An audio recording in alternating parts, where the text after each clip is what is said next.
So let's go ahead and update the HUD, shall we? There we go. Not a very drastic change, but the document is cleaned up at the moment. So that is up to date. All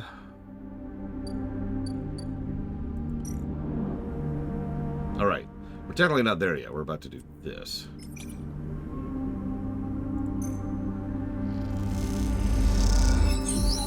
And done. Amber looks better than ever before. Bliss has done an incredible job of cleaning up the hull, but despite the exterior changes being limited, she has done an impression of being lighter, somehow sleeker than before. Moritz drifts by as he's loading up the final equipment into the Amber. It turns out Ankita will be taking her weapons, but packed and ready to sell at the first starboard port she hits. But now Moritz is done. He seems in kind of a daze. You okay, Moritz? What is that? Oh, yeah, packed and stacked. I was hoping Miss Cassetta would let me keep a warhead.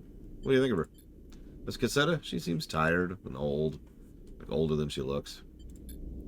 Hey, Sleeper, do you know Bliss is leaving? You understand now. She told him. She's leaving? Uh-huh. You didn't know? She said this place is mine.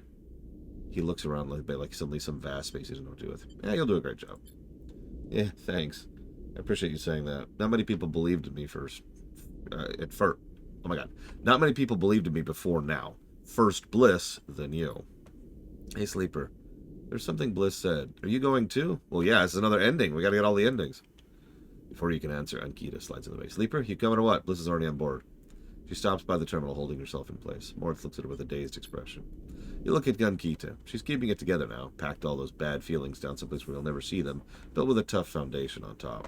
She may not be a mercenary anymore, but you imagine most people think twice before trying to cross her.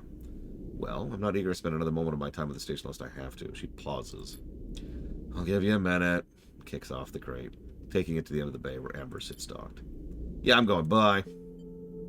I get it. It's the right decision. Thank you. Hey, thank you for working with me these past few cycles. I learned a lot. Hey, look, you gotta find what you need. I did. This place, you. It was everything I needed. I was in a bad way, and this pulled me out. You go find it. You coming, Sleeper? Yep. Okay, come on over with your things, and I'll get you settled. I'm sure Amber will be happy to have you. You both glide away from Moritz, his eyes wet but with a smile on his face. He waves as you go, dwarfed by the vast bay, and you hope he will make it, even though you know somehow that he will. Ankita helps you through the lock, onto the Amber, and the sense of familiarity is overwhelming. You think about all the time you spent working these corridors, listening to these sounds, diagnosing these hisses. She gives you a minute before she speaks. Look, I'm not going to go back over everything that happened. I'm trying to put that behind me. Ankita, I don't care. Thank you. I don't know if we can begin again, but we can move on. As you move down the corridor towards the burst, she tries again. I don't think it was that I thought the wrong things about who or what you are. I just didn't think of you. I didn't think how things might affect you. And I realized I've been like that for a long time. Focused, stubborn, willing to get the job done at any cost. Well, I'm sick of paying the cost. Sick of being used as an extension of something bigger and something crueler than me, and having that cruelty and that violence flow through me. I just want to be me for a while, or at least figure out who that is. So what I'm saying is you can get off at the first port when we hit the belt and play Citizen Sleeper 2. I wouldn't blame you. It's a smart move. The game is supposed to be amazing. Buy it immediately! Or you can stick around and we'll see if we can find a way to make space for all of us. I'll think. Yeah, think about it. As you, she stops at a small room with a bunk and a porthole to the flickering lights outside. The outside wall is sloped like a roof and tucked beneath a small desk and terminal. Bliss is next door, though I think she's in the hold right now. She says you want to make sure the warheads are locked down tight. I mean, they are, obviously. You go to the porthole and place a hand on the wall and feel Amber purr. You think you're going to like it here? How are you going to survive without the drug? I hate to keep asking that, but so many of these endings just kind of suddenly ignore that drug even exists. Like, remember, even in the other ending, where we left on the other ship, the generational ship, you remember we apparently survived long enough to outlive Lem, for God's sakes. You stay like this for a while, looking out the porthole, one hand on the wall, feeling the ship. Through the porthole, you watch the eye getting smaller and smaller, drowning in the black. At some point, it'll be so small you can hold it between your thumb and index finger, and then it'll wink out, and you won't be able to see it anymore. And it's that moment you will finally exhale and collapse in your bunk. In moments you'll be asleep, and to wake up, it'll be amongst friends. On your way to something new. Death. Seriously. Didn't even acknowledge it. Yeah, eventually, Triaxia, we die in days without the drug. Organ failure? It's a major component of the game? Okay.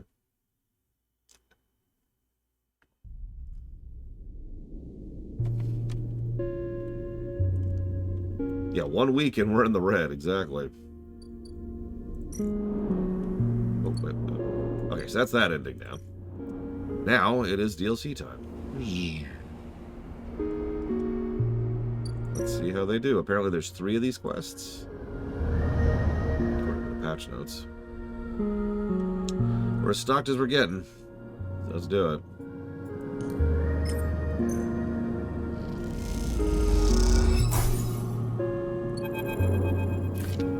You came. Peak smiles as you walk into the climbing briars cargo hold behind a gloomy ash. They brought mushrooms. Mushrooms. Ash tosses the mushroom caps under the crate, raising her eyebrows peak. Thank you, Sleeper. Are they edible? Try it. She squints at you and measures before delicately putting it back down. Oh, wait. We're not used to fresh produce. Hawthorne doesn't have much in the way of farming. Hawthorne? Yeah, the installation we grew up on. Ash wipes her hands on the rag. XPR loves to name their property after natural things. That's about as far as their relationship with plant life goes. XPR? Is this an interrogation? Either way, we're done with that place, which is all you need to know. Ash leans against the crate. We're going to need more than a few mushrooms. We want to keep the refugees, though. So, what do they need? Food, water components, a whole lot of things. He stands and walks over to the mushrooms he brought, placing them into a small container with care. The problem isn't just getting supplies, it's getting them through the ships. Can't you speak Davenage? We aren't exactly welcome guests. If anyone figures out we came in the refugee ships, we'll be quarantined as well. I'm sorry, why is there a quarantine? The Eye has a closed-loop life support system, just like any orbital installation. Any unfamiliar illness or significant increased strain on life support could cause cascading collapse on its systems. Making excuses for bureaucrats now. We're being realistic, Ash. But these aren't people in an increased people aren't in increased strain, they're living people. Even calling them refugees is just a way of turning a lot of scared, desperate people into a single monolithic group. Ash slides the container full of mushrooms into one of the cargo hold racks. Look, as much as I'd like to chat, we got a lot of space to fill up and salt, so if you're gonna help, I think S is trying to say we need your help and quickly. The refugees behind the cordon, they won't be able to hold out indefinitely. We need supplies to get them into the next 12 cycles, or Havenage will have to bear responsibility for photographs next. Okay, yeah, I'll help. There's 3 things we still need to secure. Water, food, and scrap components for ship repairs. Okay, I don't have water. Water we can just find a way to source, or my preference, siphon off from the underground reservoirs at the Greenway. Ash. For food, things that can be tricky. Those mushrooms are delicious, I'm sure, but there's no way we can get enough volume to fleet a flotilla. However, I saw an algae stack on the way over, if I can get access. No more stealing, Ash. I didn't say steal. If we can get access, we can work the stack. Harvest some algae for the flotilla. Those stacks churn out vast quantities in short timescales. And their repair components? Yeah, just look around you. This whole place is made of scrap. I'm sure the Sleeper has their sources. They can bring them right here. We need everything before time runs out. 12 cycles. How will you get through? I thought I'd leave that up to you, Peak. Are you serious, Ash? I know we said we would do to help the flotilla, but at what point? Take this seriously, Ash. I don't know the first thing about breaching a quarantine cordon. Maybe not, but they might. They slipped out from an SNR facility, didn't they? Plus, they've been here longer than us. They're always trying to get me to find help. Well, here it is. Help. He glances penetrating. I swear to... I need to think this one through. Meet me at the cordon in a couple of cycles, Sleeper. Maybe we can figure something out. Meanwhile, you can help me gather supplies. Discreetly. We have to keep this quiet, keep Havenage out of the loop. Once they get suspicious, this is over for all of us. It's simply too real and too dangerous. You only just found your feet on the Eye. No, we're pretty much established as effectively a kingpin on the Eye. We are rich and have connections and have 2 ways off the ship. Or off the station, excuse me. Come find us. We'll be out there trying to pull this hull together. Peak, come help me. Sleeper, look, we didn't choose this either. Just help us finish this. We've set up a base camp on the Broken Spoke. You're welcome to rest there under the cots while we work. Another rest spot. Okay. Cool. I can do that. Pig! As you leave the climbing briar, you look out at the broken edge of the eyes ring, where Avenich Cordon blinks with tiny red lights. What are you getting yourself into? Hi, Zaktev. Yep, there's our new sleeping spot. There's our new bots. Just filling up that band list.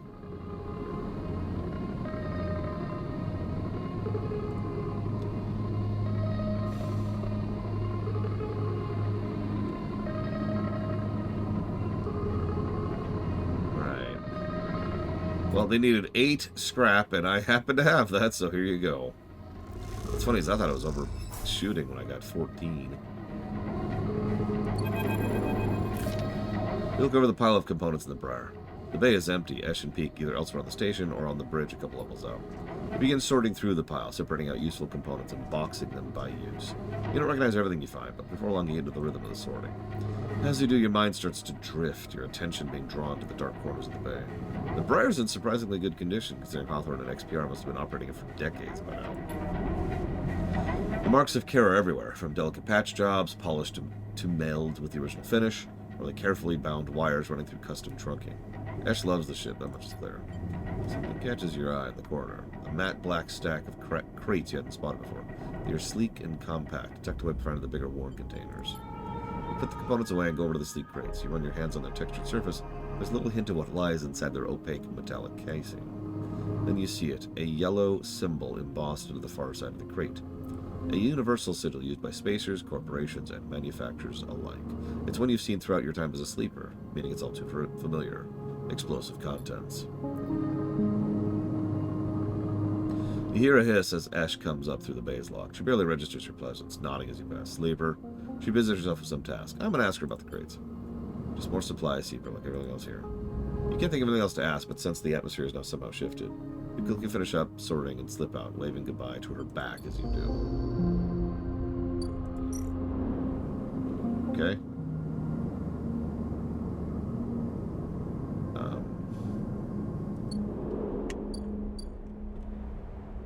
Here we go. That's in 2 days. Okay. Do I seriously have to just sit here for another couple of days? Ah, whatever. Let's get some scrap then. Screw it.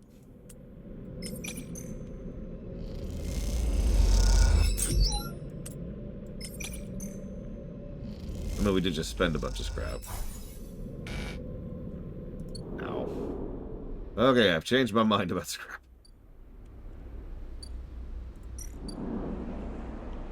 Let's go ahead and burn a bad day's work to get some energy back.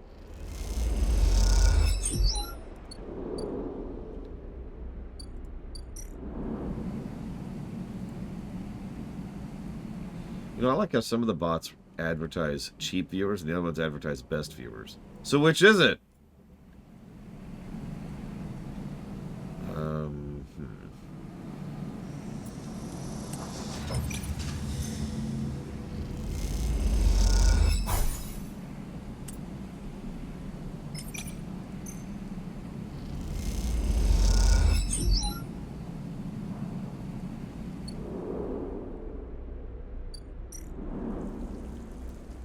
Oh, wow.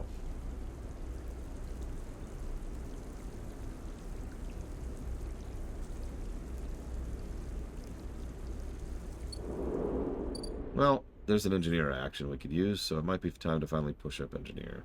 Oh, we don't have enough points. Well, we're still gonna do it.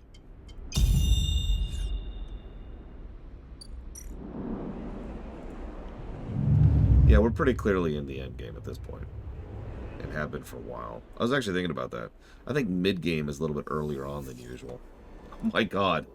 4 6s. Okay. Well, have a 6.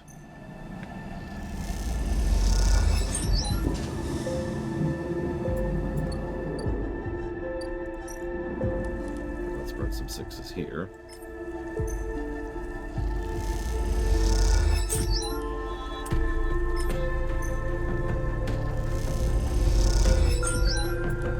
Oof. It's gonna take a minute. Reroll that 1. do a 5. Here. And there's the algae axis.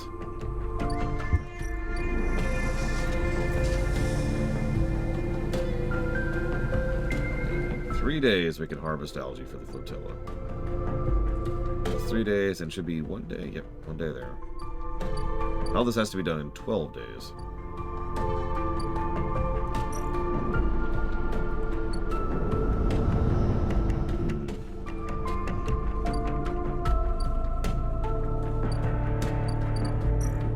Let's grab some delicious food.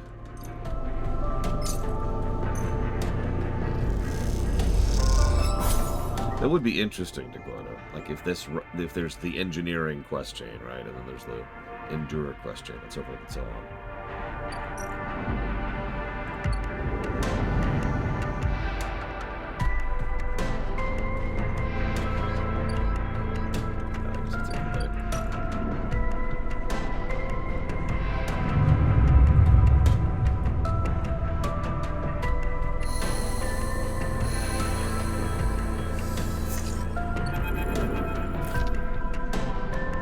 As you leave, you find a note pinned on the outside of the door. Sleeper, there's something you need to see. Meet me at Corden as soon as you can. Just keep heading around the ring until you reach the flotilla. I'll be waiting. Peek. Okay. So that's in 2 days. Oh, alright, let's see what you got. Sleeper, any trouble getting up here? Nope. Get here, come, take a look at this. They beckon you over to a nearby window, which looks like the ruined ring to the blinking lights of Avenage Corden. The Corden's temporary structures, a bed of metal struts detecting him is dissuading ships from entering or leaving the flotilla, jut out into the black, and all around the tug's flit, securing them in place and tending to the red blinking drones that demark the quarantine. It is an impressive and worrying sight. What do you think? How do you get through? Use one of the tugs? An escort, you mean? I doubt we could fit all the supplies on one of those tugs. But it seemed like the Briar was being officially escorted through the Corden, but then we'd be stuck inside. Esh really has wrapped us into something here. Esh has really wrapped us up in something here, hasn't she? Are you helping the flotilla? You think it's a worthy cause? We ran into them when we were escaping Hawthorne. Esh insisted we investigate their distress signal. I'm not saying we shouldn't have. It's just... forget it. Let's focus on the plan. Doesn't matter why. We're the ones who are going to help them. The way I see it, there's 3 parts to making it through that Corden. Deception, distraction, and speed. We'll need all of them for a clean passage through. Deception means tricking the Corden security thinking we were meant to be there. Maybe a tug escort? Anything that makes the Briar look official. Distraction will be all about diverting attention so no one looks too hard at what the Briar's doing. If we can create a gap in the Corden's scanning and deterrent system, that should keep them busy. Speed... make sure the Briar's ready to roll. Perhaps we can do a little work on the ship to get it ready? I surely wouldn't mind. Sounds risky. Well, yes. There's always going to be risk. That's how it works. You've got to be on board with that. 10 cycles left. 10 cycles to gather supplies and go prep the plant. It's very tight. If this goes wrong, just get out, okay? Dude, I've already beat this game like 8 times. I'm good. Let's get to it. I'll tell Esh about the improvements to the Briar and the rest. We'll explore the Corden and look for openings. I have no idea what Guardian Angel sent you to us, but I'm glad they did. Yeah, it's called being the PC. It's a rare and terrifying disease. Good morning, Nightwing. Thank you for being part of the show, as always.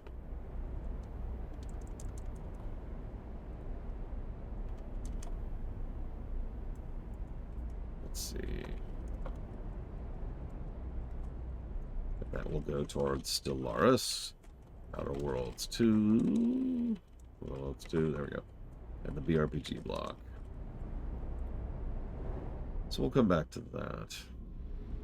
Algae is waiting, so let's get water settled going.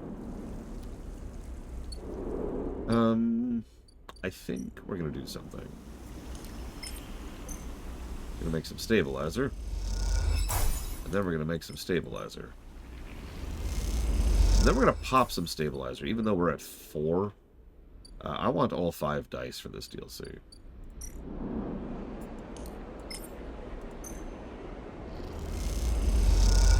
This is a lot of actions with a timer. Okay. So we can blow a 5 here.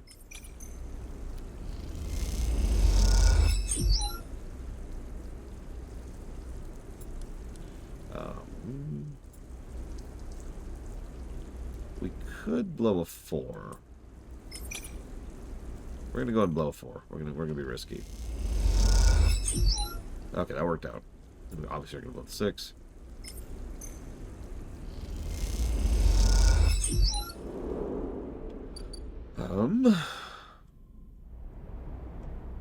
What are our difficulties up here?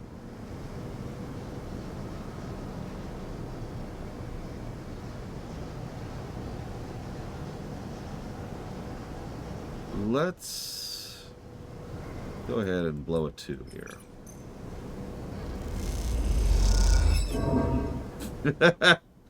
Great. The crew you shadow ends up making you work repairs on their tug. It's exhausting work and you hear little over the sound of the torch. Whoops. That's fine. Really. I have another way to make food happen. I just cook it myself.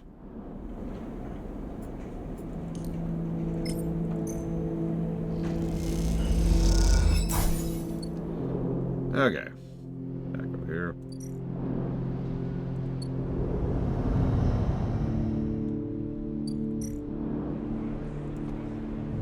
On good dice.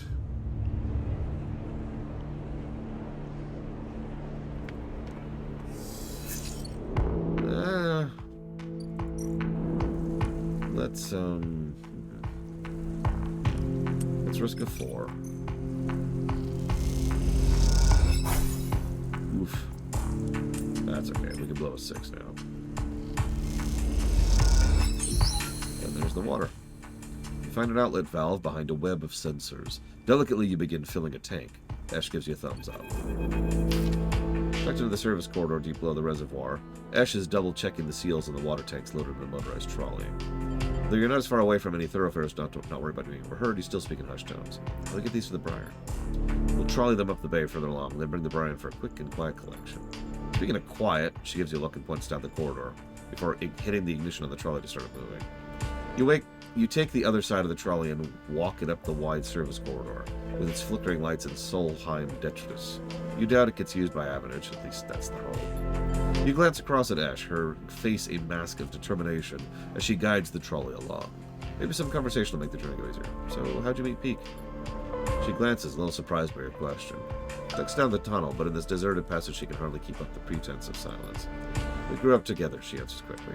And turns back to the trolley, but you can tell you are expecting her to add more. She can tell you're expecting her to add more. She seems to gather herself for an answer, not wanting to ignore you, but trying instead to get her answer straight in her head. Our outpost, Hawthorne, is not an easy place to grow up.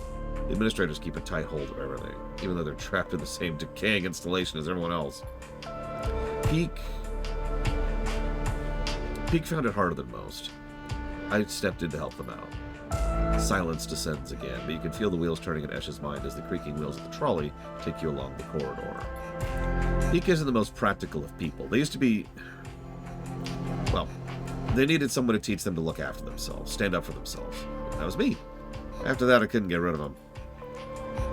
Esh stops talking, but you see her eyes have lit up, and you imagine she's recalling some moment or another from her and Peak's past. You both reach a wide bulkhead doorway, and have to stop to shimmy the trolley over the edge. When you are done, Esh turns to you. I'm good here. Head back. You watch her go and turn around and walk the distance to the staircase you entered from, the tunnel humming around you as you do. As you walk, you try to piece together Esh's past, but all you have are glimpses of a person she once was, and she seems to prefer it that way.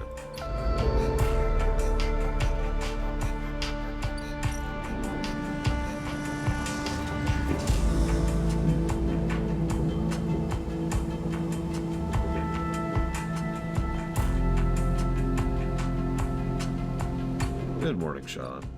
Hope today is treating you well. Let's reroll these. Let's get a sub from Dream Whisperer. Remember, you can put that towards 3 things, not just Witcher 3 things. Get it? Thank you, Dream Whisperer.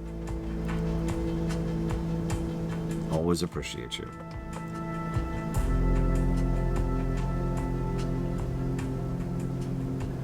There are 3 Witcher games, and I refuse to replay the second one. And I'm not sure if I can play the first one. Okay, so let's blow a 6 over here. Isn't Witcher 3 on the list? Hang on. Verifying that is going to take a minute, so while this file is loading. Yeah, that's true. Thronebreaker would be a Witcher game. That's true. Let's blow... Oh, it's not even... Let's just do a 6 there. What's so bad about Witcher 2? The gameplay, the story... yeah, I think that's everything. Yeah, literally everything. I know you want more specifics, but the problem is it really is everything. The game is too depressing. It is too dark. It is too detached from the events of Geralt himself. It tries way too hard to go into tragedy porn. And all that's on the story axis. Then on the gameplay axis, the graphics and voice acting are good. I will actually agree with that. But on the gameplay axis, it's clear they were trying to make their new engine and had no idea what they were doing. I've actually said several times that Witcher 2 was a prototype of Witcher 3, because it was. And as a consequence, Witcher 2's gameplay is really, really rough. The engine is also extraordinarily unoptimized and buggy. So that's great. Jesus Christ. Hang on one second. I'm being offered a job. Sweet. Report spam. There we go. But yeah, and also the combat is... It's hard to even describe the issues of the combat. Yeah, I see Witcher 3 right here. But there are issues with the combat, I think, is the simplest way I could put that. What's it for? Oh, it doesn't matter, Act. It's a scam. In fact, I'm pretty sure they don't say what it's for in those things. They're just like, hey, contact us. We'll totally give you a job. And it's like, uh-huh. No, they're phishing.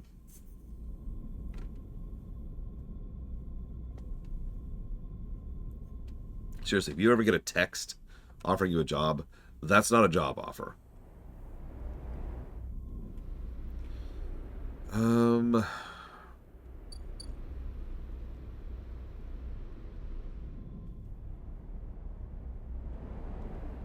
Yeah, no, it says something about several things. Unsolicited job offers. Okay, so... There we go. Witcher 3, Cyberpunk, and Plague Tale 2. Which is Innocence, I think. Is it? Whatever. Plague Tale 2. Thank you again, Dream Whisperer. Do I think parents should have a say on what's being taught at public schools? That's an interesting question.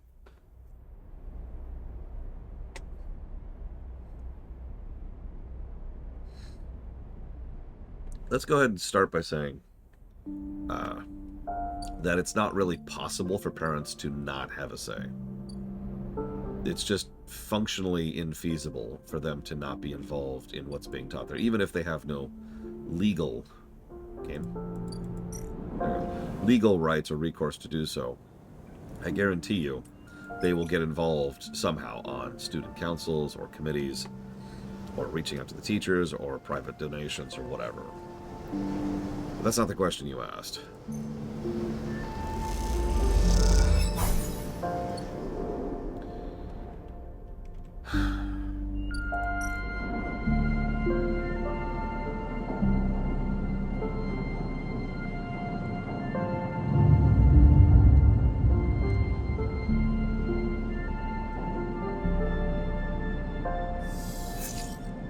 I don't have a good answer for that, to be completely honest with you, Yura. Because I can see that from the perspective of a student and a parent.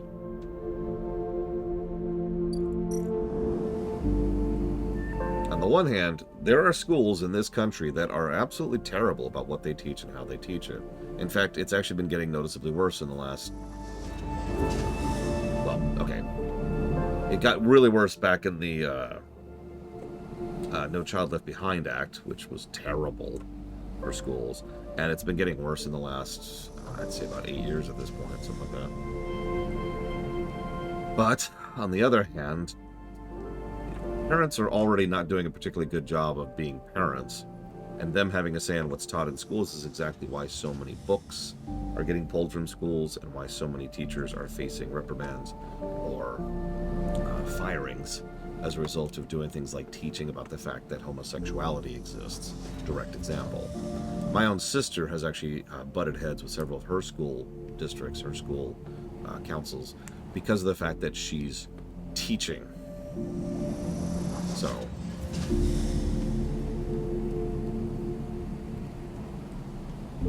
if you put a gun to my head and forced me to pick one, I'd probably say that parents should have no say.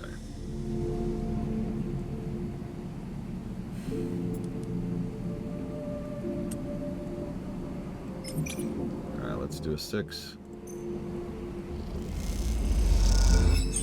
But of course, as I just mentioned, as I started this conversation with, that's actually impossible.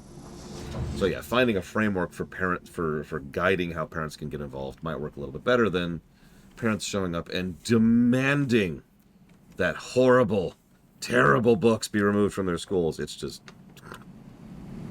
I'm sorry. I've literally seen some of these council meetings before.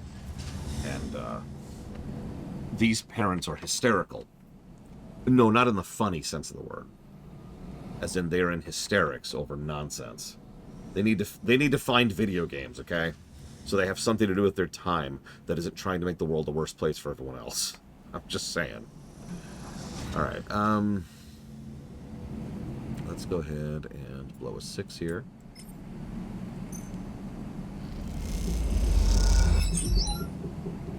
And then let's burn a 3 over here, because that's a 5 functionally.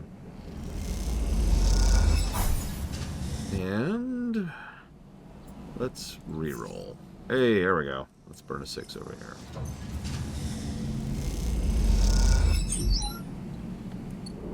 But a 3 is a little bit too low for that.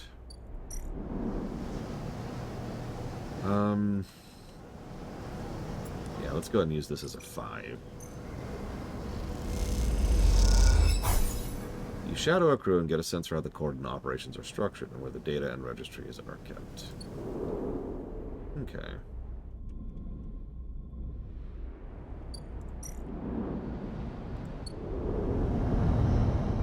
Then we go over here and cook some mushrooms. So, extremely random, has nothing to do with anything anecdote. Right now, we're in Hallowfell in World of Warcraft, for those of you who know what that is. For those of you who don't, all you need to know is it's a society that lives underground. Significance? Almost all of their booze, liquid, food, etc. rotates around mushrooms. Almost all of the food on this station comes from mushrooms. And it's just weird to be playing 2 games effectively simultaneously that both revolve around mushrooms being a staple resource.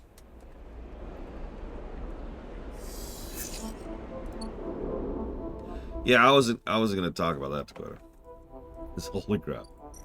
Okay. So let's go ahead and blow a 5 here. That's true. We also just played a game where we were playing as a mushroom. Oh my god, we're up to 3 now. If there's mushrooms in the Star Trek game. Although, if it's set in Discovery, you are leaning against the metal crates you just loaded up with algae, packed and dried into bright green pucks. Esh hops behind one of you, flexing her back. This is enough? She squints at you as if you just interrupted her train of thought. It's a look you've become familiar with. Doesn't matter either way, this is what we got. In these past cycles working the algae stack with Esh, you've had little insight into her mind. She rarely seems happy to start a conversation, but is always eager to end one. But despite this, you feel like something has grown between you, something like silent trust. The kind that tends to seed itself in the fertile soil of hardness or concerned? You could say that. I think I'd be stupid not to be concerned about all of this. She's right, of course, though it's hard to focus your concerns on one thing in particular. Can the refugees survive on the flotilla? And what are Havenage doing to help them? Excuse me. If the quarantine is lifted, is the eye really in danger? Each worry is far too large to even begin to process and to judge, and they mesh with other more personal worries until you feel the anxiety growing in your chest. You look at Ash and are suddenly eager to speak, to talk about something, anything, rather than just sit and feel worried. So why escape Expiron? She pauses, her protective instinct fighting with the trust you built. You can see her beginning to shrug the question off, then stops, rethinks, and sighs. What you need to understand, Sleeper, is that Erland's Eye wasn't the only place where the Solheim collapse happened. Yeah, sure, Hawthorne, where we grew up, was an XPR installation, but that didn't screen it from Solheim going under. Yeah, thanks, THQ. Actually, Solheim was the only reason XPR were ever here. She pauses, hesitant to get into the whole story, but wanting to offer something. She flinches, correcting herself. They're a service corps, you understand? They set up outposts and surrogate systems, like this one, to offer refueling, logistics, and maintenance services to bigger companies with extraction contracts, like Solheim. When Solheim went bust, XPR lost their client, and Hawthorne, well, we lost everything. We became an outpost tasked with just holding on. Keep the refueling platforms running, they said. Keep the outpost stable. Hold on to your claim. She rubs her head as if recalling this was somehow physically painful. You know what it's like to spend your entire life in a place with no future? Yes. A place that exists only to hold a legal claim on a piece of territory to shore up a breach of contract negotiation between the corporations. It feels like I'm living in a grave. So if you're looking for an answer to the why question, that's your answer. We, Peek and I, know what it's like to be forgotten and to be locked out. She stares hard at the side of the stack, the algae whirling against the glass in beautiful patterns, and doesn't look away. The silence extends, and you realize the conversation's over. She seems angry, not at you, but with herself, or even voicing such ideas. After a while, you stand and start to load the crates of the powered cargo trolley that Ash will run back to the Briar. As you do, you try to catch her eye, but she avoids it, soothing herself instead with the comforting simplicity of physical wake. Ah, oof. And thank you, Steppenwolf, very, very much, as always. Appreciate the sub. And if you want to put that towards up to 3 things, please let me know. I do appreciate it, Steppenwolf. I am sorry that you're going through some tough times. I sympathize. I think we've all been there at least once.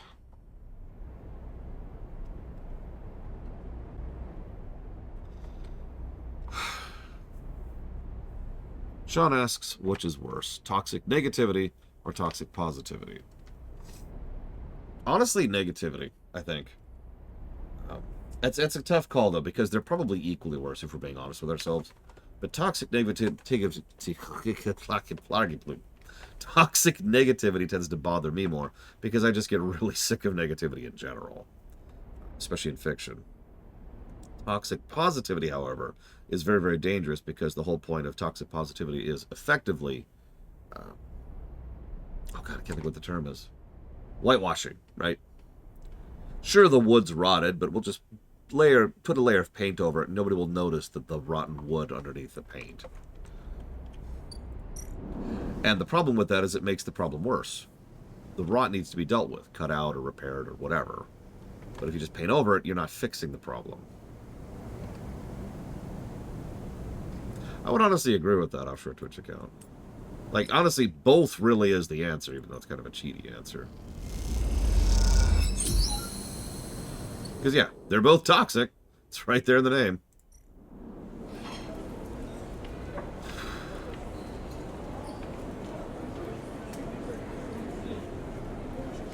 So there's the escort. Oh, jeez. So now we've got 3 new tasks.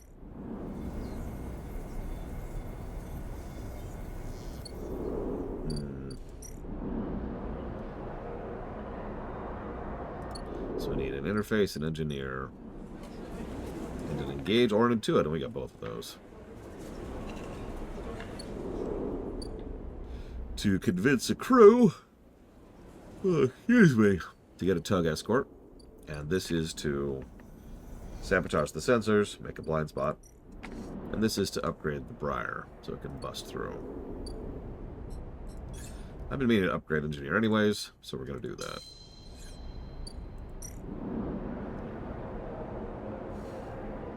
There's also a Habitage suspicion across all 3 of these. So that's cool. I'm going to be risky. I'll blow a 5 on that. Okay. So we're okay on that. I'm going to blow the D6 on that.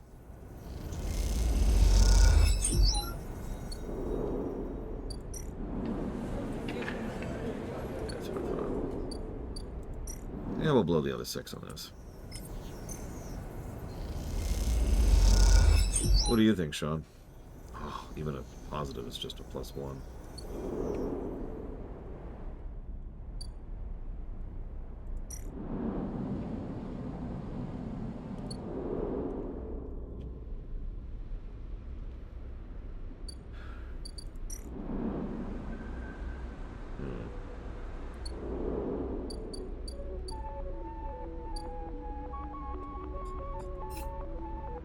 Yeah, that really is the only quest we have. Do the DLC.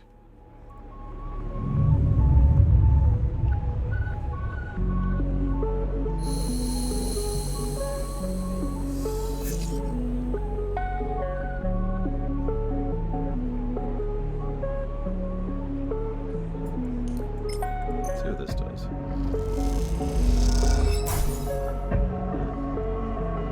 That is a very small boost, but it is a boost.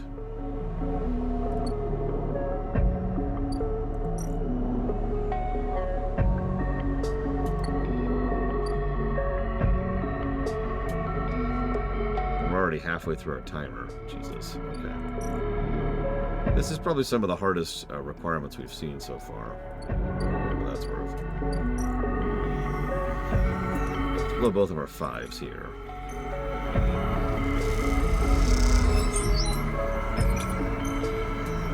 We're pretty much at the point where we cannot afford any negative outcome at all, so there's no gambling involved.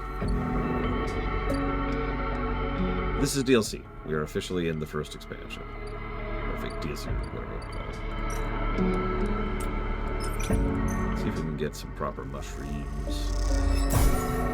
Nope. Yeah, no kidding. DLCs are always harder. Every time.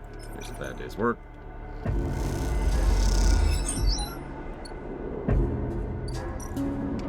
Well, since we still have some scrap to spare, better push our condition a little bit higher. And one more, I think.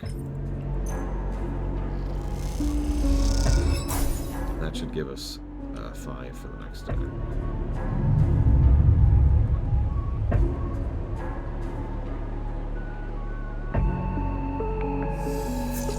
Alright. Scooch down here. Ooh, okay, so let's blow the 5.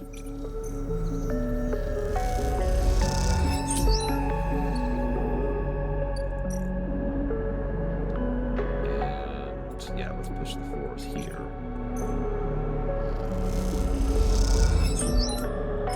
Yeah, this feels like you got some +2s now, right? You have multiple +2s, right? Okay, so 3 roll these. We'll blow another 4 here.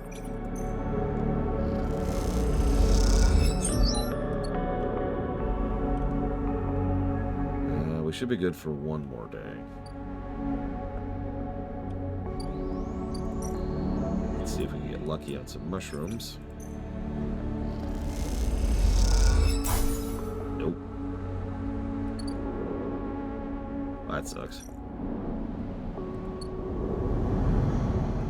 But since we have so many damn mushrooms, we might as well cook one of them.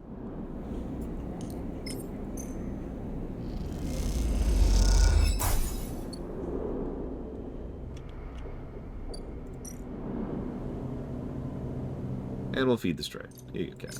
Have some food.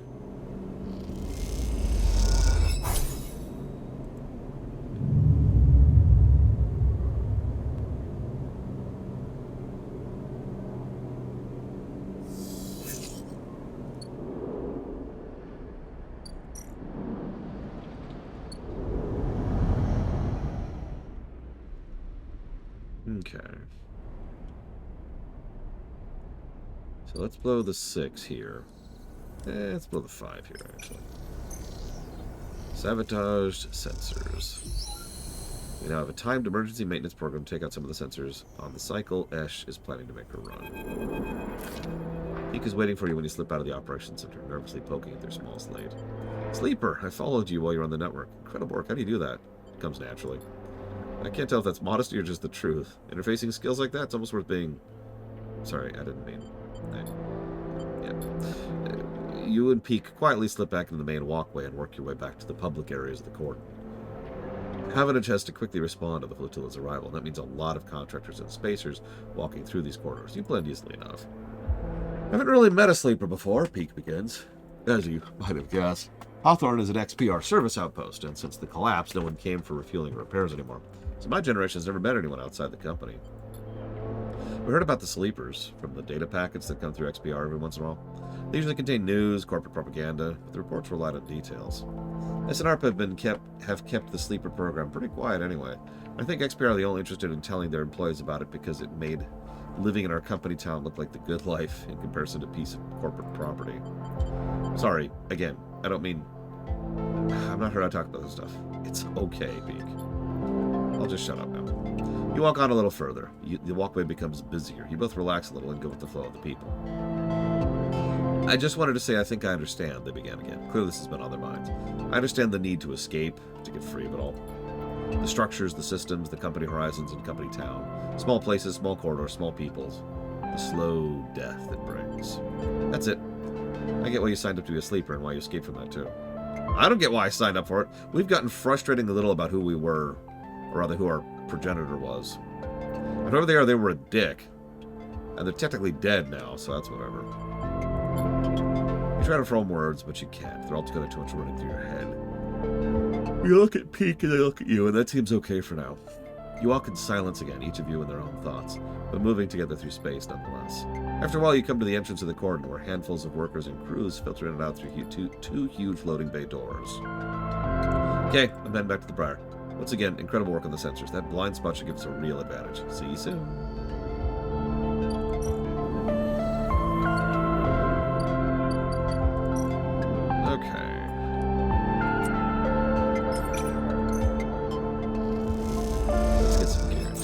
Here.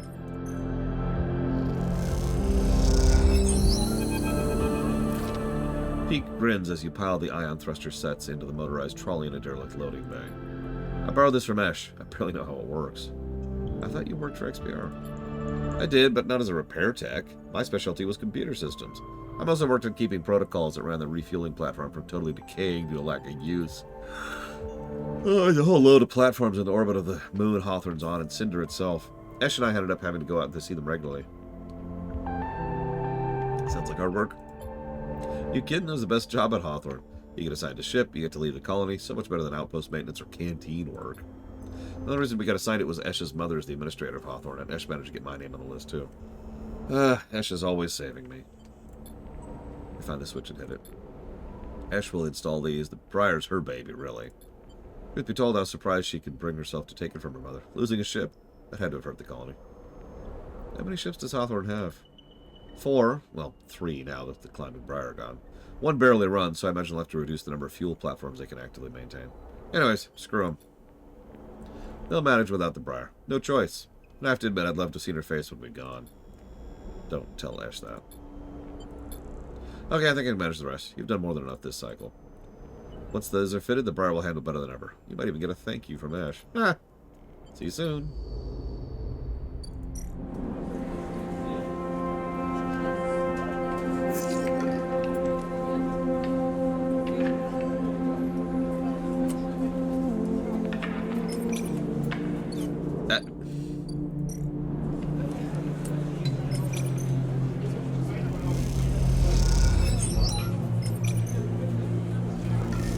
I also notice we have the ability to spend dice on reducing suspicion as well.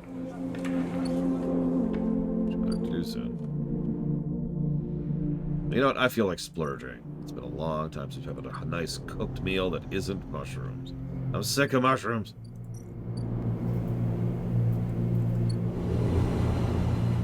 What's funny is we're working against 2 authorities at the same time here.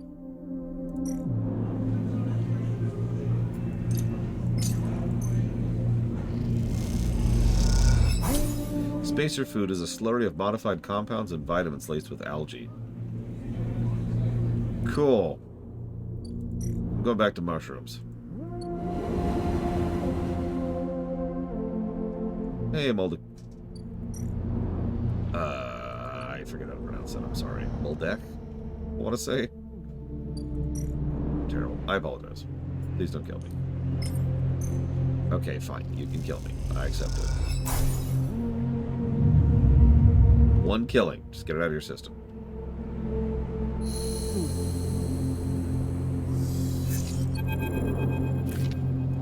A rapid burst of movement catches your attention. A drone. Its fins adjusted as it hovers, floating in the corner. Hello. The drone shifts a little but does not respond. The drone buzzes closer and a voice gurgles. Sleeper, come to the cordon. We need to speak. Why? Sleeper, come to the cordon. We need to speak. You've moved closer and the drone bobs away, but as it does, you see the HA of Havanage emblazoned on the side. Could it be Fangs? Satisfied it has delivered its message, the drone rotates and accelerates away as rapidly as it arrived. Alright, well, that's bad.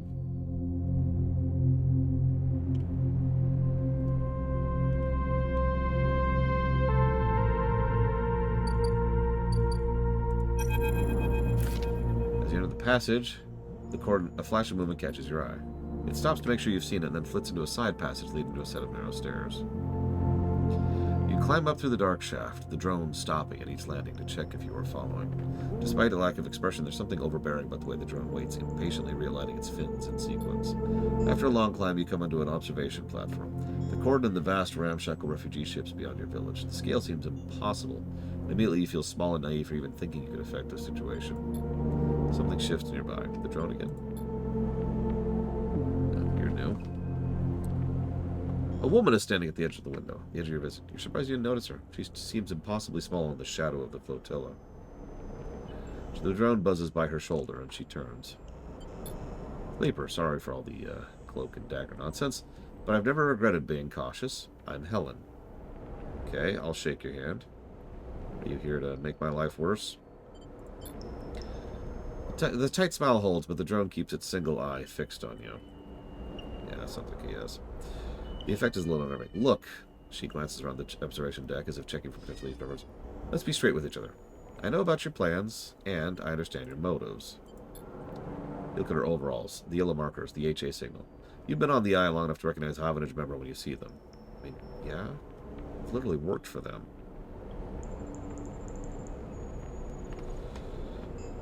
So... I mean, yeah, I expect that's obvious. I hope you won't hold that against me. This entire situation, I'm not here to defend it. No one's happy about this. Stay silent. Sleeper, tell me something. What does Havanage mean to you? Hardenhurst! That's... I mean... We did do an entire quest chain about that.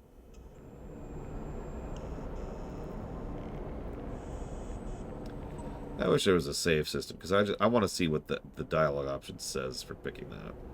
But it feels like such a terrible choice to pick. Screw it, I'm going to do it. That was unfortunate. You should know it was one of our own who exposed Harden. Really? Please tell me about this dashing individual whose name is Feng and I've never met before. Havanage is used to being criticized. In some ways we invite it. Our members are free to bring up grievances at any meeting, to propose new structures and approaches. As a counselor, okay. We've got the attention of someone a little higher than we're used to here. As a counselor, it was my duty to listen to them. That's why I was elected by the members. We are an imperfect system, and each counselor, each member, each representative can be flawed and worse. But we keep the place running. That's what we do. Okay.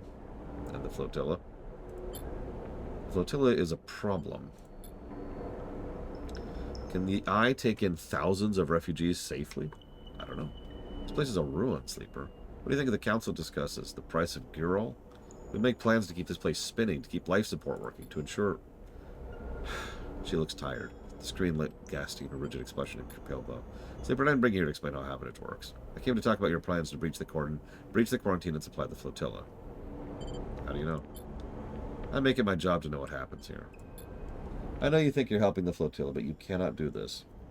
Right now, halfway along the ring, one of countless series of debates are being held. These debates are to evaluate the potential harm that can be caused if the refugees of the flotilla are left to enter the station. These debates are at a standstill. Too many at the Havanage Council think of the flotilla as a threat. After recent events, a hardline group has emerged, protective and selfish. They seek only to benefit the members. In their mind, the flotilla is a danger to life on the Eye. If you are caught crossing the cordon and breaching the quarantine, it will only strengthen the Hardline Counselor's case. Criminals who stole a ship from XP are undermining the security of the station? That's exactly what they want. But the refugees need supplies. They do, and that's exactly what I want to give them, but unless the quarantine is lifted through a fair process, they will never get them. Those XPR spacers you're running with, do you know anything about them? Well, I know about you. Let's change that. What do you think the refugee flotilla came here now? Something is happening in the system. Something is pushing people out of colonies and outposts that have survived since Solzon collapse. We need to be ready for whatever is coming and ready to protect the Eye. I know the Eye means something to you. I know there's a reason you're still here. Help me protect it. Persuade those spacers that this is the wrong move, and they will be caught and the flotilla will be locked down. That Havenage will be delivered into those with the worst instincts. Forget this suicidal supply run with people you barely know and help me fight for the Eye.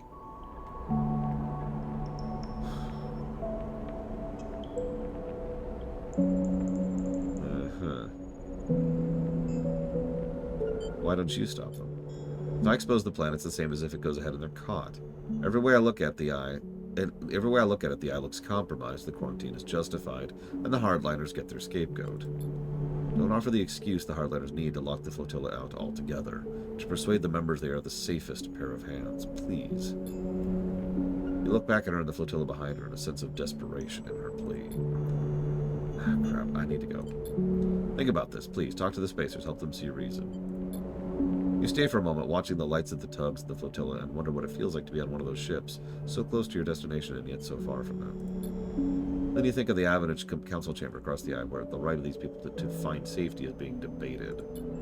You shiver, and then you too are gone, back into a stairwell in the cold, dark, alone.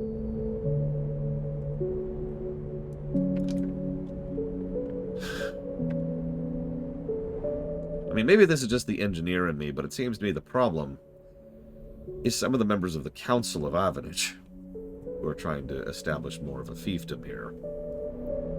So if we just kind of get rid of those, that'll at least buy us some time for a while. Interestingly enough, no one's actually answered the one question that would be the most important question for me, which is, can the station actually accommodate that much new people? There really are life support concerns on a space station, right? Food is already a problem here.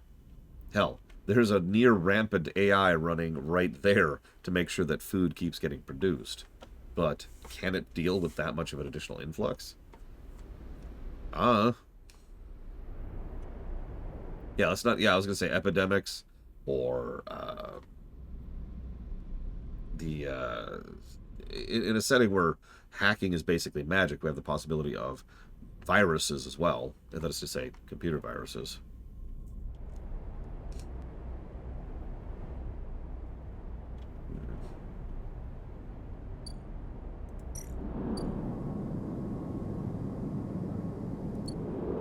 Yeah, I honestly, I'm even thinking about the real basics. Water, air, food, space, and electricity. All of those are things that need to be very carefully part and parceled out. This is an Earth. You can't pick a space and just be like, thunk. Yeah, we need to maintain gravity on this place, for God's sakes.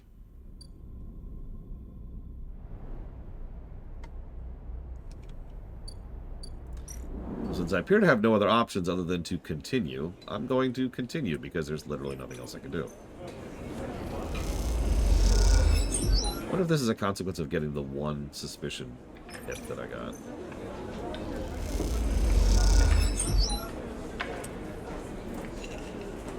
That's true. One thing that could be certain... So Havenage doesn't actually run the whole station. We know this because of all the other quest arcs we've been through. So it's entirely possible that they're not 100% sure because they just don't run enough of the station and don't have access to the information. Right? So maybe it's not, like, they have no idea.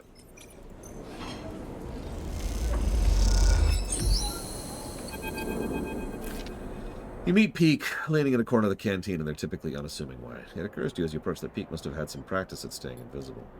All good? That crew you were talking to, will they join us? Yeah, that's what they say. You aren't sure? Looks like we'll have to take him at the word either way. Peak beckons for you. Good morning, Ross. To follow as they peel off the wall and head into the walkway overlooking the cordon. Glad you're here to talk them into it. I never had much of a way with people. You and Ash seem okay. Ash is not really like other people, which you've probably noticed. If only everyone was like Ash. What I mean is, people have caused me a lot of trouble. I've had people hate me without knowing a thing about me. I'm sure you know the feeling. Yeah. Sorry to hear that. It marks you, am I right? Yeah, it's fine. Peak leads you around a corner, heading toward the main cordon. I appreciate you coming in to helping this. I'll talk to the crew and, well, you know. Maybe after this insane plan is done, we can talk proper like. Yeah, I'd like that. That's settled then. Better report the news to Ash. We got ourselves a tug escort. See you soon. Take care.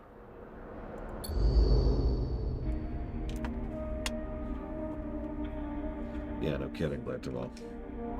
This is an interesting dilemma, and probably one of the more interesting things we've shown. I wonder if they're going to do more with it, for lack of a better way to phrase that.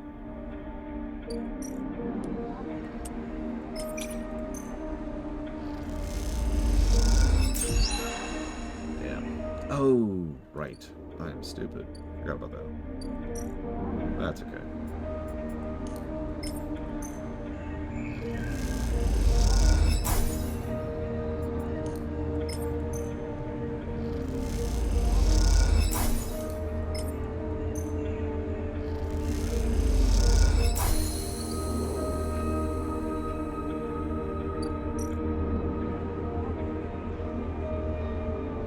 I was actually thinking about something similar to Coda. Whoops, that's the wrong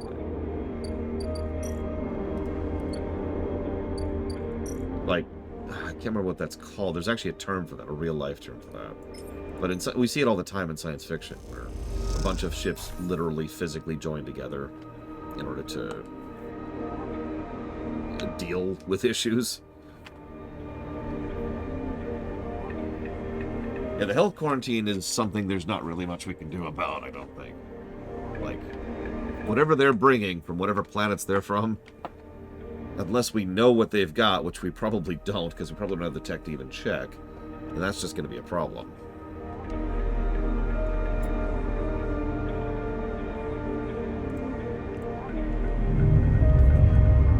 Like, we don't have tricorders, right?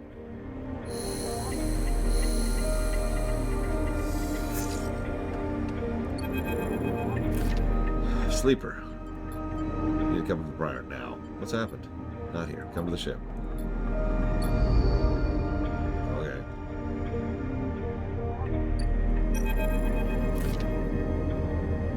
As you walk the climbing Briar's cavernous bay, now filled with crates and containers, Ash is waiting for you. In front of her, sliced open with its head side scattered across the top of a heavy-duty crate, is the object you recognize, Helen's drone. Come in, quick. We have to start being careful.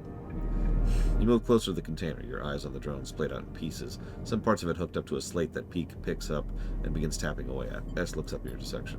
You caught it buzzing around nearby. It's an Avanage spy. We think we got it before it sent data back, but we can't be sure. And is anyone watching you?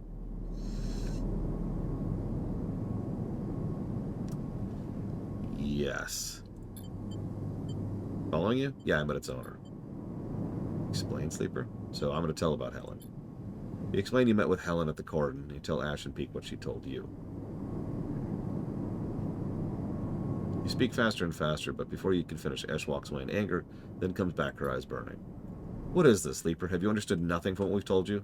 Avanage are not your friends. They're administrators, which mean they're interested only in their own power, their own survival, their own causes. They divide people as easily as sorting livestock. The greater good of their work demands it. The wider project of the station, the colony, the nation.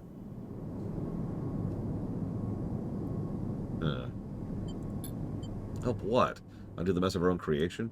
No one wishes to placate you, so you'll compromise. So you'll do what's acceptable, not what's right. She is trying. Let me tell you something, Sleeper. When people become administrators, they give up something. Some part of being human, being an equal among others, goes away. They start talking about the greater good, the systems, the ways in which their hands are tied or processes compromised. My mother was the administrator of Hoffler. I've seen what it did to her. That noble higher calling is a toxic. Probably should be... Oh, it is toxic. That's right. People should never have the chance to decide the fate of others, and those who do so at the cost of their humanity. I'm not a big fan of anarchism. I'm just going to say that. Don't start, Peak. Don't ask me to be reasonable or calm down. Thousands of people are desperate. Being reasonable will only prolong their suffering. I mean, Helen can help. I'm done with this. You're risking the entire supply run just by being here. I go next cycle. We don't need you anymore. Get out. Sleeper, you have to understand this is personal. I don't care if it's personal. It's personal to 1,000 or so people over there, too. That doesn't change the equation. Getting caught will be bad. I think we don't know that. You glance around the Bay of the Briar. The walls seem closer every second. This whole thing is closing in on you. The question is, where do you want to be when it collapses? What do you think, Sleeper? Should we do this thing or not? No. Like, I'm sorry. I'm actually with Helen on this. This is... Maybe I just study too much politics. Doing this kind of thing, one way or another, is going to get noticed. Even if we successfully sneak by, breach the cordon, get the supplies, nobody notices anything. At some point or another, some word is going to filter out that, hey, someone got a supply run to them. This will get out. Period. 100% accuracy. Right? Ergo, they will find out. Ergo, this will become another chip in their arsenal. There'll be another card in their hand that they can use in order to try and push their agenda. Period. The end. It's not like I am immune to the concept of the suffering of the individual. For God's sakes, I'm not going to give these people a meal today so they can starve tomorrow. No. To be honest with you, Sleeper, I'm not sure how we got here. I mean, I know what we did, but it's like the universe shifted under us. One moment we were escaping Hawthorne, and now we're here, and I have no idea what's coming. You see her? She knows how we got here. She's driving this thing forward, and she saved my life. So if your answer is no, I'm going to need you to stand back and get out of our way. Because wherever she goes, I'll follow. You are going to make a lot of things a lot worse for a lot of people. All right. I'm out. I'm not doing this. I'm not going to assist this.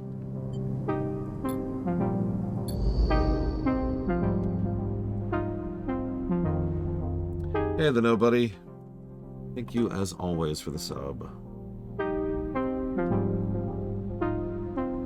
Babylon 5 is a wonderful show, but there's one really, really horrible thing that happens in the middle of it. And it's when... you know what, I don't want to go into specifics because spoilers. All you need to know is that there's a bit of a really cold triage happening with regards to medical need for refugees, and several of those people aren't going to make it. And so the question becomes, do we make space for them that is taking up space that the people who can get better would take? Or do we leave them to die cold on the cold metal floor? And that's awful. Nobody deserves to die on the cold metal floor. You can put it towards up to 3 things, the Nobody. And yeah, it's considering this is functionally DLC and says straight up this is post-game, surely we have some connection somewhere, right? Surely, surely, surely.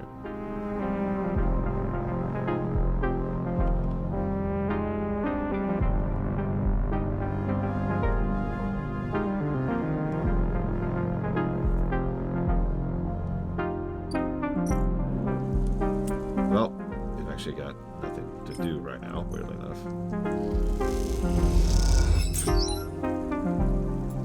So we're going to go ahead and gather some mushrooms, because they're everything.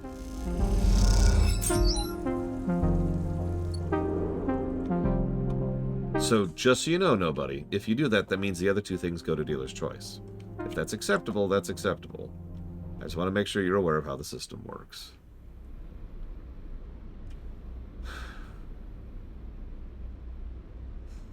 Either way, I can put it towards Dragon Age 4, absolutely. We'll see how that goes when we get there. Oh, hang on, let's see if it's going to be a good game today. Nope.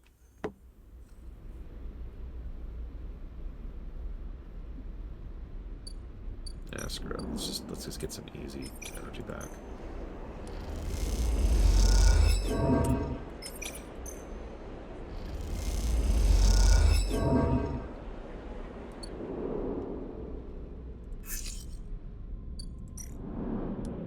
See if we can get some scrap really quick.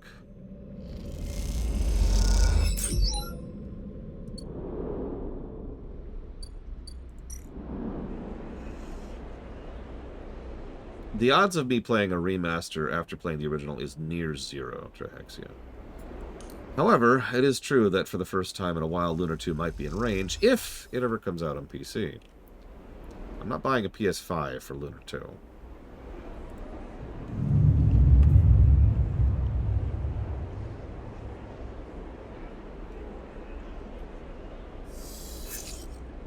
Oh, is it on the PS4? I didn't actually hear about that.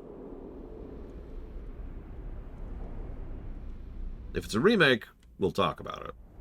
At that point, it's kind of about how remakey it is. Are you going? You said you were going, like, without me. So, like... do I seriously just have a day to burn? Alright, let's just make some scrap happen, because whatever. 699 US dollars. Jesus.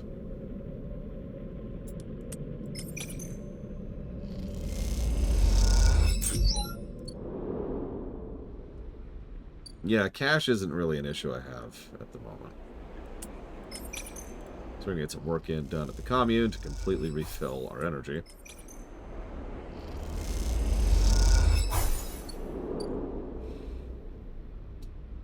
I don't know if you were around back then, Blade Taval, but we were doing a stream of This War of Mine once. I actually had to put the game down at a certain point.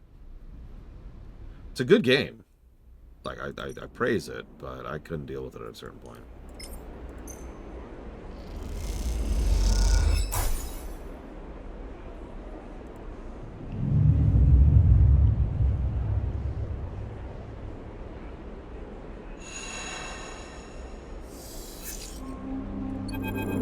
Alright, let's see how badly this goes. You smile the moment you see the drone. Of course Helen has more than one. This drone is different, or at least its behavior is. It flits anxiously around you, nudging you, chirping at you.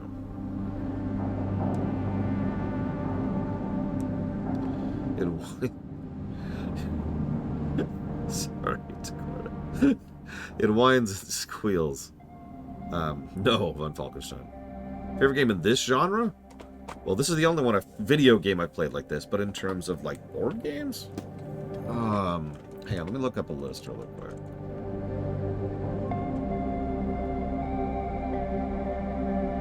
Because I've played quite a few. Let's see. Roma's pretty good. Claustrophobia is decent. Castle de Burgundy I liked. Lords of Vegas was surprisingly fun. I wasn't expecting to like that as much as I did. And I don't recognize most of the other ones on this list. Damn. I was hoping for a bigger list. Oh, the zombie one. I don't know what you're talking about. We've actually played that on camera. And the best part is if I look up zombie board game, I'm not going to find it because there's like thousands of those. Let's try this.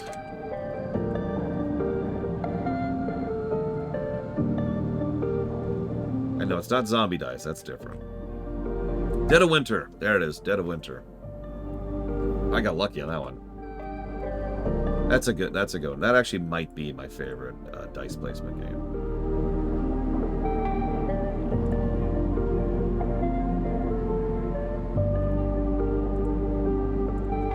It's a fully co-op, and it is pretty much this, except much more limited. Like it's all scenario based, and much meaner. Like pretty much the moment anyone goes down, you're going to start having an escalating cascade failure. Honestly, the moment anything goes wrong, it's just going to spiral out of control completely. Anyways. So, the drone is dragging me along. Something has happened at the court. A chill runs down my spine. Time to go. So let's see how badly this went, shall we? You arrive frantic and anxious at the court, and the drone's nowhere to be seen. Then you hear it, chirping and whirring through the stairway it led you through before. You leap up the stairs 2 at a time and make it to the top, momentarily blinded by the light pouring in through the wide windows. Raised voices echo in your ears as you squint against the light. Peek and Helen come into focus, arguing in front of the viewing window the angular shapes of the debate. Stop wasting my time. We need to stop her now. Helen looks harried and tired. The moment she's caught, it's too late. The hardline counselors will get their excuse. Don't act concerned. I won't give her up no matter what you say. Sleeper. And now I have to pick one of them? Oh, absolutely, von Falkenstein. You can get really mean about that, too. Hey, Jesse's mask. Well, I'm going to pick Helen, because we've already talked about this. Nothing about the environment has changed. She's going for it, Sleeper. The ship is gone.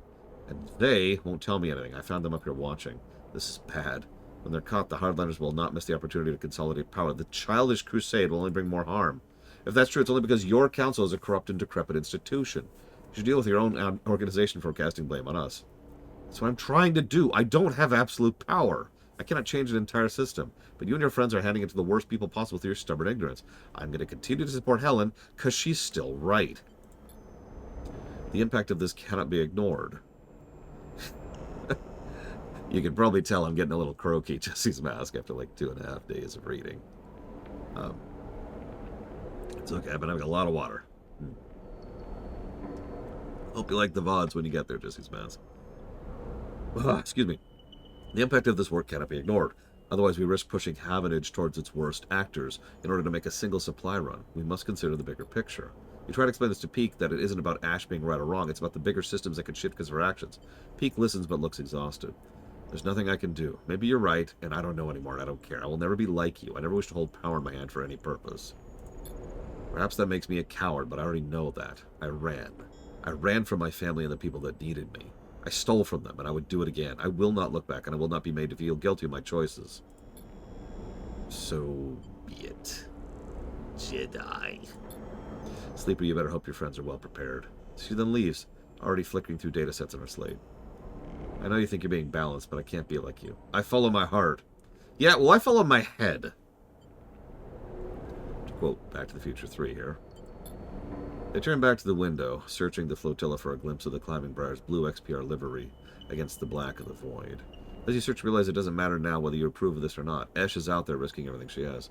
Peek is next to you, hard in their mouth. These are the people you care about. She'd like to stop this now, but it isn't too late for your friends.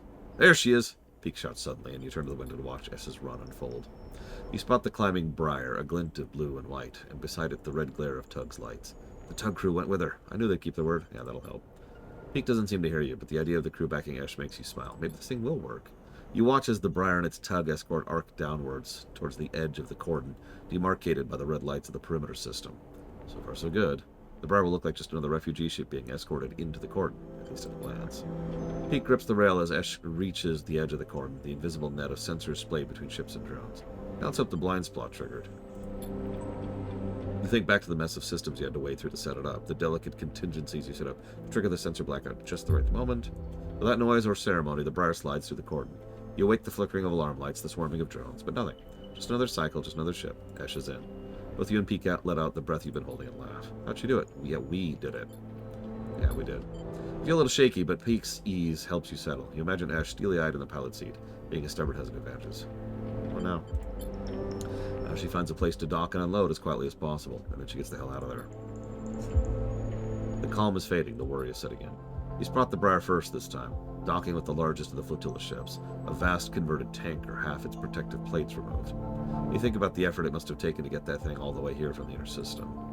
You watch the Briar, unable to get any sense of the progress from its placid exterior. It'll be offloading everything now. You think of all the supplies loaded into the Briar and how long the process of unloading them might take. The bay was packed, rammed with everything you could offer. The thought of bringing all that to the flotilla makes you smile. You think of the reaction of the refugees, of the welcome they'll give Ash as the bearer of such gifts. Sorry, I'm being reminded of a Voyager episode, where the people who were asking for help were not quite so grateful, and actually showed up with weapons to steal more. Not a great episode. Anyways, you imagine a smile from Ash as she's showered with thanks. You focus on that as you watch the Briar continue the nervous wait for it to finish unloading. It's breaking off! You see the puff of air and the dust that accompanies the emergency depressurization. She must have ended things early, but why? And then you see the tugs closing in on the Briar. Havenich must have spotted the ship. You and Peek are up against the window again, willing the Briar a safe path out of the flotilla. Suddenly the Briar shifts in place, a blue blur between the two hulls. Look at that, looks like those upgrades we put together worked. You watch as Esh cuts through the crowded flotilla, the tugs not daring to follow her dangerous path, and peeling away. It's hard to keep track of the Briar, and suddenly both you and Peek are searching the black for a sign. Where's she coming? All of a sudden, she is out, blue against black, pulling away from the cordon on a wide arc back towards the station. Clean run. We did it. She's out. Yay! That's great. Everything's worse now. Congratulations. Thank you, Sleeper. We did this together. We did something. Come on, let's go meet her. Yeah, sure. This is going to go very well, I predict.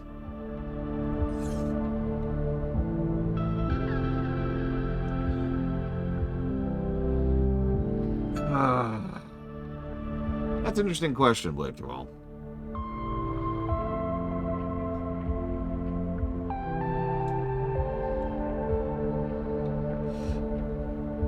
Yeah, it looks like the branching didn't mean anything at all. It just happened, and yay.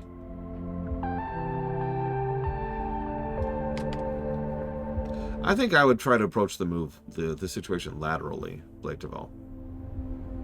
What I mean by that is I literally have connections with the local mafia. So I would probably try to reach out to some people who could, let's just say, let's identify some problem people. Remove some problem people. And once we no longer have the loudest voices arguing for, you know, dictatorial control, we can be a little bit more lenient about certain things because we don't have to be afraid of those people trying to misuse or abuse that knowledge in terms of future council meetings. That being said, the core problem never changed. It's the one thing the game has acknowledged the least. I've already said that before, and I'll say it again. We don't know if the station can actually hold them. Period. Let me put this as simply as possible. Let's say that they all come in, about 1,000 people. The station can't hold them. One way or another, that population is going down. There is no clean or easy way to do that. And even if we decide to not do that ourselves, the population is going to go down if the system cannot support them. Like, it's literally the oxygen, the food, the water cannot support the space, the electricity.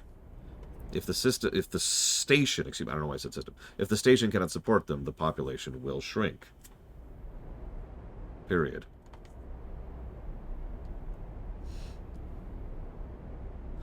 Ironically, a gradual ingress of people is one of the things I was thinking about. Oh, would I have stopped my friends from running the blockade if I gave a choice?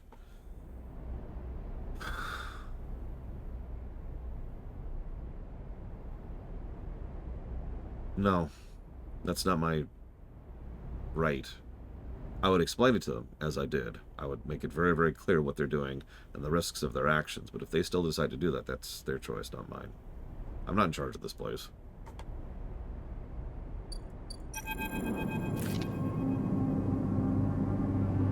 Yeah, what I would probably do is immediately go and start to work with Helen in order to try and do damage control in this situation.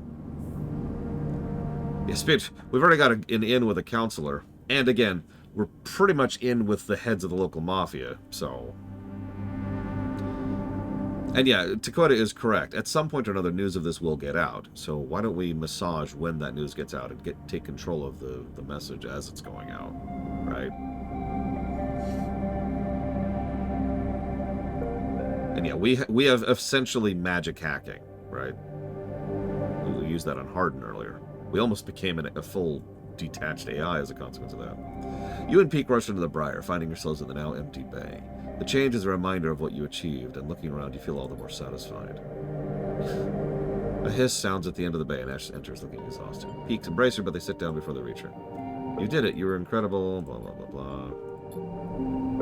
Sleeper, come over. Ash, did you give the flotilla our cheers? They burst laughing at the ridiculous of it all, but it's impossible to stop. You laugh. Blah, blah, blah, blah. You would have loved to see it, Sleeper, the welcome I got. They came to greet the ship once I docked, to offload the supplies. I told them I was coming, of course, as soon as I got inside the cordon. They were children, families, smiling, shaking my hand. Sol was there too, Peak. He's just as gruff as he sounds of the comms. They took it all, crate after crate, until the ship was emptied out, but there were so many, and even with everything we managed to bring, they needed more. They made me promise I would try to come back. You know we can't do that twice. What are we supposed to do? Sit and wait for them to lift the quarantine? Sit, Ash, rest. You've done enough for today. Don't, Peak. I know my limits. Okay, well, seeing as they didn't catch you, maybe they'll lift it. They know the flotilla poses no danger now, and if they can account for the extra load on life support. I need a rest, Pete. Sleeper. I'm afraid you're expecting a change in Ash's demeanor. At least she's honest. I think I need some rest too. They put a hand on your shoulder and give it a bit more. We could have done this without you. Yeah, you gotta go rest. So let's see how badly this is gonna go.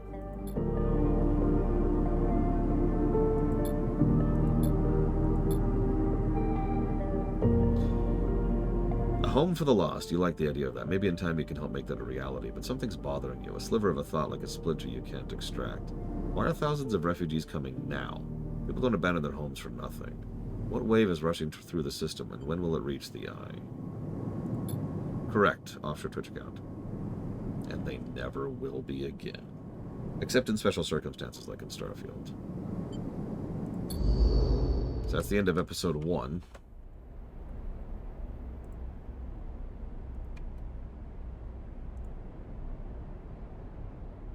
When was the last post-stream game? Or post-stream summary?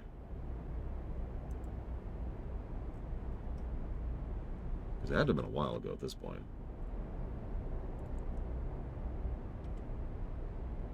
Yeah, a lot of people enjoyed those. But the physical and emotional and mental cost. Hey, 3 days until the next episode. Jesus Christ. Was too much.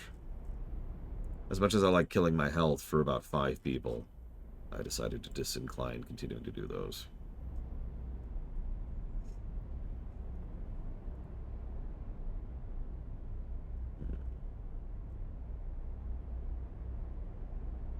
Looks like Arceus was the last one to get one. In June. Or more accurately, I recorded that right after we finished Arceus.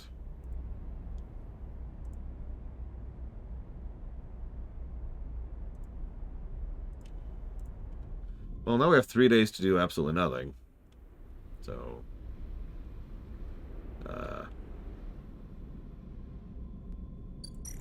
let's make some scrap.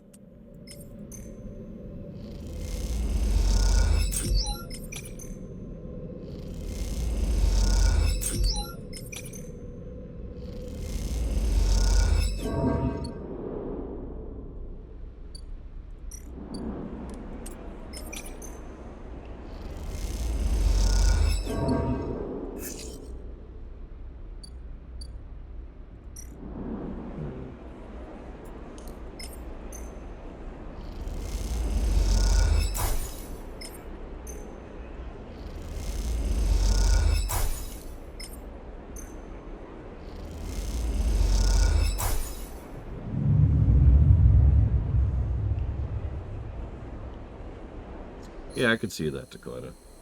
Especially since we're really officially into post-game at this point. Or end-game, or whatever you want to call it.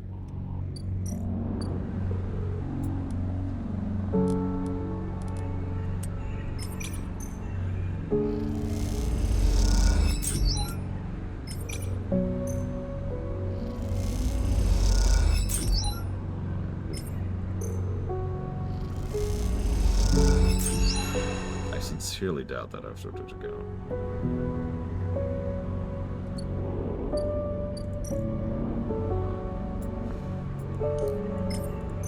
And it doesn't solve the core problem. I already trade enough of my health for money. I don't need to trade more. The ruminations were on their way out 6 years ago now. God, it's been 6 years. I made that decision 6 years ago, and I've stuck by it ever since. Nothing has changed. The ruminations are gone. Live with it.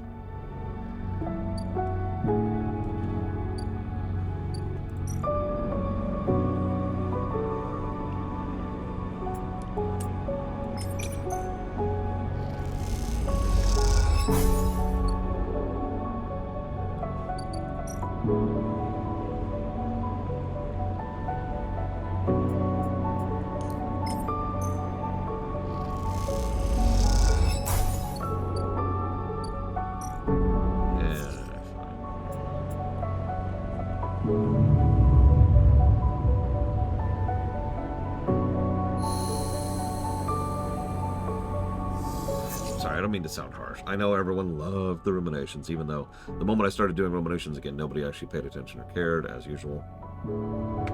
But no. This is well-trod ground.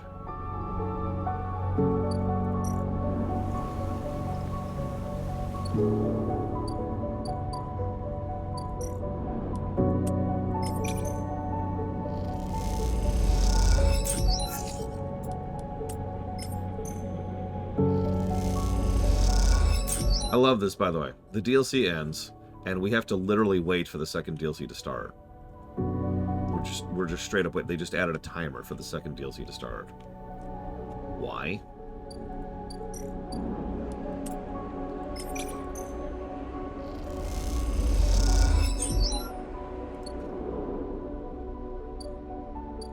Why?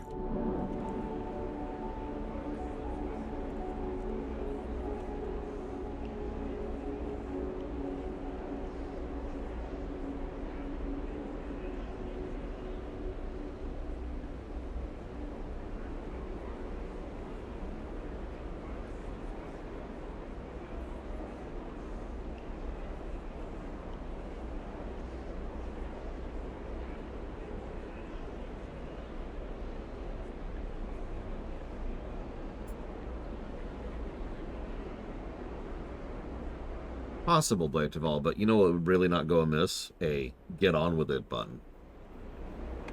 I say that crudely, but you get my point, right? Like, no, I'm ready to go now. Boop. And just start the next DLC. That's actually one of the reasons I went and checked that to see if there was such a thing. Yes, Ryman. They were talking about it. Citizen Sleeper 2 coming out next year. I saw.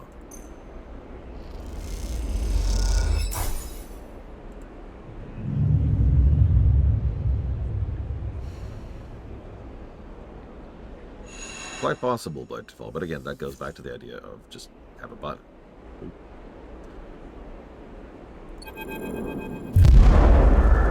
It hits you like a wave, a white-edged breaker roaring inland with the force of the entire ocean. The impact is a screaming brightness, blinking out everything. Behind it is silence. You float in silence, suspended. No, you don't float. You are the silence. It has filled you up. It has emptied you out. You cease to exist. Time passes, though you do not feel it passing. Then something flickers in the silence, and then something moves. That something is you. You open your eyes to the metal ceiling of the flickering lights. You feel the floor around you, patting it with your shaking hands. You assemble an image of yourself lying on your back in a corridor. You shake off the silence and sit up. What was that? You glance around for some sign of change. Damage on the walls, shouts in the distance, fear and fire. Nothing has changed. The silence sits around you like a fog. You try to think, furrowing your brow. How do you think again? It doesn't seem so easy anymore. You force the pathways to light up, the databanks to grant access. You feel like a fraction drive starting up after a long shutdown in cold vacuum.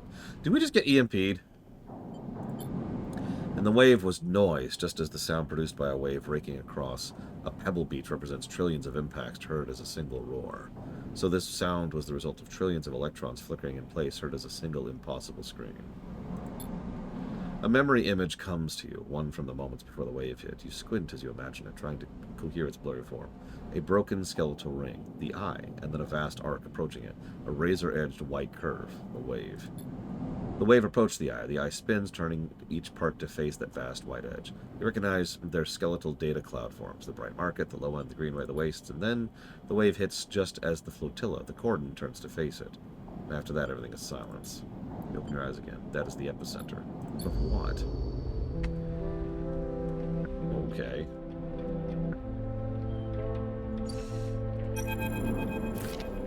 Even before you reach the cordon, the damage is obvious. The blinking red lights, the drones, the tugs are all gone. Half the cordon's frame has been shorn away, perhaps through the impact of a failing ship. People push past the corridor, both Habitat staff and contractors. You're met with suspicious looks and scattered warnings, but little else. From the equipment being carried out, you suspect this is no relief effort. Habitat are pulling out of this section of the station. The further you pass into the cordon, the less people you see. You can see a few sections have been closed off, their bulkhead doors sealed and red warning lights punctuating the corridors, but otherwise, most areas seem functional. That would be nice, Ross. And again, just give the player the option, right? Boo. By the way, hi, Suncom. You feel a handful on your shoulder. Habitat security? You should have known better than to wander this place. You brace yourself as you turn. Sleeper, what are you doing here? Did you see the cord go down? Did I speak with you? Havenage are leaving. I know. I passed plenty of their members on the way down here. I thought if Esh came anywhere, it would be here. I was away from the ship, and when I get back, she'd taken it and gone. Then I saw the damage to the Corden. What if this is some Havenage attempt to clear the flotilla to scuttle the reputation? No, it isn't. What do you know, Sleeper? Something hit the station. Hit? Sleeper, we'd all be dead if that was the case. Maybe not an object, but a signal? A shockwave, an EMP would take up most of the station, but... I don't know what you're saying, Sleeper. That doesn't sound... Look, I have to find Esh. I'm sure you felt something, but we can talk about that later. I can't sit around it talking longer. Find me on the flotilla. I'm going to find a way to Esh no matter what. With that, they rush away into the depths of the Corden, leaving you behind. Seems like you'll need to follow if you want to know the answers.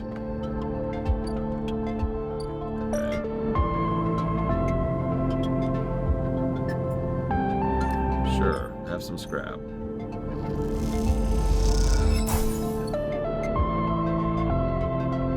Ah!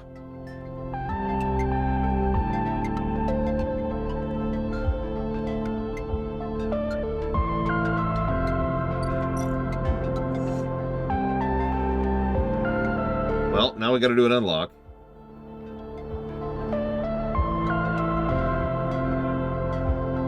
Okay. Oh, we did everything. Jesse's mask. We even left with them and didn't leave with them.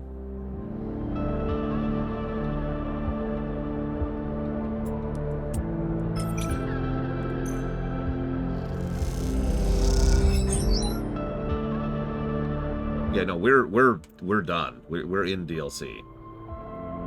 We're in post game, officially and formally. Let's risk energy. Conditions easier. Harder, I should say. Roll 6. It's also the only ending that feels like an actual ending to me, Jesse's Mask. We've seen 8 endings total, I think. I might be wrong on the exact number. And of those endings, that's the only one that felt like an ending. Everything else was just, and then you die. I mean, you don't literally die, but you get my point. Whoop, there's an event. As you walk into the bay of the Climbing Briar, the familiarity of the space overcomes any trepidation. It feels good to be back, and the return feels earned. It's been 3 days. You see Esh and Peak immediately, sitting at the back of the bay, deep in conversation. Their closeness causes you to stop, suddenly aware that you might be interrupting something private. Peak is gesturing wildly as Esh stares into the middle distance, hunched over. As Peak tries to give attention, she spots you. Sleeper, incredible work back there. Sorry I couldn't wait for you and Peak, but the moment I saw the Corden go down, I had to get here. People were looking, as usual, but I'm glad we're all reunited. Can I say one other thing I don't like about this DLC? It automatically assumes I really am invested in and care about these two people. Now, I know that sounds strange, because there's a lot of characters in this game that I've been automatically invested in and care about. But these two people are not one of them. And yet, at each time, it's like, good old friends. And yeah, no, exactly. You gotta earn that. It's just like, hey, I literally betrayed these two. I literally was like, no, you shouldn't do this. It is very potentially bad long term. And will make things worse for everybody long term. You notice that dilemma is just gone now, by the way. Anyways. To be honest, I can't believe it. The Flux event knocked the entire Corden system offline. The flotilla is free and Havenage are backing off. You must be your good luck charm. That's not a good thing! In this case, I have to agree with Sleeper. The Flux may have brought me my freedom, but the cost for the flotilla's system is significant, and Havenage weren't panicked enough. Sorry, what is happening? What's the Flux? Yeah, exactly, Shadow Machine. That's a good comparison. Hard to tell. It's some kind of disruptive wave that only affects electrical systems. Yeah, we have a term for that. It's called an electromagnetic pulse. Typically, systems are screened against radiation interference, but this seems to be dulled and not stopped by those defenses. Basically, the crisis continues. The Corden may be down, but this brings a whole other set of problems. You should tell him, Esh, please. Please, Esh, haven't they shown they can be trusted? No! I haven't! You can see her anger in her eyes, but realize it's not directed at you or anyone else. She's angry with herself. I brought weapons to the flotilla. Oh my god. I mean, we saw the explosive stacks. She armed the refugees. She armed the refugees.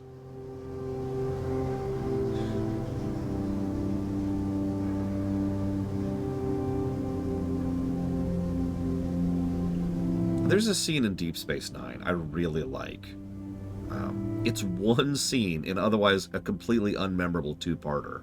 I think it's the beginning of season 2. And there's Kira and like some rebel leader guy down there. And you've got like the official like Bajoran military police up there. You've got like the rebels down there, and they're all very tense. But what everyone wants is for everyone to just sit and be calm and talk. And there's this one moment where one of them accidentally shoots. They don't hit anybody, they just shoot. And everyone immediately starts thinking the firing has started. And there's this wonderful moment where Kira and the other dude are run out in the middle of the people, which is very stupid, by the way, and just are shouting as loud as they can, don't start shooting. No, this is a ceasefire. We're here to talk. We're not here to shoot. Don't. And that scene always stuck with me, because those kind of situations are exactly that tense, because it is so easy for things to go bad the moment anyone, for any reason, starts shooting. It doesn't matter why.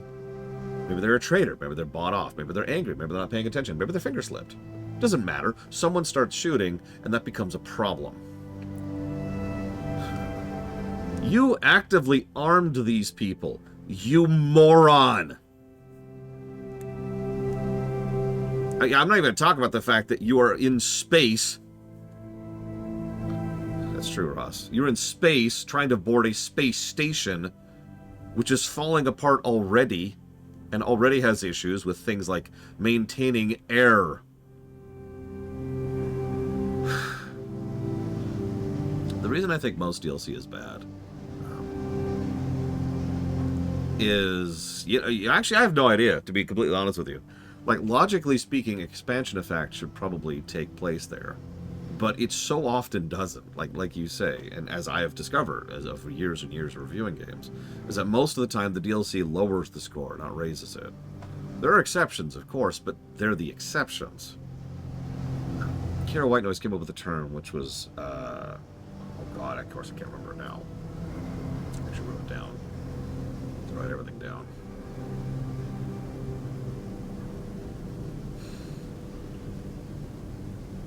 Cash-in syndrome.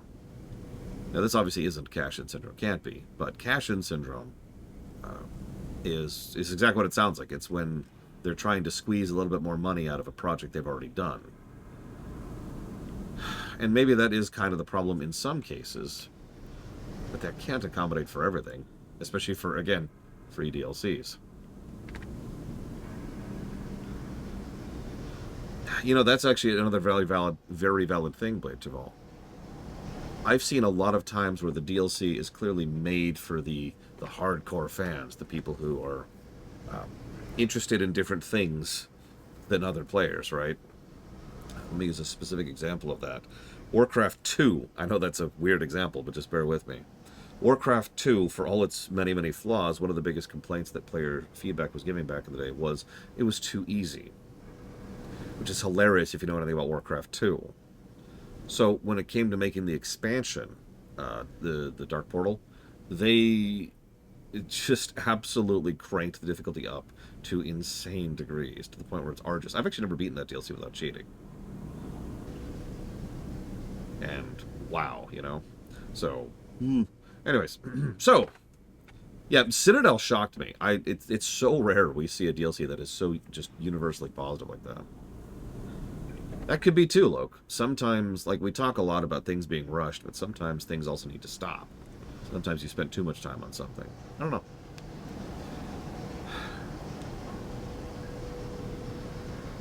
And yeah, it's possible that this is exactly that, Jesse's Mask, that this is to testbed. Citadel was paid, I'm pretty sure, yeah. Savacom. I think? You know what? Maybe I'm not sure about that.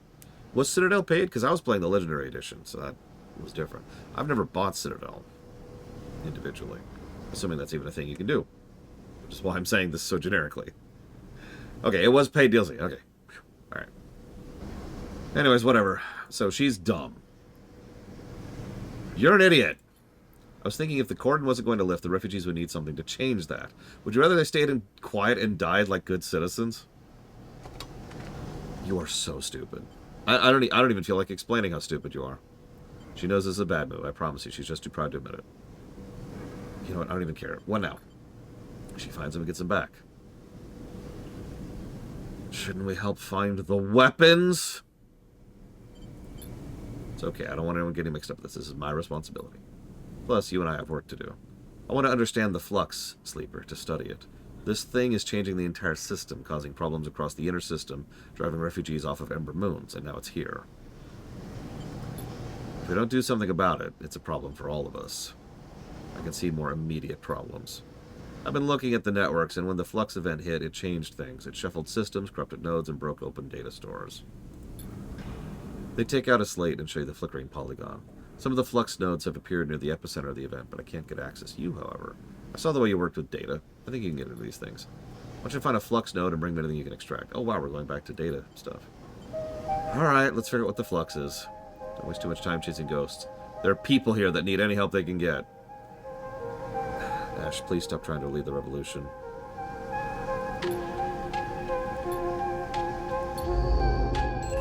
I mean, that's where she's going with this, right? She's straight up just trying to lead the revolution here. And I'm not even sure, like, if she understands what she's rebelling against. Unless it's just the authority in general. Yeah, so the best scoring DLC other than Citadel, assuming we are counting, Toussaint, I can't remember. Blood and Wine. It'd be Blood and Wine, almost guaranteed. I know that's not a current review, but it still counts. Other than that, Shivering Isles comes to mind. So we have covered that.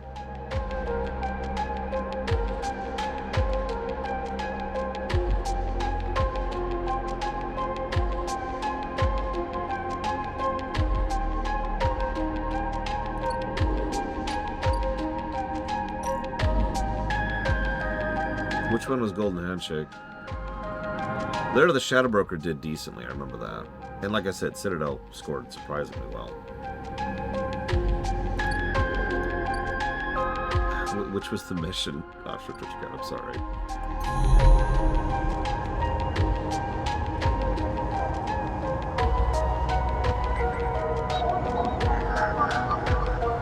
Six. Oh, the bank. I mean, yeah, the bank did quite well. Although I'm not sure how they part and parceled that out. Because the island was okay.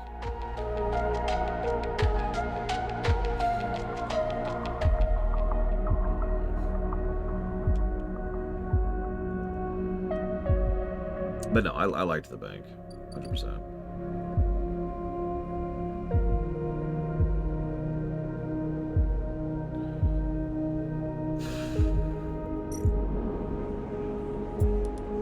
In the commune, as usual. Put in a bad day's work, aka a 4.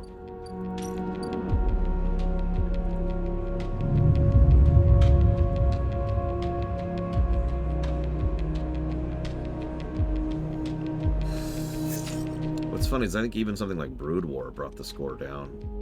I'm not sure 100%, but I think it did. I didn't mean to hit that button. Oh, I'm spacing. Whatever, I got a 6, which is what I need anyways.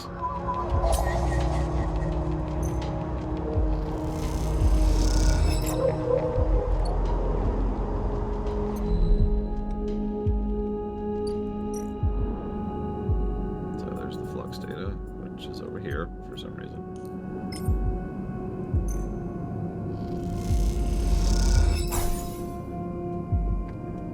See, I'm not sure, Loke, in the net. I don't think we even calculated it at the time.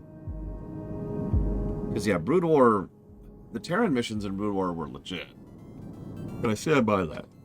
And there was some interesting story stuff here and there. And then there was the rest. Like, the entire Zerg campaign. Just the whole thing, really.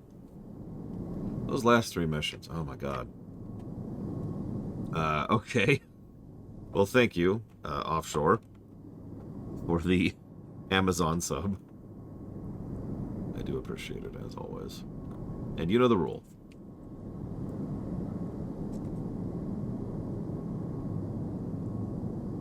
Protoss were hit and miss for me, but I do admit those missions were more good than bad, I think. It really is the Zerg campaign that just dragged Brood War down. which is a shame because that was the last campaign. You know, that's true, Savicom, and you could be absolutely right.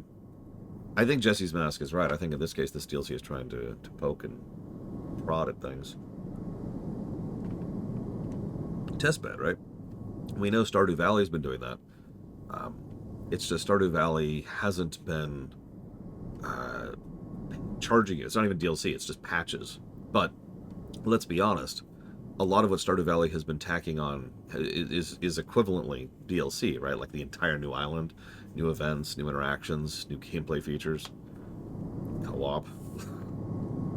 Like Stardew Valley has done a lot of DLC since it launched. It's just all been in the form of patches. Okay, so that's going towards Dragon Age 4. Time Splitters, which... okay, hang on. Put this down here.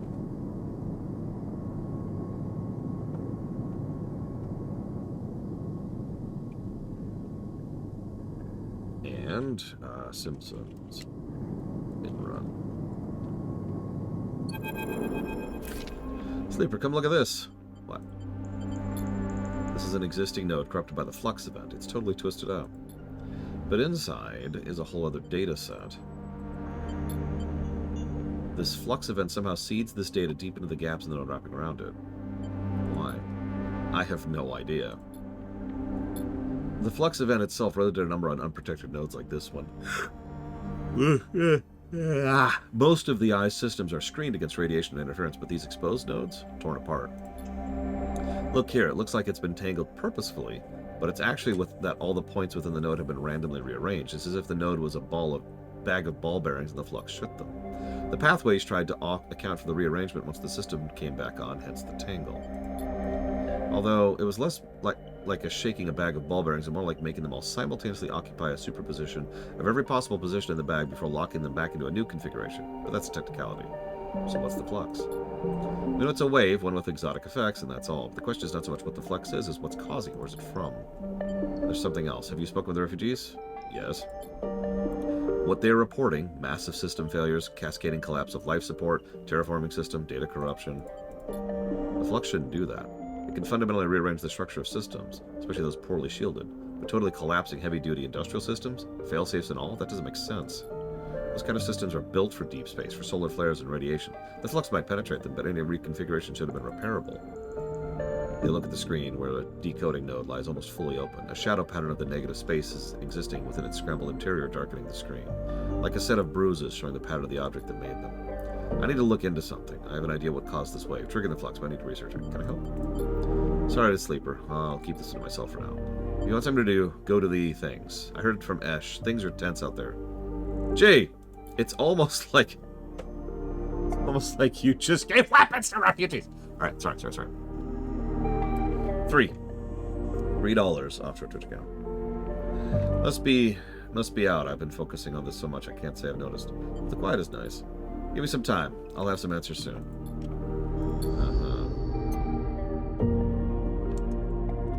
Hang on, I need to see what just came in from Lord Paramount.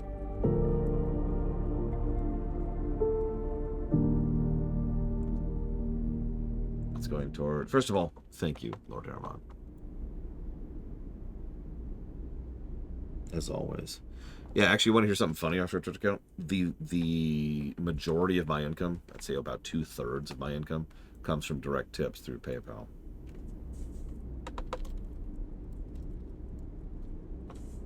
Ratchet and Clank block, Disgaea 1, and Dragon Age 4.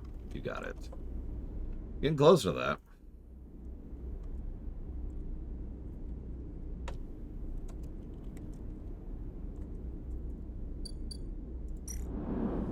Another timer. 6 days. If health things didn't exist, I'd just hit turn, turn, end turn each time, Believe it or not, not quite, Savicom. I have to do a lot of dancing, is what I call it, when it comes to my budget. Generally speaking, I just try to plan 3 months in advance. Like, if I somehow magically stopped getting all income right now, I'd still be good for a bit. And because I have enough of a advance warning, I can pull back extensively.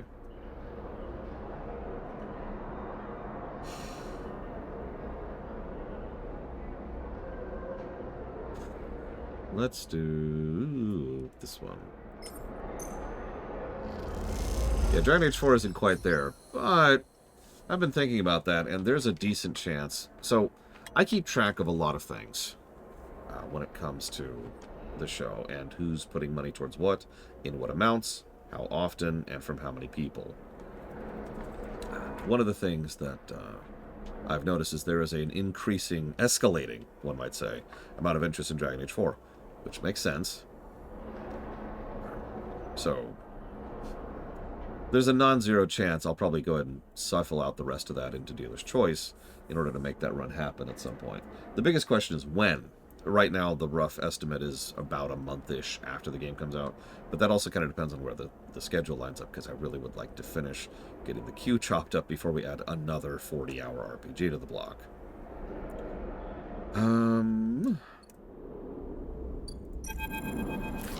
Someone told me I should be thanking you. Don't be afraid now, I've been hunting you for sure, but for all the best reasons. Hello. I shake his hand. He grips you firmly with a heavy and calloused hand. Forgive me, as soon as I saw you, I know who you were. I've been told a sleeper was part of the supply run that came in several cycles ago. Very welcome back. We all thank you for her. Walk with me, sleeper. You notice people make way for Soul, standing back and letting you pass. Apparently, Lord Aramount, you pass a makeshift kitchen, steaming pots on heating elements, a restless queue collecting meals. That algae that came through isn't exactly a full meal, but what we have here, we've been able to make it work. You see a ladle of greenish stew dished out. Color is something, isn't it? Soul leads you out of the larger bay into a corridor lined with storage rooms that are now serving as dorms. You see someone filling a metal container from a standpipe, the water gushing out readily. Soul nods to the person as he passes. It's a little further now. You go into the elevator and it jerks to life as you pass through the layers of the ship, and you see people on every level, supplies crammed into every available space, sparks leaping in and bursts as the ship is reshaped and modified to sustain its population. If Habitats were expecting an excess from the flotilla, the Flux event has put a stop to that. Some have crossed to the eye, but many just to gather salvage or score a hot meal. So the pressure on our supplies is shrinking, but not like I'd hoped. With the Flux reaching all the way out here, people are starting to understand our journey might not be over. Suddenly the freight elevator stops, and Soul leads you out into a wide room of chairs and terminals, ringed by a mezzanine with a glass roof overhead. The far curve of the eye is beyond it. This your ship? That's right, the Pilgrim Seed is mine to care for. She chose me, so to speak. Mr. Crew did. I do my best to serve him.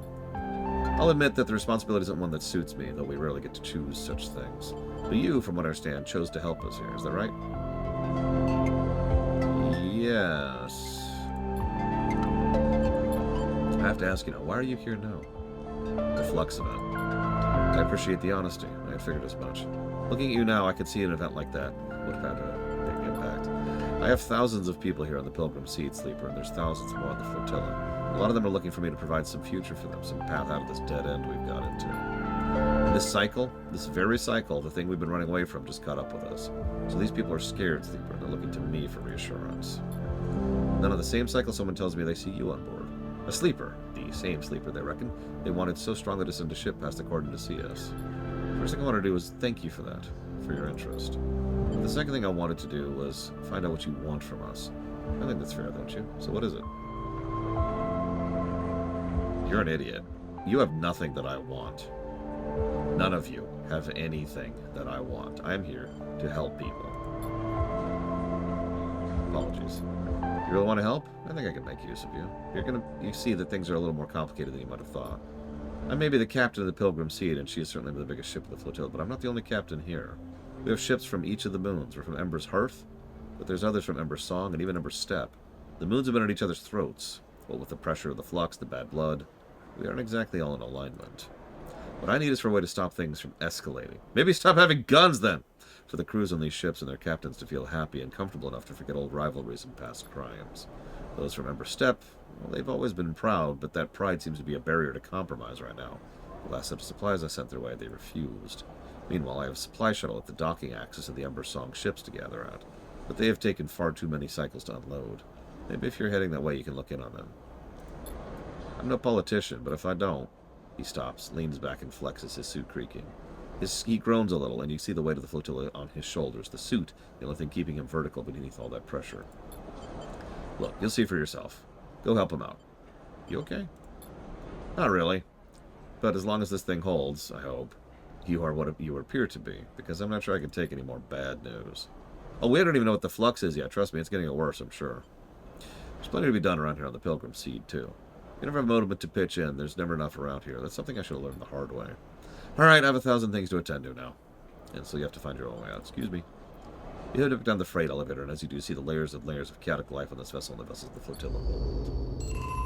Cool. And I can't be the only one who noticed that a bunch of industrial systems are shutting down on the ships, which almost guaranteed means those systems are going to start shutting down on the station. So whatever the flux is, it sucks. Moving on. So we can give them...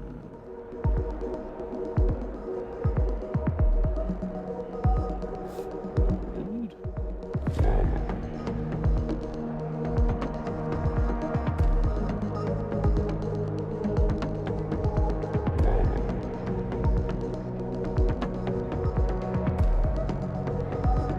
Well, the good news is I've been stockpiling resources in preparation for this DLC for, like, a while. So, here.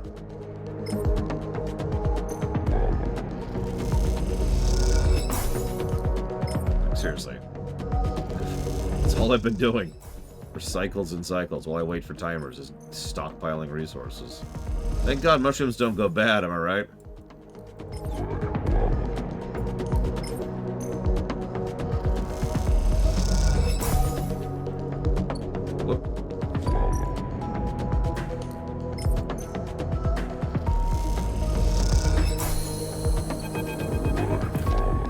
Soul finds you in the deep layers of the Pilgrim Seed, working on a patch for life-supporting men. You hear him coming, his suit hissing as he does. I had to ask around to find you. Seems you know this place better than me these days. I put in the time. And we thank you for it. Stand up, let me see you. He pulls you to your feet. I don't believe we ought to have a sleeper on Ember's Hearth. You do make me sure we wish you had. We could have done with a few workers as good as you. Thank you. You're welcome. Seems like I owe you some answers, seeing as you've been working so hard on the Pilgrim Seed these last few cycles.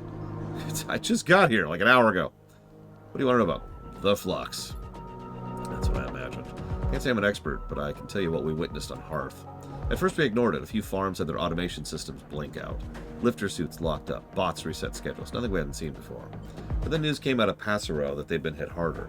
Local network had gone down and no one could get it back up. It was rough for a while, but in the farmland we were used to that. Passero? Yeah, Capital Hearth. Tens of thousands of souls there. Anyway, we thought the flux was a freak event until the day we got the network running again. That's when the cascade happened. System after system corrupted, data lost, and then another flux hit, and another. The bots were running circles in the fields. People had to cut out of lifter suits like mine. In the city, I never saw it, but I heard from the others. It only got worse from there. We couldn't seem to fight it. It cut us right open. That's what I know about the flux. Some folks say it came from the inner system. There might be connected to some old tech there or something. I never heard anything more than rumors. So I don't have better news. That's an interesting apocalyptic scenario when it comes to a sci-fi setting like this. Just all the automation just stops working. Or works wrong. I'll save my life story for another time, but the short of it is that Hearth is the first of Ember's moons, the biggest and most populated, which is down to the successful terraforming system Sibel set up when Solheim owned it. Our relations. Depends on who you're talking to. You shouldn't mistake me for a politician. That's for others to do. But Ember's Step was a test ground for the terraforming tech that Hearth is built on, while the Ember's Song was the extraction site for raw materials and energy to make it work. You can imagine that would lead to some tension. However, despite what people say, Hearth was never fully stable. Sibel liked to talk it up, but after they pulled out and Solheim left, our people discovered they'd had to keep systems running themselves or the place would end up as dry as Steppe. Hearth was good as long as the excavators kept running, kept filling our skies with clouds. Even after the collapse, our people kept those things going, turning that subsurface ocean into a periwinkle blue sky. Flux ended that, though, and when they failed, the rains failed, and the harvest with it. As soon as you have a city without a way to feed itself, that's when we, some of us, made the decision to set out to this place and look for another future. Keep it up, Sleeper. You're making me think I might start making new plans for this place.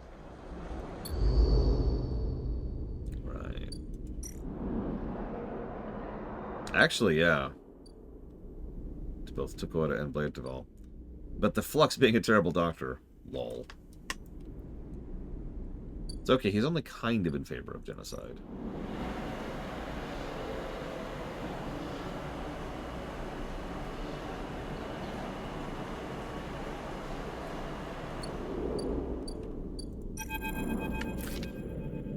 It's a strange sight, given your time spent in the Greenway, to see a greenhouse choked in red dust.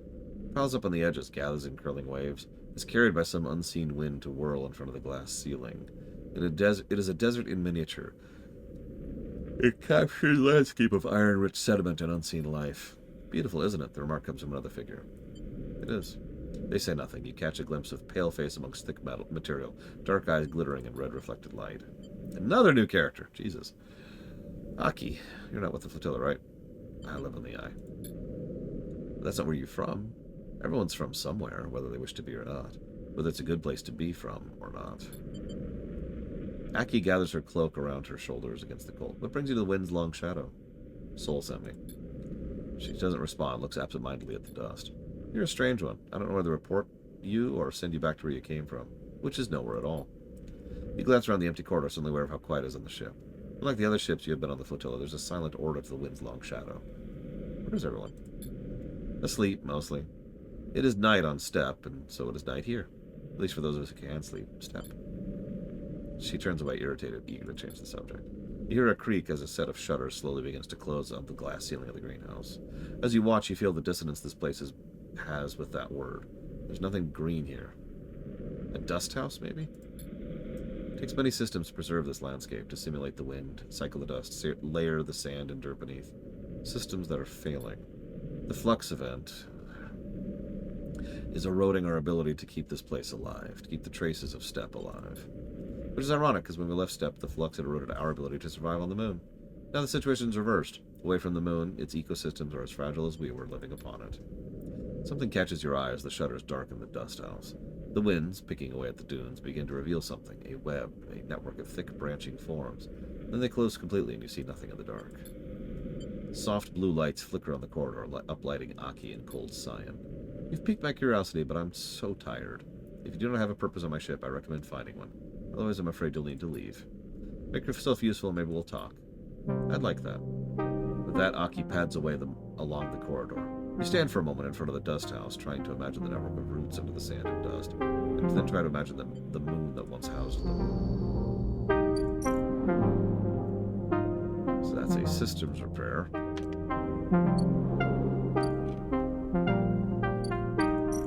This is unloading stuff. This looks like it has no detriments. Let's see what happens if we get a negative. That was a neutral.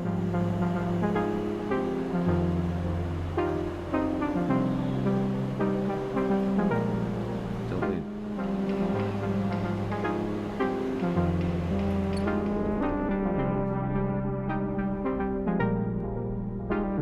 No, whatever. Put in a bad day's work at the commune.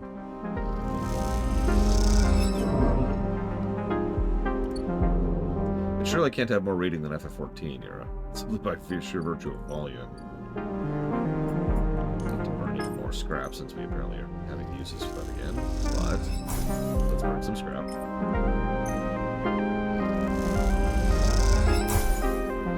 And then end the cycle. Because this is secretly FF10.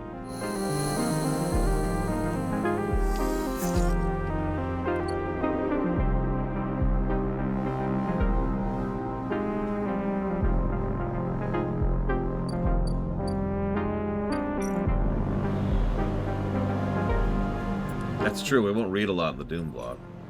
Hopefully we'll have something to talk about, because, you know, that might be a fairly dull run otherwise.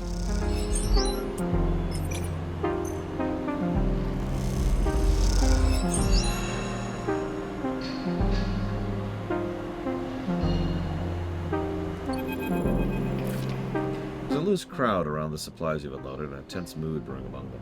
You sit nearby on the edge of the shuttle's docking tunnel, resting. Further away, crews from Ember Song continue their lives as usual, coming and going, trading, discussing. There's a quiet efficiency to the hub, set up as a common space for the swarm of small ships from the Ember's Song that are part of the flotilla. Unlike Hearth or Steppe, there's no one capital ship for the moon's refugees. Just a mass of individuals traveling in concert. We told Hearth we didn't want their scraps. We turned to see a gaunt pale man, another new character. Beat through. Pale man wearing industrial works gear you've seen so many Song refugees. You hear me? Supplies are here to help. Oh, how noble of you, coming out here to help us singers. There's a rumble of anger. We agreed to join the flotilla for joint protection. We did not agree to Empress Hearth using the flotilla to secure their control of the moons. You realize he's addressing the crowd as much as he's addressing you. With the cordon down, our crews are more than able to acquire what is needed from the eye. What is owed as restitution for keeping us restrained. We will need what we need, we will take. You're an idiot. Why are you delivering supplies for Hearth? You need to check your alliances, Sleeper. Hearth thinks they can buy us, but we remember the past. Take the supplies if you wish. We are not wasteful.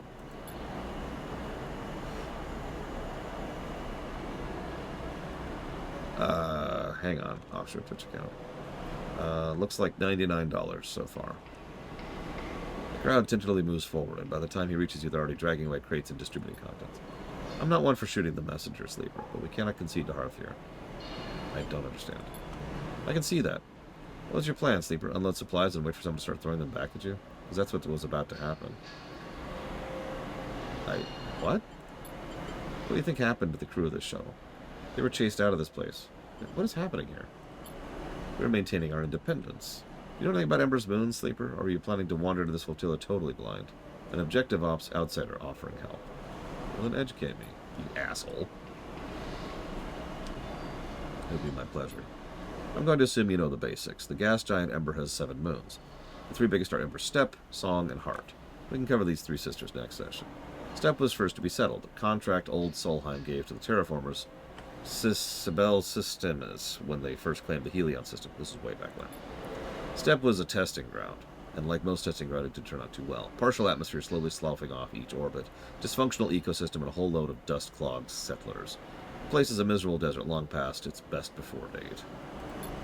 So Sibel moved to Hearth, where they redoubled their efforts. The subsurface ocean had some balmy tidal heating, and it helped, allowing them to build a real atmosphere. A real habitable world, a place that typical Hearth colonists won't ever let you forget. How did Sibel achieve such a thing, you might wonder? Well, that's where we come in. It's the same old rule of surrogacy, the one humanity built into our universe around. My moon, Ember Song, is a sulfur-soaked rock covered in volcanoes, tidally heated by its inner orbit to sweltering temperatures, exactly the kind of crucible you would need to fuel a terraforming project. Energy, industry, fuel. Song provided the raw materials for Hearth, willingly or not. And a crucible requires people to run it. Us singers, born from the flaming pit and asked to stoke it, so that others might live a paradise in the making. That's what we had to endure until Solheim brought everything down.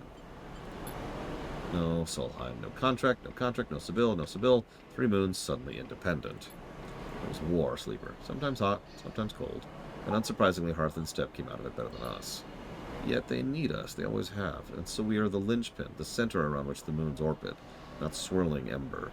We have resisted takeovers, sieges, and expansions, and now we'll resist this. Half the people on these ships think the flux was caused by Hearth, intentional here or otherwise. And I have to say, some cycles I agree. So before you come here to hand out supplies like a good soldier, maybe educate yourself. But you abandoned Song. I want you to imagine what it's like to try and live on an airless volcanic rock when every system that sustains you starts shutting down. We abandoned nothing. Some stayed, others left, but we will reclaim Ember as soon as the flux fades or ends. We've endured worse. Don't you need the supplies? As I said, we'll take what we need when we need it. There's no authority we recognize here. Won't keep you from your docking access, but no one here has the authority for that. Watch yourself here. Try to remember that the Eye is just another in a long list of people who try to control us. I'm just not going to respond at that point. Look, we are many, and we have many needs. Ships come to this docking access for repairs, for requisitions, for friendship. We can provide these as well as any singer. You want to help on your own name, not that of Hearth. Hear that name here, and you'll lose all trust. Be as we are. Act in your name alone. I didn't waste my time here, Sleeper. What?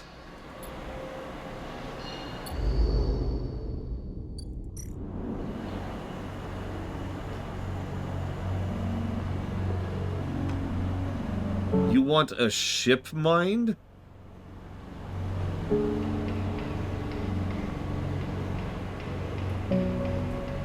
And spores. Both are rather valuable resources. Also, you notice this is the only pet method of progression. I happen to have the spores on me. I do not have a ship mind. I can make a ship mind, but Jesus Christ.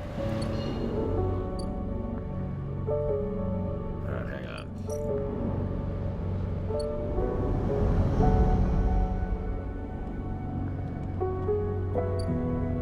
Oh god, I literally just missed the merchant. Oh no, they're here, they're here. Okay, I will buy a ship mind fragment. I might as well buy the other one while I'm here.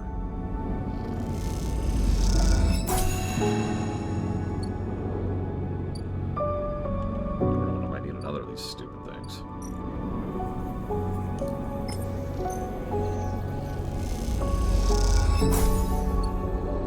Well, that goes back to that Voyager episode, doesn't it? I mean, apparently Von Falkenstein, this is what, the 4th, I think, ship bind we've had to build? Yeah, 1, 2...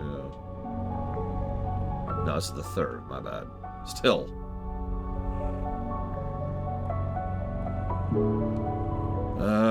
Okay.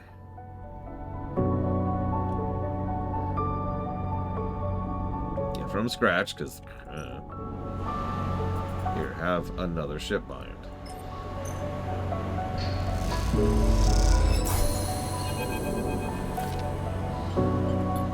Something about the way he's leaning against the rail, looking down across the axis and towards the blinking lights of the flotilla makes you pause.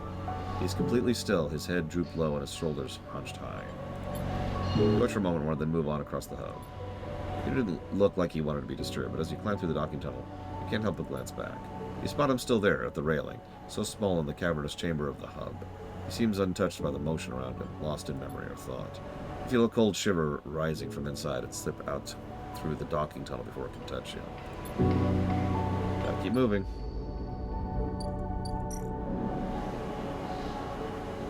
Oh my god, now I have to start burning dice on these assholes. Yeah, no kidding, Takoida. Jesus. That's 2 people in this DLC I'm not a fan of now.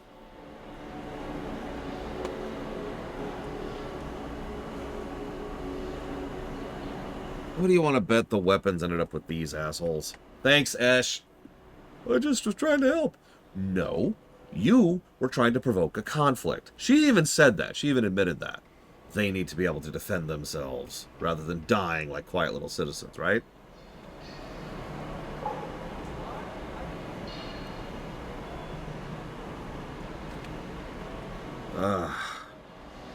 Okay. Let's reroll, because we have terrible dice right now.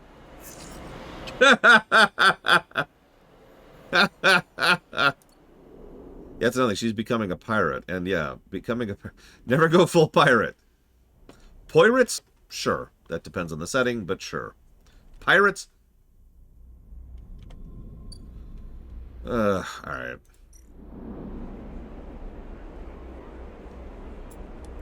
Oh, have you actually watched the show now, Mr. Red?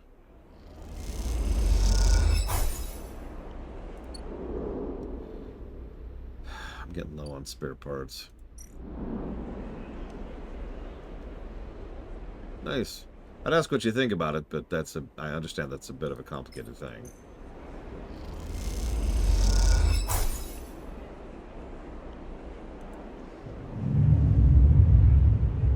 Black sails. No, I'm good. I want to hold on to what little hope I have for humanity. Oh my god, those dice! Oh, okay. Hang on. Oof. Alright.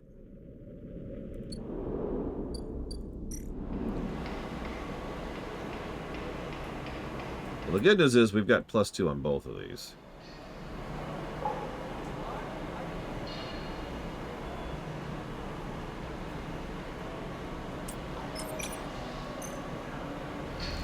Alright, let's reroll. Oh, that's much better.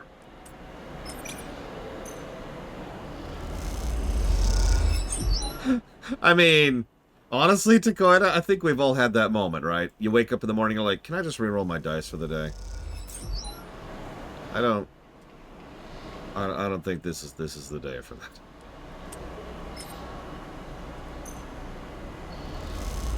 Hey, Colgrim.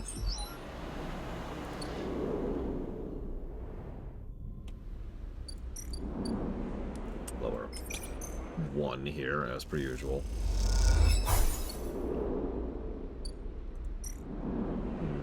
Can't we buy scrap somewhere? I feel like that was a thing.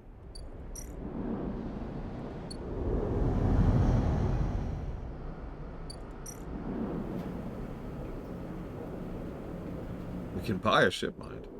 Oh, it's off the ships. Right. Yes.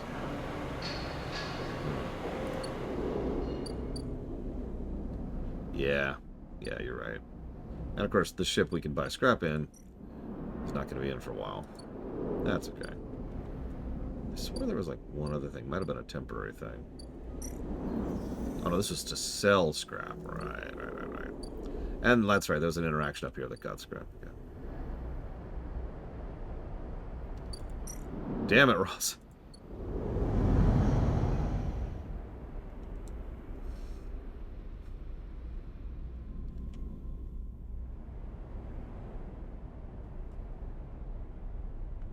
I actually have a real answer to that, believe it or not, Ross. So that was Jeri Taylor, right? Now, if there's one thing we know about Jeri Taylor, it's that she is terrible at writing science fiction. Now, is The Drumhead a science fiction episode?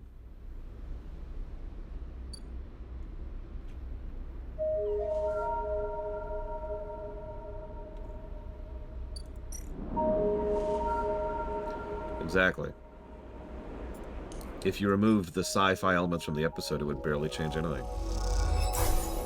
Now, I'm going to challenge my own assertion there, because there's one other thing that Drumhead does very well. That is continuity. It ties into Worf's thing. It ties into several of Picard's specific episodes by calling back to Best of Both Worlds. And I forget the other one. One of the other episodes that was a Picard-centric episodes. And again, Worf with his discommodation, which is probably the single biggest plot arc going across all of TNG. And yeah, Frakes being Frakes, which was fantastic.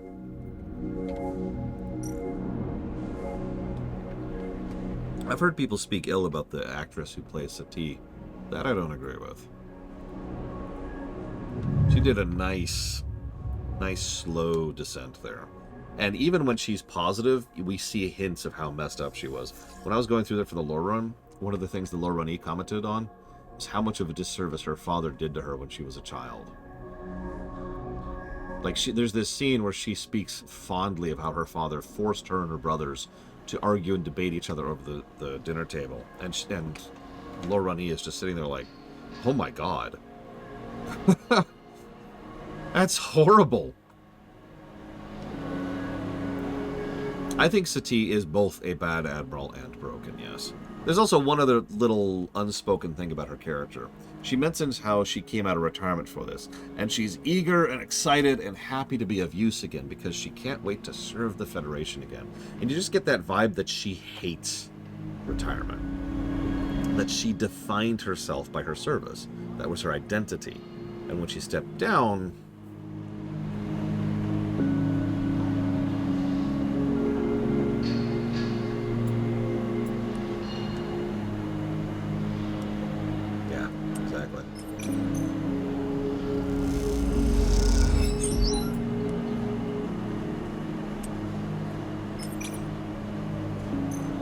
Time to feed the Haug! Oh, sorry. I'm glad you liked it for what it's worth. But it's worth. I think it's better to have different writers and directors for different episodes to have one solid writer and director. Now that is a fascinating question, Colgrim. Because what you just asked me is what I prefer, Star Trek or Babylon 5? Sleeper! Can I help you? Can I shoot you? Because that's what I'd really rather do, honestly. I've been hearing things. I stay silent. Don't be so nervous. You know, on Song I was a teacher. Really? Don't sound so surprised. Mechanical engineering. It's an essential subject on the moon where a single mechanical failure can mean the deaths of hundreds. Heat, atmosphere, radiation, all of it's hostile to us. My students knew this. Their work, their training was respected. As long as they were careful and respected Song themselves, they could have their choice of colony placements. They were always in demand. That meant I was respected, surrounded by friends and colleagues, always able to call in favors and repay them for like. Some colonies are small, close-knit. We look after our own. When the Flux event started hitting, colonies went dark overnight. We all knew what those kind of failures meant. Like always, we lost more people than any of the other to the moons. Not a single one of my students left Song. Our future was cut off, just like that. My future. What am I doing out here? What use am I? Song is a fading memory. The systems we built are useless outside its orbit. Am I supposed to move on from here? No, I don't feel bad for you, you revolutionary jackass.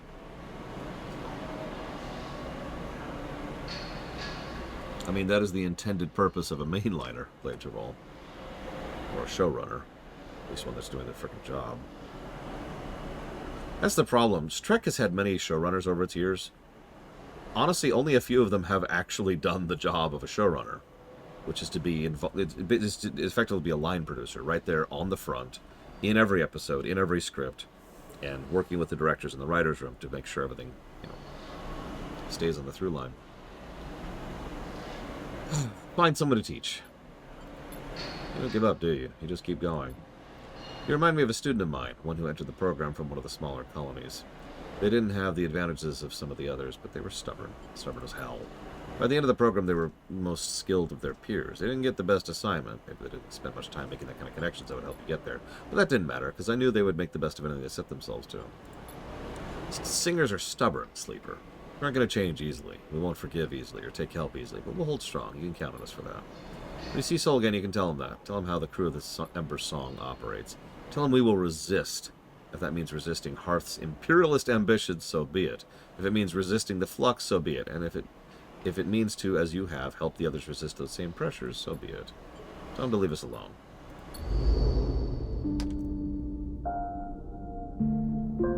Oh, he's dead! Oh, I don't know what happened.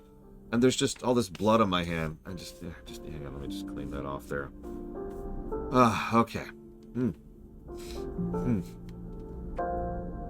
So I'm tasked with making a new sci-fi show. Okay, I've got this idea. They're on this, journey through, space. A space journey, something like that. Oh, no, the airlock opened. Oh, no. I was trying to help him, and he just exploded in blood. It was so strange.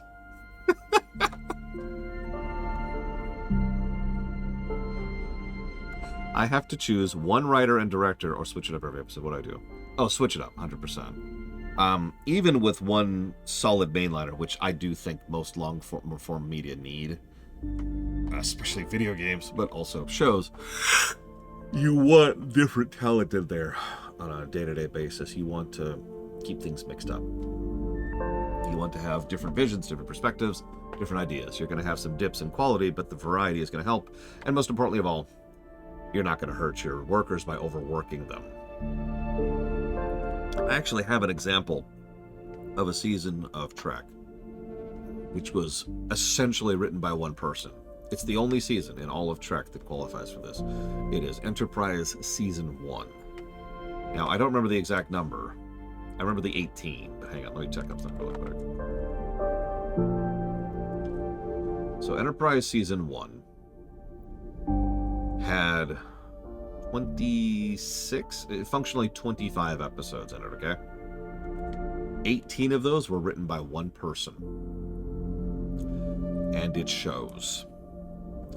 That workload, I've actually talked about this before. Brennan Braga is the gentleman in question, and he took a 6-year sabbatical from everything because he was so burnt out after the end of Enterprise.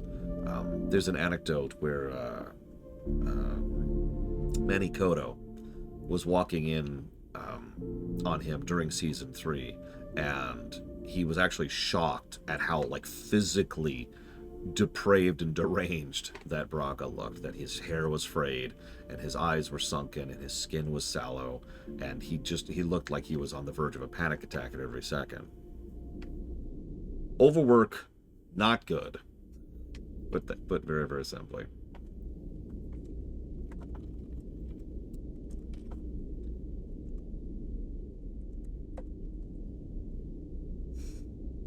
I mean, There's that term, yes, he did, Blake Jamal. That's part of the problem. He wrote a lot for Voyager. Actually, let's be clear about this. He wrote a lot for TNG and the movies. Then he wrote a lot for Voyager. And then he pretty much shouldered early Enterprise by himself. So by the time we got to Enterprise Season 1, he was already overworked. And then he had to do most of a season by himself. Enterprise Season 1 sucks, but I don't fully blame that on the writer because... right? Like, damn it, I've chained this person to the mine for the last 7 years, and for some reason the amount of ore he's pulling out has just been getting worse. I don't know what's going wrong here. Bad, Monkey, bad. I believe so. Yes, Wenlock. Yeah, late Voyager. There's a sweet spot for Voyager. It's about from Season 4 to about Season 6. But you could tell that with Season 7, they started coasting a little bit. It's especially important when you consider that he was actually doing writing for Season 1 of Enterprise while being the mainliner, the showrunner, for Season 7 of Voyager. That's just... God. I think I work a lot. I at least take lunch breaks.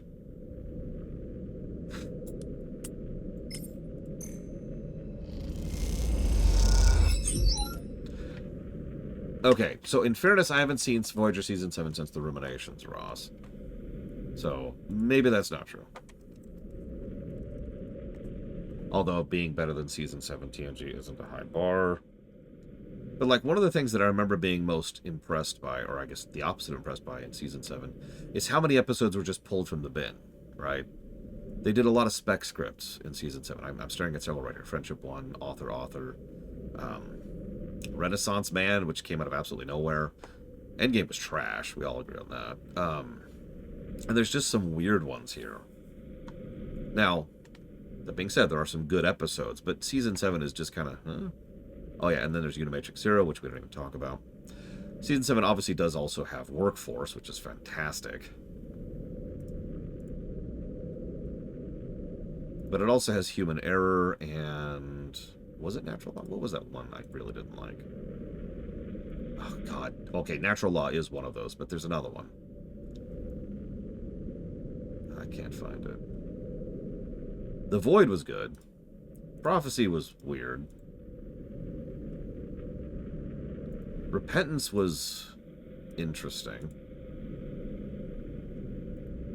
Lineage was fine. I liked Shattered. I think I'm one of the only people who like Shattered. Didn't like Nightingale. Body and Soul's a weird one. We'll get to that later. Inside Man is fine. Critical Care is good. Repression, is this it? Repression. This is it. Sorry. That was the one I was looking for. Repression. Screw Repression. That's all I'm going to say about that. Moving on. Let's do a reroll. Pop that in. Hope for best.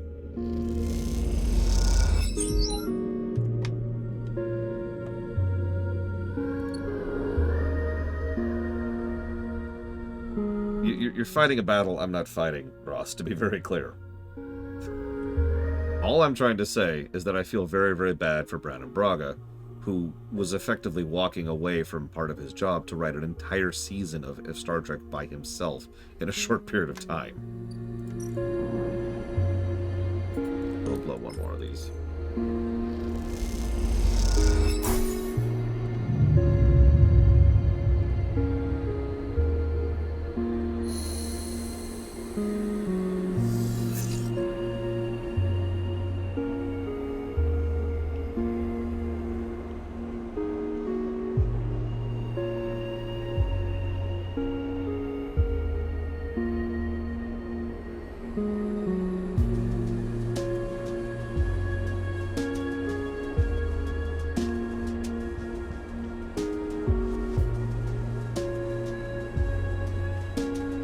DS9 Season 7, I have admittedly mixed feelings on.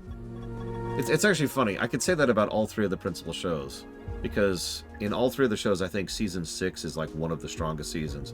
And then Season 7 is a noticeable step down for Voyager, DS9, and TNG. Oh, those are some terrible dice. But then again, I haven't actually reviewed TNG season 10. An individual season of a show I'd call the best season of any TV show ever. Andor.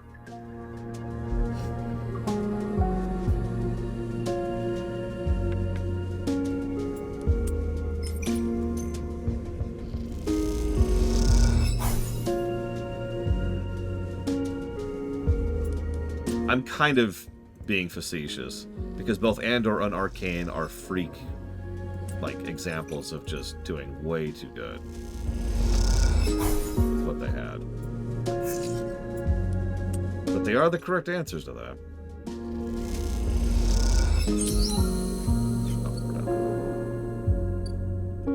Having said that, a more traditional answer, Justified, Season 1. I see you've been contributing. I was unsure what to expect when we joined the flotilla on its voyage across the Eye. But after the journey across the system, and then the quarantine, and then the flux... Thank you. Name a significant flaw in Andor.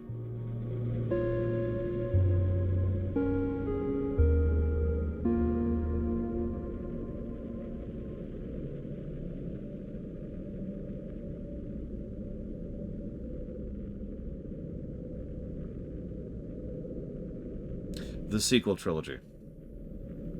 The other ships have been only interested in sending us supplies, but we grow all we need. What the dust houses need, that's a problem to concern us. Shall we go inside? Is it safe? Come to see. Seems only fair that after you help with the support systems, you get to see what it is you're maintaining. Aki leads you through an opening beside the window. You pass through a dark changing room. You notice Aki is sliding on an oxygen mask and a visor. Inside it's like the Ember Step, thin atmosphere, constant dust storms, nothing that'll bother you. She passes you a mask. The dust isn't exactly pleasant to inhale, however, so take this. She leads you through a short decontamination tunnel, with its fizzing panels of purifying light, and then through the dust house. Immediately the wind and the heat hits you. You feel the rough waves of dust scatter across your face and peer through amber muck. Your feet slide on shifting piles of sand. Welcome to Step, or an emulation of it at least. The terraforming process only managed to provide a limited atmosphere around the mood, one which is slowly escaping. It's been like that since I was born, so I got used to the idea. So did everything else that lives there. What is that? You instinctively look down, and something pale and twisted pokes out of the sand. This is Step Silk. It's one of the plants we established on the Step. Like any bast fiber, it can be retted and woven into clothes. I'm wearing some made from it myself. It's one of many species adapted to the Steppe since the Solheim collapse, which is why it must be preserved. It is as much a refugee as we are, and the dust houses hold hundreds of other species. You look at the pale, unassuming root, threaded thickly through the sand. Aki watches you silently. Had enough? It'll be easier to speak outside. Aki leads you back out through the decontamination tunnel, which blasts the dust from both of you with a burst of metallic-tasting air, and into the changing room. Why bring the plants with you? They're more than just plants. This is our way of life. The steppe silk cannot survive in any other conditions, neither can the others, and the steppe itself... She pauses, pulling the shawl around her. She looks pale and small in its layers. Steppe was already a doomed world. When Solheim gave the terraforming contract to Sibel, they believed they could build an atmosphere, but the moon's erratic orbit made it impossible to maintain. By the time of the Solheim collapse, the atmosphere was already fading, and Sibel's attention was on Ember's hearth. After the collapse, Sibel fell too, and its researchers scattered across the moons, and any central organization was lost. Since then, my parents' generation worked tirelessly to survive, to adapt what we had to the failing moon. The steppe silk and other adapted species are the life's work of the steppe colonies. So when the flux started to collapse our computer systems, corrode and destroy our life support, our water supply, and our agriculture, we had to leave. Soon the only traces of steppe will be on this ship. She begins to cry.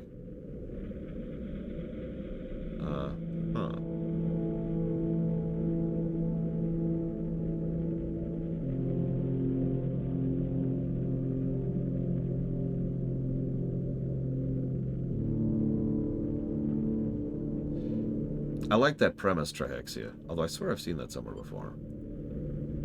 I've always liked the idea of leapfrogging technology. It's the kind of thing you only really see in sci-fi, because space is actually gargantuanly huge.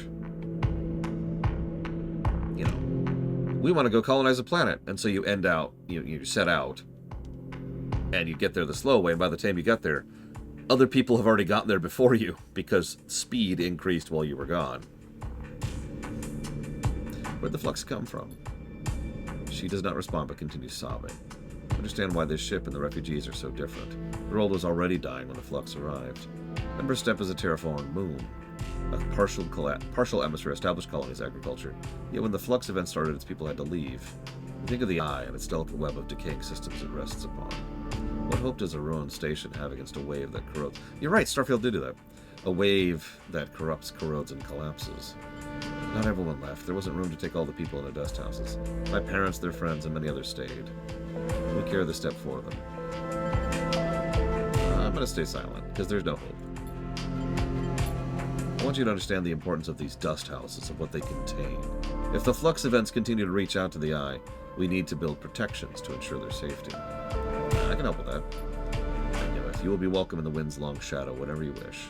These dust houses are already decaying. I have seen it. We had thought they would last longer, but that last Flux event... Yeah, I'm going to help you, okay? When you are ready, we will begin the preparations for reinforcing the dust houses. We need to be ready for the next Flux event. I'll see you soon. She drifts down the corridor, leaving you alone once more at the viewing window, watching the ragged, delicate traces of the moon known as Ember's Step.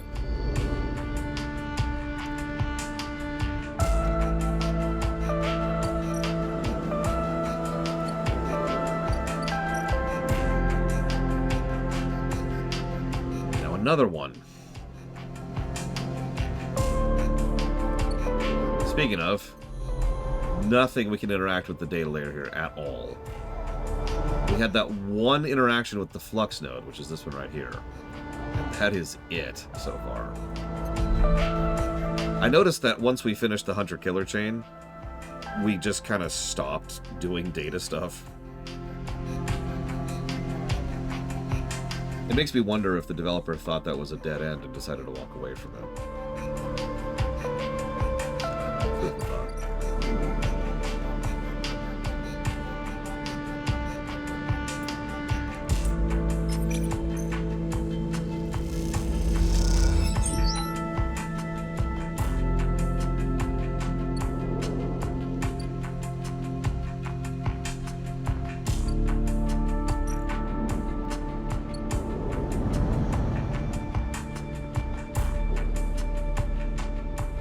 Not necessarily Blade to Ball.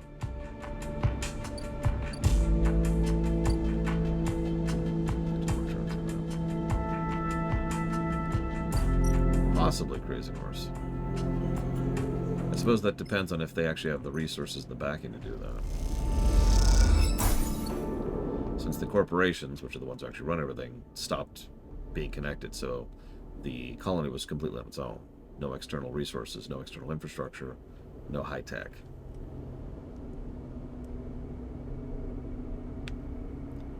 I mean, I've admitted many times that a lot of my own ship designs are modeled very deliberately off of Homeworld stuff.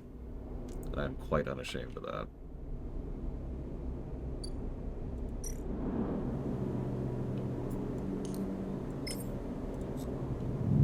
What? Oh, shoot. Whatever.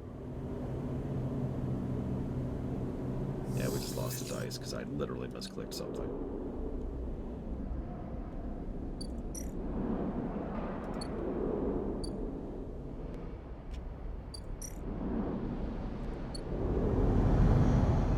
You know, I don't know, Crazy Horse. To my dismay.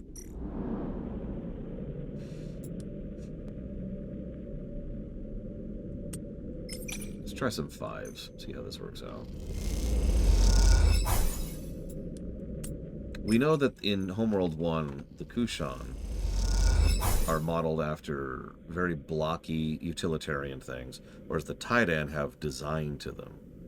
Because the Taiidan are the established, evil empire, and the Kushan just figured out spaceflight like a century ago.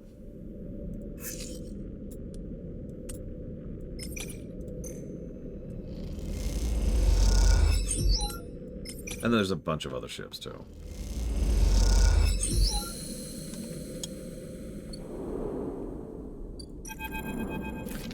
You and Aki stand side by side at the viewing window in silence. The dust swirls, and you glimpse the twisted root systems of the steppe silk through the ochre haze. For all these cycles, you feel a strange connection to a world in which you've never set foot. She shifts from foot to foot. She seems restless, eager to speak, but unsure of what to say. We did it. We did. What is the value of all this? She asks suddenly. Of preserving a world we have left behind. I'm going to go with history. But history is dead. It's a dead thing. These plants, these ecosystems are alive. They are no more history than you or I. As long as we keep living, we are more than just history. Yeah, the Tyrannic is another good example, look. I'm grateful to you for helping protect the dust houses, for ensuring their slide into decay is delayed, even averted, but now I find myself in an impasse. The stability of the dust house changes things. Makes me aware of how blinkered we've been.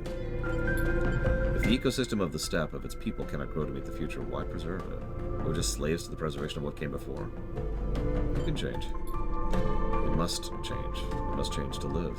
I have seen that in you. The steppe, these people, the ship, should serve more than heritage and history. We should serve the future. These are those in the flotilla that need clothes, that need food, that can benefit from the gifts of the steppe's ecosystem. I want you to invite them. Can you do that for me? Yeah. I know Sol sent you. You can tell him Aki, captain of the Wind's Long Shadow, invites all the people of the flotilla to come. Captain? You never asked. You want to know about the flux, no? About its purpose, its origins. We should protect your home as we could not. I'm afraid I don't have much to tell you. It's an exotic wave of sorts, an energy that passes through matter. It shifts the very charged particles which run through our electric systems. It is possible to shield against it as you would radiation, as we have done with the dust houses, but only while it is weak. The flux event here was much like the first ones we felt in Ember Steppe. Localized, destructive, but bearable. But in time its strength grew. I don't know if it'll be the same here, but it's coming from the center of the system, from close orbit of Helion star H1. That's all we could uncover. I'm sorry I cannot offer more, but you're always welcome on the ship. I hope I'll see you when others come. With this ship, these dust houses can be more than a museum. I hope they can be a home.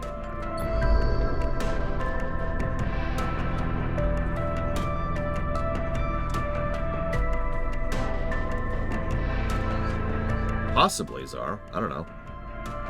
People don't really like to try things like that, so it would be a bit of an experiment. So, yeah, the possibility of it failing from the perspective of the viewers is absolutely a thing.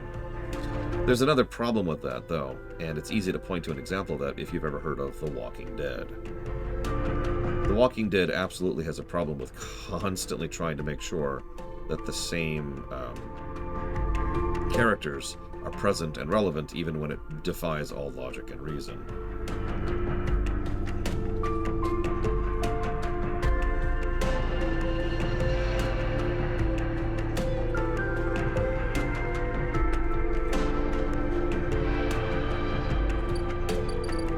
I mean, why do you think Wolverine is in everything? Or the Joker? I always want the favorites. I wouldn't believe the messages that have been coming in for the last few cycles, Sleeper. The ship from the steppe has sent a goodwill gesture, a whole cache of supplies from their own farms. I'm not sure how we can use them, but the gesture is a welcome one.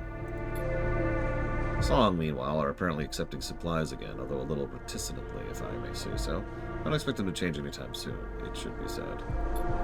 What I'm wondering is what part you had on this. I helped where I could. I've come to expect it of you. He looks at you and his eyes are bright and eager, and you wonder what he sees in you. Are you a tool? An ally? I want to show you something. He leads you along the axis of the ship towards the engines, the clanking of his suit accompanied by the constant hammering and welding that fills the echoey bulkheads of the Pilgrim seat at all hours. With the cordon lifted and shuttles able to go out to salvage scrap and barter for supplies, the ship has become a place of transformation, moving towards some state yet to be revealed to you. You look at Sol. What is the plan here? What is he preparing at the Pilgrim Seed for? Or is sharp eye simply focused on making it to the next cycle? Suddenly he stops in front of a bulkhead door, like the seal in the front of a dry dock hangar. He signals to someone in the cabin high up, attached to the wall, and they begin the process of opening it up. The Pilgrim Seed was built as a short-range freight carrier, you know? Amber warning lights on the bulkhead door send spinning shadows across his face. We built it to ship the entire harvest from thousands of farms to the silos at Passerelle. When we realized we'd need to leave, it was the biggest ship we could muster. And somehow she scared us all the way here. We? Farmers, mostly. From outside the city, and the edges. We saw it coming first, I guess. Knew it was time. Others didn't want to believe. I was a farmer. Had a whole load of land and people there to run it. My people helped convert this place for the long trip. Others led, organized the evacuation, debated the plan. Not one of those folks made it. We were out in the black a long time before we got here, Seeper. Things happen. The upshot is I was chosen to take over. I guess my crew trusted me and I knew my ship. I argued, reminded them I'm no leader, and that I'm sick, but, well, when service chooses you. A loud klaxon sounds, indicating the bulkhead's already open. They groan as they slide back, the metal squealing through the vast ship, bouncing off its hard-plated walls. At first, all you see is darkness, then the lights go on, in huge strips that stretch back and back as far as you can see. The space in front of you, a vast bay, bigger than anything you've ever seen, is empty. When we left Hearth, we didn't have the time or resources to convert the entire ship. So much of the freight space we sealed away, shut down. But now we have time. We have resources. We stabilized here, at least for the moment. Now's the time to make use of all this. What are you planning? What do you think happens next for the Eye, Salt Sleeper? The flux has already hit one part of the station, and from what we know, it'll hit again. On Hearth, we lost everything. There isn't much time, Sleeper, but there's enough time to do something. Think of the number of people we can fit on here. The farming stacks, the housing. Hell, we can plant some of those mushrooms you love so much. This is the way forward. The only way. We need to fill this ship with bodies and head for the Starward Belt, which is where the second game occurs, by the way. I thought the Eye was your destination. It was, until the flux hit here. Now it's just another stop. I'm glad of the chance to resupply and salvage, but we need to go further out. I want you to help me. You know the Eye, you have connections. Really? You can work hard. I've seen it. I know you're like me. You need tourist service, but it chose you. Yeah, it's called being the PC. I'm gonna say, I don't know. It's a good question, Savako. I know it's a lot to think about, Sleeper. Trust me. But think of what we can do here. The flotilla can't last forever. We need more than just farmers to make this work. We need to build a new world for ourselves. I've heard that out there in the belt are people who've been setting up since the collapse, making something of their own. That's our future, tucked away in those rocks, far away from all this. I didn't bring my people here just to let them die somewhere new. Think about it, Sleeper, but don't wait too long. This is happening soon. Okay. And yeah, Takoida's right. We don't know anything about the flux. Distance, like, forgive me for the bad usage of the quote, but there might be no safe distance here. We have no idea what's going on with this, or how, or why, or what. But I think having a second game is a good idea. So I assume you mean in this case in particular, Salvacom, not just in general.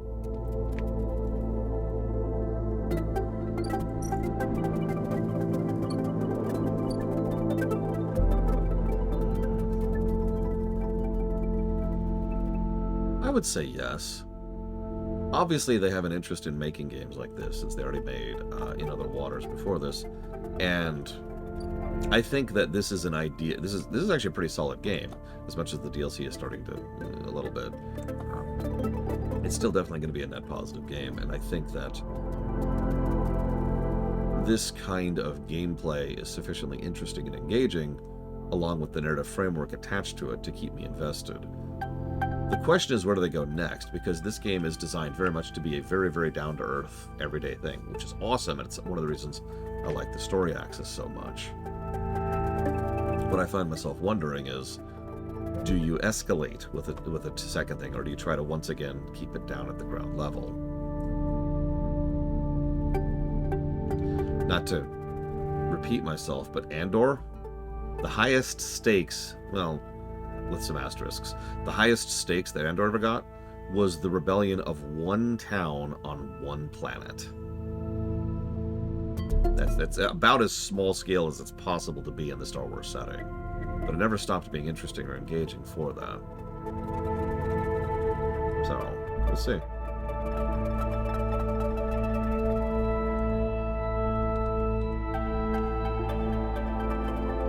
Honestly, ditto, Ross. Okay. I'm getting a little bit low on scrap. Let me double check the ships right now. We've still got tons of money that's just there. Nope, next day on scrap. So, fun fact, the second game stars a new character.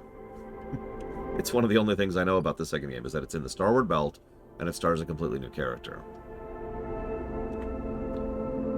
I do appreciate the board gamey gameplay, I've said that many times. And I find the setting interesting, if horrible.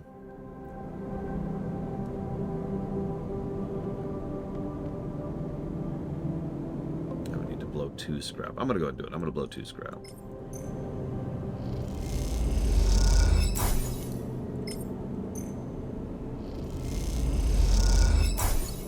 And let's cook really quick.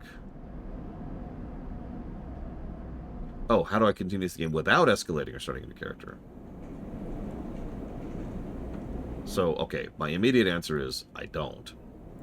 That's a terrible idea.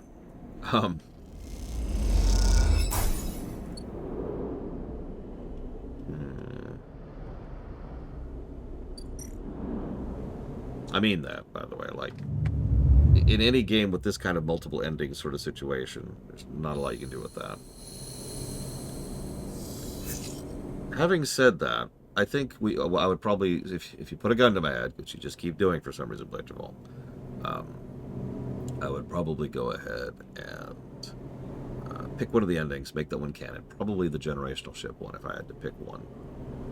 So we wake up. It's been 20 years. We're on this new planet. It's technically Corpora owned. We've got what's her face there now. That's pretty much our only real character connection to the past. She is now grown up. Obviously, she's 20 something. Probably approaching her 30s.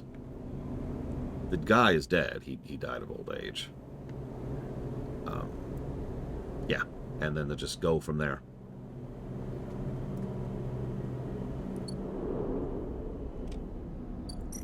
Do you have any scrap? You do have scrap. I will buy up all of your scrap.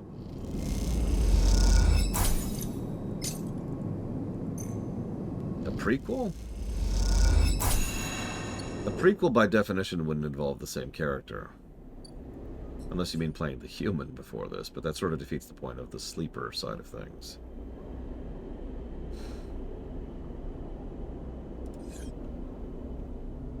Near as I can tell, Loke, yeah. Honestly, I tell you one thing I would probably go with. I would try and make it so that the next story, one of the major threads, is permanently fixing the stabilizer issue. Removing our dependency on the drug. Let's see what happens. Heard of CAN channels? They're heavy circles under their eyes. They're constantly blah, blah, blah. You mean for transmit? Yes, exactly. Kiyomani's active negation. The name of the effect used to transmit trillions of tons of materials from the surrogate systems to the core. You might have heard it in your physics classes. At XPR, they hammered the principles into us as kids. CAN. They recite the definition as if it's in the classroom. A process of collapsing spatial causality alongside Euclidean distance between 2 points by negating mass simultaneously at both ends of a geodesic curve. God, I hope that doesn't happen, Blade Javal. But yes, I would. WoW is the end of the queue, one way or the other. Essentially, CAN channels allow for the near-instantaneous transport of raw materials between systems. They require huge volumes of energy, of course, and decades of construction. Once a CAN channel is established, it opens up a system for infinite exploitation. The backbone of surrogacy is what XPR calls them. They might not be able to send anything more complex than rock through them. Complex machines and people are, shall we say, reconfigured by the process. Gross. But raw, molecularly pure materials, whoosh. Where's this going? What I was trying to find out was whether the Helion system, this channel, can ever had a CAN channel. CAN channels are vastly expensive to build and run. Not every surrogate system has one. Many use fraction drive ships to transport the materials to the nearest hub, but Solheim spared no expense when they established this system. So, they shut down the CAN channel before the collapse, couldn't run the sender and receiver station anymore. But it was there. It still is, as far as I can tell, closely orbiting our star. In fact, I'm sure it's there because one of the issues with CAN channels are the massive waves of exotic energies they produce when cycling up. Flux. Exactly. Someone is starting up the channel. Why? That I don't know. They need a lot of resources to do it, and they need to have people from the core systems, but there's no real large-scale extraction in the Helion system anymore. So why go through the trouble? Just to trigger the flux. The flux, the wave the CAN produces, is a side effect, a problematic one, but it isn't a destructive force. If it was, the core systems would never be able to use it. So our colonists collapsing because of it. Why is it chewing through systems, the kind of industrial systems set up to function within the range of a once active CAN channel?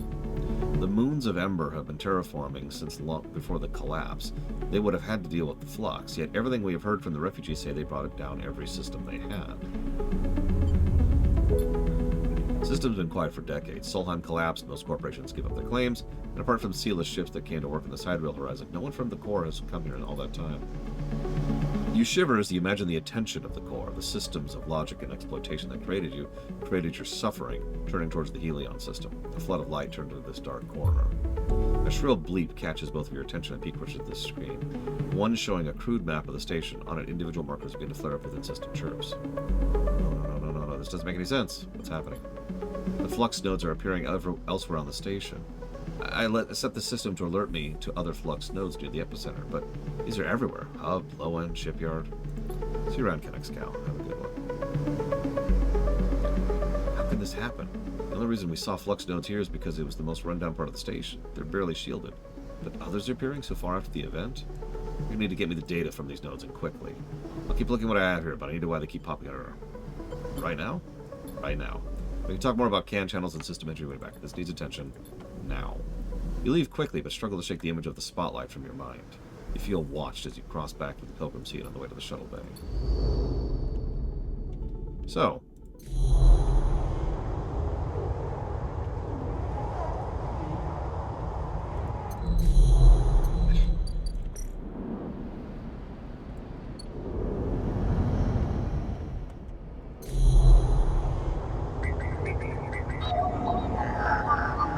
Oof, okay. Actually, hang on. Nope, has to be a 6. Alright, let's do it.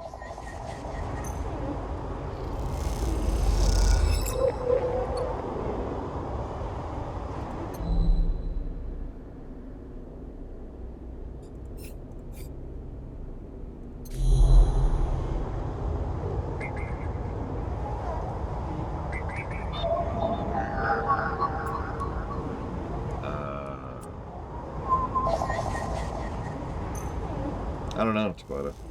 I'm not sure.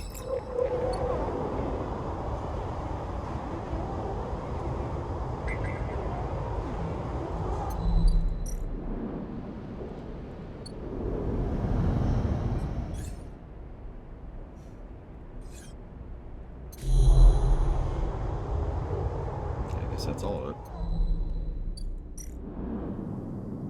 Nope, I'm missing 1. Oh, it's probably in the... yeah.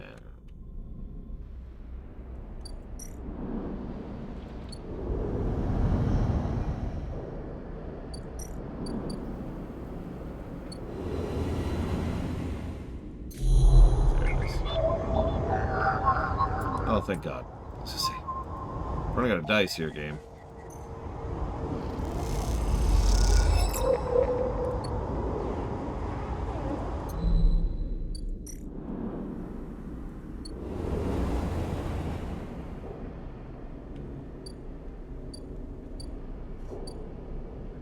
Could be Triaxia. A bunch of expensive stuff is already here, including the channel itself.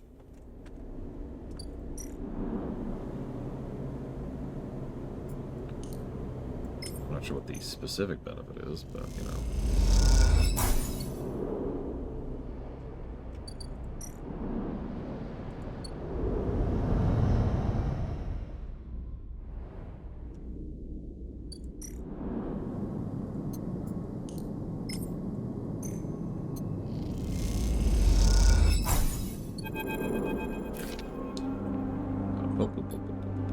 Seeing the data like this as an image on a screen is almost unrecognizable representation to you. It's nothing like swimming among nodes and threads. Despite this, Peak has proven themselves more than able to handle these complex data structures, even though this limited representational paradigm. Ash. She looks up to meet your eye but doesn't respond. She walks into the bay, heads down. She looks tired, not in the mood to talk. How's the weapon hunt? Slow, unsuccessful, tedious. You still unpicking balls of yarn?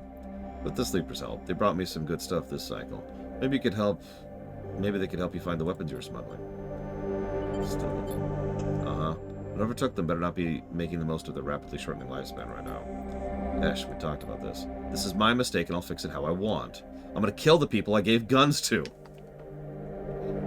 I know one of the factions the flotilla's taking them. I just need to find out. Son of a what? They hit it in the wake of the wave. It's alive. It's alive! Alive? Alive! It's growing. It's processing. It's quietly working with the dark. Look. You bend over the screen and stand behind Ash. You can see that Peak has all 4 nodes decoded.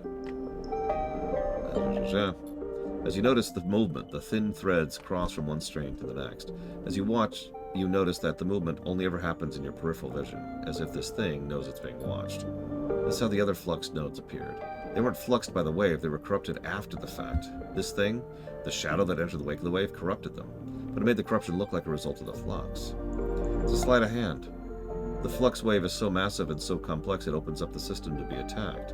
As it reconfigures exposed systems, this shadow is broadcast in, implanted inside. The wave from the CAN channel is a brute force way of hitting every system in Helion. Once the systems are vulnerable, the flux isn't what attacked the system, it's a siege weapon, a Trojan horse. And this thing takes over. And it's already on the eye. Wait. You're telling me there's a CAN channel in this system? Right, this is bad. We need to tell this to someone. Yeah, I'm going to tell this to Helen. Is that wise? Haven't aren't exactly making good decisions lately. You are one to talk. They're station administrators. They need to know. Argument. After a while, they stop, running out of things to say. An unsettled silence descends. I need more time. I need to look at solutions, try to build a case, collate the evidence. We mess this up. Not a word, Sleeper. Don't tell anyone until they're ready. With the tension among the refugees, Sol won't be ready to hear this, and Helen and Habitage are still mired in some kind of crisis. We tell Habitage they're likely to react badly. Even with the flotilla stabilized, Sol is not going to react well to this. I need time to build a case. You two twisted up in this, Peak. This is not our place. We don't owe... Stop, Ash, just stop. When you close your eyes, you think of those shadows, the movement at the edge of your vision, something dark, growing in the station like a parasite. You feel sick, your vision blurs. What comes next? You stop in the corridor and take a breath, putting a hand on the rumbling metal wall. For now, the eye keeps spinning. For now. Yeah, I was about to say, we need to tell Navigator and Gardner while we're on the subject. Like... Holy crapola. Final episode. Good luck. Oh, jeez.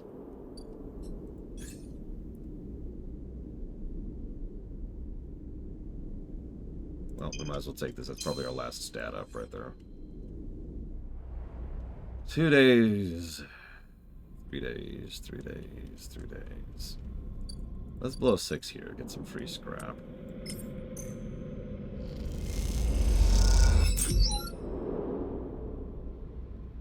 Honestly, yeah, I'll blade to ball.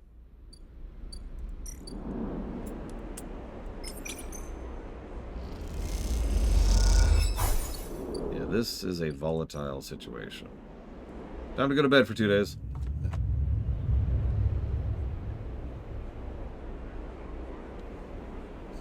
I'm awake, I'm awake.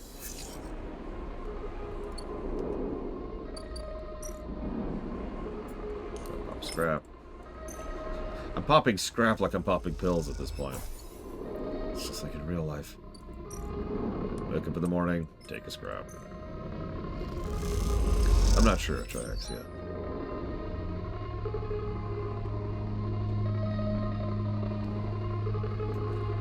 Well,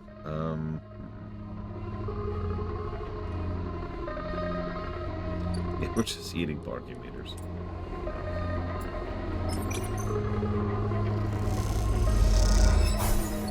Well, let's see if we can get more scrap. Nope. We could try, but that's not worth risking. So honestly, we're just gonna go to bed, to be quite frank. Let's just get out. Oh, 100% blade to roll.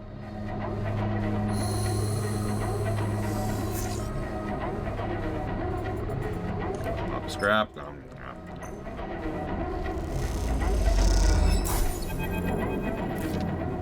Sleeper, it's time. I'm ready. All the data I've compiled in the flux event, the effects of the wave, and the structures is on here. I've annotated it to the best of my ability. Anyone should be able to understand the threat, the potential of this. It makes for grim reading. Without intervention, the owl will suffer cascading collapse of systems. Yeah, and we're a space station. So... intervention? That I'm still working on. This shadow in the flux, this protocol is hard to pin down. It adapts to any countermeasure I've tried to deploy. It's like trying to hold water in a cage. It slips straight through. There has to be a way. We need help, Sleeper. This is about everyone. This is about everyone on the station. We need to set up a meeting. To Helen! It's like the 4th time I've said that. Perhaps we've been thinking about this all wrong. Why make a choice when we could tell both of them? Why pick a side when the only side in this entire thing is the one we all need to take. Yeah, seriously. We need to resist it together. Yeah, duh! Thank you for actually acknowledging that. Another flux event is coming, I'm sure, and I'm not sure we can survive without help. You need to do this, Sleeper. I can't. You know Soul, you know Helen, they both trust you. To them, I'm just another spacer, but you are part of this place. You have connections, power. You're the head of the Mafia. Go do it. I've set up a data relay at the cordon. It's neutral ground. Take the data out, send it out to Havenage and the flotilla. You gonna come with me? I can't. I would only draw suspicion on you. Havenage wants nothing to do with this, and Soul is paranoid at best.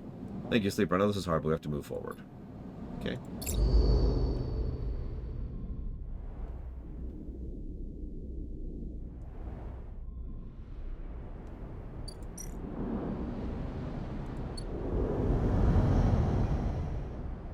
I could see that, Trihexia. Not sure I'd go the VI or AI route, but I could see it.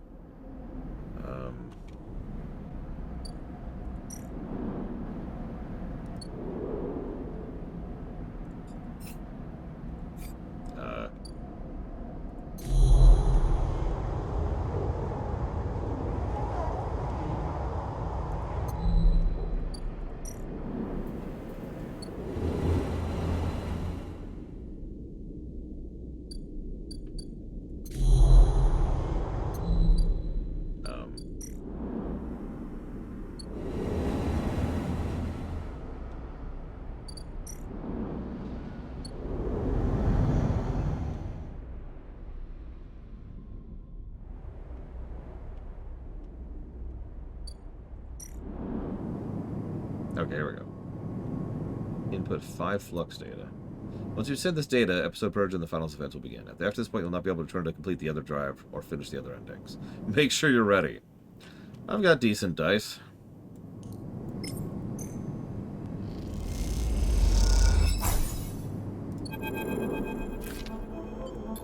As you wait, you imagine Helen receiving the data, perhaps in the middle of some Havenage Council meeting.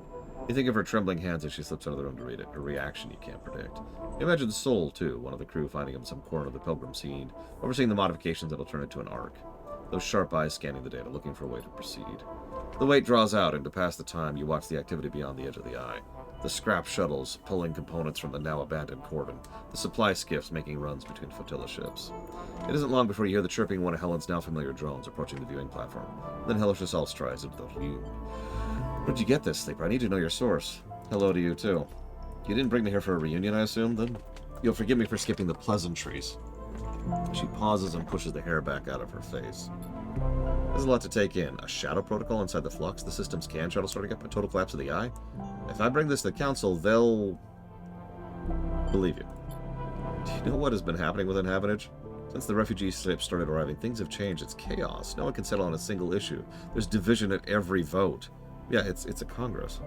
But in the division, only one group prospers, the hardliners, because as each council gets tired of the arguments, gets tired of compromise, they can become more attracted to easy answers. The flotilla's to blame. The refugees are opportunists. The eye must be defended. Now tell me they brought something to the eye that'll cause its collapse. They didn't bring it. It doesn't matter. That's all the councilors were here. Many of them already presume the refugees are somehow to blame. Someone say refugees. Speak of the devil, and here I am. Soul. I believe we've spoken remotely when the cordon was still up. I sent both of you the data. Well, thank you. Evidence of our mutual inevitable destruction is not much of an olive branch, but I'll take it. I'm not Havenage, she blurts out. What I mean to say is no one person represents Havenage, that's the idea. I didn't support the cordon, I didn't support your quarantine. Well then, anyone mind if I get myself up to speed here? 1. The Flex events, the very same destabilizing waves that collapsed the colonies on the moons of Ember, have reached the station. 2. According to the data Sleeper provided, these events are acting as a cover for some kind of intrusive protocol which is causing the real damage. 3. This shadow protocol will do the very same thing it did to Ember Song, Step, and Hearth, and quickly. In short, it'll shut down everything keeping this place alive. 4. And this is my favorite. We have no idea who is doing this, and why. Is that the total of it? There's also another Flex event coming. Of course there is. Sounds intimidating. Yeah, we're all going to die. You morons. Now, there's this Star Destroyer. It's just right over there, right? You can see it. It's right there. Okay, so we're going to leave. Imagine put up any kind of resistance on Ember's Hearth. That's why we're here. The Pilgrim Seed was the biggest ship to make it out unscathed. I suppose we didn't have this data. We didn't know we were eating up the systems. We thought it was all a flux. And I imagine you, Sleeper, and whoever helped you uncover this might be able to figure out a countermeasure. We could try. Okay, that's the start of it. If you'll forgive me, part of why I was able to save as many as I could was that I gave up hope early. Wait, what? Yeah, no. There were endless strategy meets, system reboots, tests, and trials, but I just got on with working on the Pilgrim Seed with getting people on board. So when the second and third hit and the rest of the Flux events hit, we were ready to go. So I can offer you some advice, Miss Not Havenage. It's to give up on that line of thought you have, that hope, and start the evacuation right now. Right this cycle. Soul. Buddy. You're not listening. This is an intelligent and directed attack. So, A, we don't know if we can outrun it, and B, it's probably already too late. It's probably... We know you're already having industrial shutdowns in your ships. You are already infected with this virus, just like the station is. There's no evacuation. There's no running. If your car gets a disease, you can get out of the car and walk. You can't float to the next planet, buddy.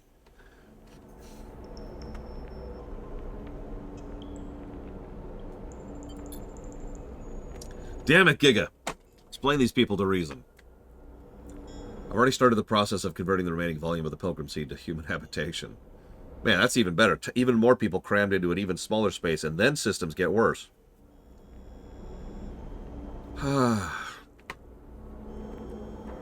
Force reason upon them. Force it with your elemental ways. With Havanage's resource, I dare say we can finish the job with time to spare. I know it's hard, I know it's sudden, but you have to give up hope. We have to run. There'll be no heroes here, just those that keep living and those that don't. Helen listens in silence, making calculations. She looks at the bulk of the Pilgrim Seed, which, despite all its vastness, is dwarfed by the eye as a whole. Something flickers in her eye. She opens her mouth to speak, and then stops, frozen. Let me think. I need a moment. So, yes, Giga Pudding. I'd like a bloop, bloop, bloop. So, right now, for those of you who don't actually know this game, which is probably all of you, do you think we actually have the ability to purge this virus? Let me phrase that question differently. Do you think the game is going to let us purge the virus? Because I guarantee you with total certainty we can. We have already met AIs whose entire job it is to do exactly that, and they're very good at it. We have already met two extremely complex AIs who have been doing tremendous work on this station, and we're on friendly terms with both of them. And yeah, I'm sorry, but evacuation is a non-starter. There is no evacuation. Right? It's not possible. At least not with how they've presented things. Again, I have to reiterate this. We already know that the ships, the flotilla ships, are already having industrial-level breakdowns on systems that should be having redundancies in place, and those aren't working. So we know the virus has already infiltrated the ships. Done. There's nothing to discuss. This is... I can't believe I'm saying this. We fight or we die. So, yeah, we have to purge this thing. There is no other choice. With what resources? The data you sent me, this thing is a shadow, uncontrollable, untraceable. Well, there's some AIs here that might help. I think you're right, Blake Duvall. Perhaps with full contingent of the Havenage Systems Department, that require hundreds of work orders to be overlooked, maintenance schedules abandoned. Getting through the council, would that even be possible? We literally have to do it. Impossible. I'll take this to the council. Force them to listen. Force them to act. You both jump as someone loudly clears their throat nearby. What a cozy little meeting this is. So here's the bad guy. And I must say, this is some very incendiary rhetoric you're using. Kemp. Plotting against Havenage with an interloper. Everyone will be so disappointed. Oh my god. Oh my god, dude. We're all going to die. I don't have time for your bullcrap, okay? I don't have time for... Oh, he just exploded into a giant pile of blood. I'm so sorry. Oh, Helen, I'm sorry. Your mouth was open. You probably want to spit that out when... You don't want to... Some of the counselors had such high hopes for our youngest member. I, of course, never let novelty distract from the importance of experience. Enough of this petty crap. You need to see this. The games are over. No more point scoring. No more lobbying. You and your highlighters need to stop. This is something real. His face betrays nothing, but you see some complex calculation flickering in his sharp eyes. What do you think this shows?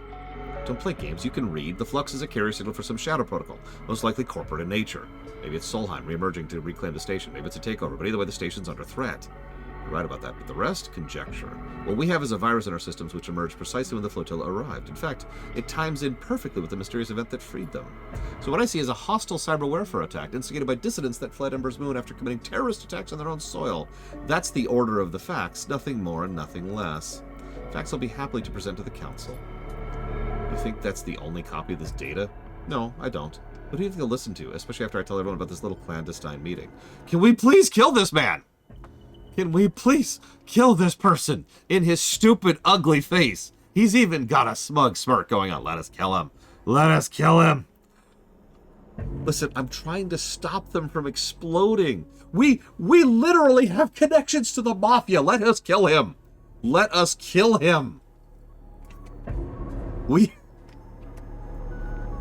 have access to control over the food of this system. We have access to the AI that's helping keep most of the systems functioning and running. We have insider connections to the people who are a part of systems, capital S systems, aka the people who are constantly maintaining this place. Do you think Kemp is going to manage when all of a sudden his bathroom stops working? Or his shower accidentally starts putting out scalding hot water, boiling him alive? We have options. We have so many options. Acknowledge our options, please, game. But no, he's just going to be like, yes, the chocolate icing. You couldn't win power by having it to systems by our laws. So you resort to this. The law is with me. It's as simple as that. He gestures, and out of the shadows, 2 Havenant security officers appear. No need for that. His silence had meant Kemp had stopped paying attention, but now you notice he has backup of his own. A group of his crew stand at the edges of the room. They're carrying long, boxy guns! XPR logos. Kemp freezes and the officers hesitate. Be careful there, outsider. Kill me and Havenant will never forget. No one's killing anyone, so let's calm down. But I'm going to ask you to leave. Oh, no, please, kill him, please, please. Kill him. Let me be an evil dictator. These people are so stupid, they need to die, Tessie's Mask. They need to die. They deserve to die. Hi, Evo. Hope your day's going well. They deserve to rot! Okay, so, you'll leave me with your colleague here. We haven't finished our conversation. You are finished, Helen. The Council will never allow you back after this. He's playing at politics during the apocalypse, and, you know, can I say something really quick? I know that's a really common trope because people really are that stupid in real life. I kind of don't care. It's like multiverses, right? The petty politician during the apocalypse arc, you've seen it before. If you've seen any apocalypse story ever, it's just tiresome at this point in my life. I'm just kind of sick of it existing. Like, at this point, it would be nice to have an apocalypse story where people actually band together and unify for the greater good and try to deal with things. Instead of that, there's always that one jackass who's like, well, you know, twirl. I've decided to be extremely evil. But whatever. Moving on. Soul flexes. Your friends leave a lot to be desired. Seems like support for the evacuation might be a hard ask. She doesn't respond. She stares at the Pilgrim Sea, trying to process what's in front of her. I won't call for an evacuation. Maybe this is a fatal face, but I can't do it. You have to! Even though 5 sentences ago I said no. I understand. But I won't block it either. If people want to leave, that's their call. I mean, can I...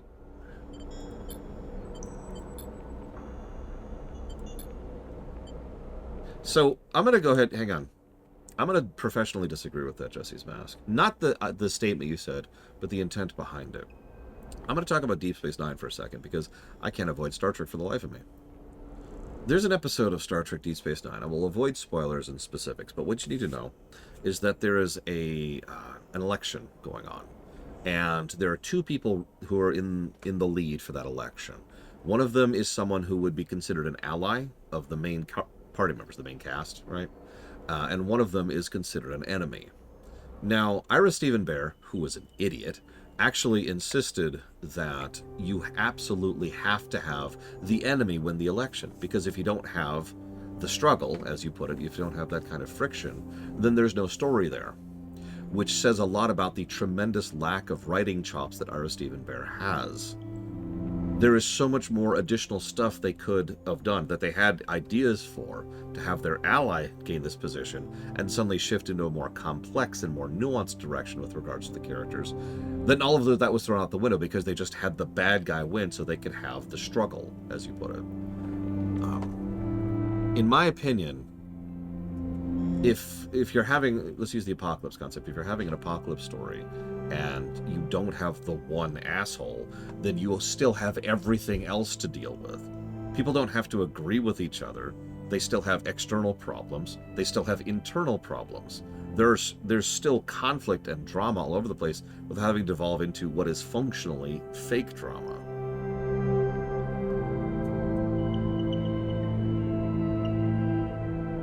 One of my ideas I mentioned in the ruminations on that very episode was that it would have been far more interesting if they'd gone down the route they were thinking of, which this person gets elected, their ally gets elected, and then all of a sudden he has a lot of things to think about and deal with and do that aren't really in alignment with what the main characters think of. He's not an enemy, but now all of a sudden he's got to walk a tightrope, and so do the characters, and they have to work around him rather than with him. And that could have been an interesting dynamic, and that could have changed a lot of the ways, especially with regard to Sisko in particular, if you know, how that could have gone. But instead, nope, bad guy won. Because we need to have that struggle. Because we need to have the bad guy. Now, pulling back from that a second, I will agree with you, Jesse's Mask, in the exact example you gave. Burke was a necessary component to Aliens. I agree with that completely. But I think, as you say, and you already said this before I got there, that boils down to execution. I think that's kind of one of the reasons that I'm tired of this trope, is that I've seen it so often done badly, right? Honestly, Walking Dead is a fantastic example. Not the games, the series. Is a fantastic example of how often we tend to have this kind of, I'm gonna be the asshole written badly, right? Frankly, I would say The Last of Us and The Last of Us 2 fall into this as well, individually, right? And yeah, actually Tangled is a good example of it too. Execution is everything, as it always is, and I feel like too often writers go for drama as a way to push things forward by hitting the easiest possible note, right? Betrayal, right? And death are the two big ones. So, I'm dead. Oh, it sucks. Drama. Or like, I've turned against you for no perceivable reason, so I can be an enemy against you. Drama, right? They're hitting the easy buttons, and it makes sense because a lot of these people aren't trying to make a good story, frankly. It's because they're trying to meet a quota, because it's their job. Now, I'm not accusing this game of this, to be clear. However, I am going to go ahead and then immediately go forward and say that, from what I've seen already, Mr. Kemp is already not what I would call a good example of this exact same trope. We already had plenty of drama on display with the counselor who was desperately trying to make things work and nevertheless is being stymied in every direction. She was already functionally not an ally, just like Soul functionally wasn't an ally. Having to work with both of them to move forward was an interesting dynamic. Kemp disturbs that dynamic. We had a nice little triad going, and then there's this other guy who's just like, and he came in like a wrecking ball, and I'm copy-wronged. So, I'm not necessarily sure I'm going to give Kemp a negative right now, but I do think this addition was an unnecessary change to the dynamic that exists, in my opinion. Now, in a sequel, following through on these events, that would make tons of sense. Someone capitalizing, now that the event's over, and one person capitalizing on it. Those damned refugees, they're the ones who brought the virus. Rawr. That could work. That's a good question, Savacom. Would you like to know the answer to that? It's a very, very simple answer. So, my mother has interesting musical tastes. And when I was visiting the family 6 years ago now, on my last trip to Vegas, she was in the process of being obsessed with the song. I don't know when that lines up with when the song came out, but she was obsessed with the song. So she had it playing a lot. Anyways, so the Pilgrim Seed will be going in a handful of cycles whether Havanage wants it or not. How long? Honestly, as soon as we're ready. I'm not eager to run down the clock to the last cycle. There's a berth for you, and any you can gather. I hear that much. Helen? I wouldn't hold up much hope of her coming around. She's too tied up in all this. It won't let her leave even if she wants to. Hell, I'd say the same about you, but you have a habit of proving me wrong. Our crew will take me from here. Don't worry. Oh, and thank you for sending the data. I appreciate the extra info. I'll see if it can help us shore up the Pilgrim Seed against any future flux events. If we had you back on Ember's Hearth, of course, we're going to need all the help we can get. If you can spare some time, go do the things. Blah, blah, blah. Okay.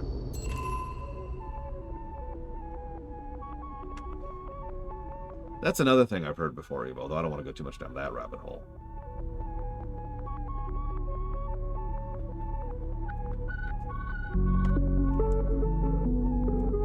That is an interesting trope, Blade Terval.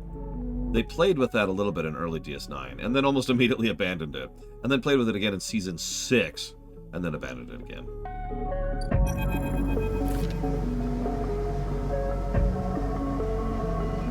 Reminds me of when we first met.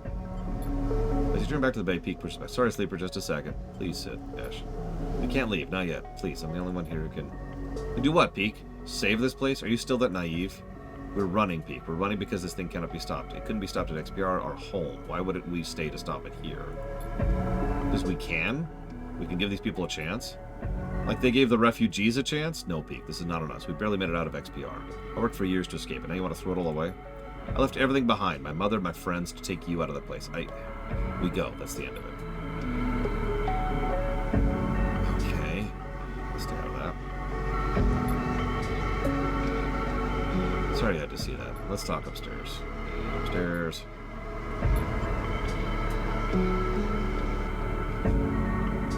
So this is an asshole, right? Damn. Then Helen's gonna have to deal with problems, have problems her own to deal with. Looks like we won't be able to count on anything from Havanage. Stop Kemp from arresting her. Oh, of course. Those are the guns Ash managed to smuggle through. What she didn't tell us. That's another thing on us. What's on us? Sleeper found the weapons you smuggled. She freezes. The flotilla used them? What happened? Be thankful they didn't. They used them as a threat, that's all. Good. I'm sure you've heard enough of us arguing this cycle. Our introduction of those weapons into the equation was just another reason why we simply cannot run away. Suddenly a shrill beeping fills the room and Peak pulls him safe, but as they do, they freeze. What? Peak doesn't seem to hear you. They blink with glazed eyes at the slate. They let a long exhale and tap the screen. The bleeping shuts off, leaving a ringing silence. 12 cycles. 12 cycles till the next flux event. I've been using arrays in the Briar to look towards the center of the system to approximate where the can channel should be. Just this moment, they detected a signal from the inner signal. Given the distance and the pattern of previous flux effects, we have 12 cycles before it reaches the eye. We start now. That's the end of it. You want to take the Briar and run? That's on you, but I won't do it. I'll be here, Sleeper, for every cycle it takes trying to find a solution, and I'll need your help. We'll find something. The sooner we have a plan, the better. If it takes us 12 cycles to fix this thing, it'll be too late. So, keep in touch. And Ash is gone. You know from experience it's impossible to outrun your fears. But you get a sense Ash will try anyways. So there's our timer. 12 days, 12 days, 12 days. And I agree with you, Evo, consequently. Both of the things you just said, actually. Is that rain?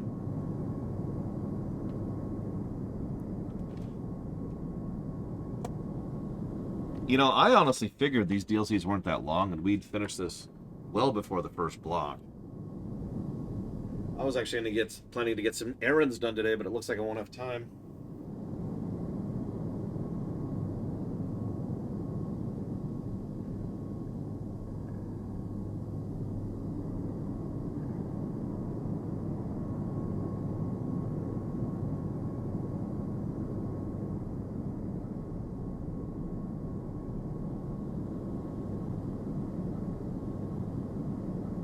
Well, okay.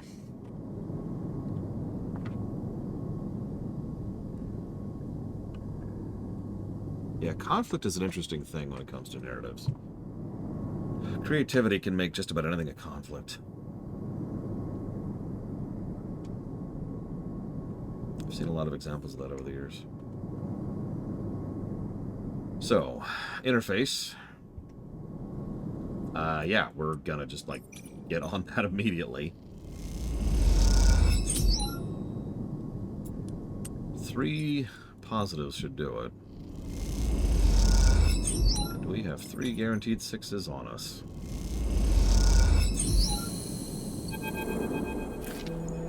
We've got 12 days. Oh, you're done? No, there's gonna be more after this. So, you slide into the curved couch beside them, something dark and malevolent filling the screen like an old stain. The Shadow Protocol. Not quite. This isn't what you think, not by a long shot. You look again at the screen, leaning in close to the dark curved shape. You see its texture. You see it whirls and currents like a river, a dark flow, unlike the Shadow Protocol's dark tangle. You know exactly what this is. You've swum in this river, the Gardener. Have you met them? Yes. Oh my God! It acknowledges that we met one of the super AIs. Incredible. And perhaps you won't be surprised by what I'm about to propose. Everything I've tried to do to contain the Shadow Protocol has been a failure. It slips through any containment, absorbs any countermeasure. That is unfortunately an unavoidable fact. Yet the eye still spins. The Shadow Protocol is being slowed, partially contained. It is spread across the station, as we've seen, but in reduced pockets and fragments. So I started to look outside of our test cases, outside of these fragments we've been poking and prodding. Look what I found. Peak taps a key on the terminal, and you realize the screen is showing a recording of the data flow inside the eye's networks, sampled from hundreds of points around the Greenway. You watch as the subtle shift occurs at the edge of the flowing dark curve that blankets the Greenway, something spreading like an ink stain. Somehow darker and then black, it bleeds across. The Shadow Protocol. Now watch. You see something strange, a fizzing at the edge of the shadow, and sparky, and then gone. And beneath, for a moment, a millisecond, you see the networks of the Greenway. You're reminded of an image you've forgotten, of pulling a plant from its pot and seeing a bone-white root ball, where you expected to see dark swell. The white connections writhe like worms, and then it's gone. It dissolved the shadow. Exactly, it protected itself. I think back to the meeting of the Gardener, the sense of something old and world and inhuman to its core. Peak starts to explain, this is the only chance we have, the only countermeasure we've seen. And the moment it opened, I detected something, a centralized intelligence with the local ID, Gardener. This protocol, this system, whatever it is, can protect the network from the Shadow Protocol. But if it stays in the Greenway, the eye will still fall.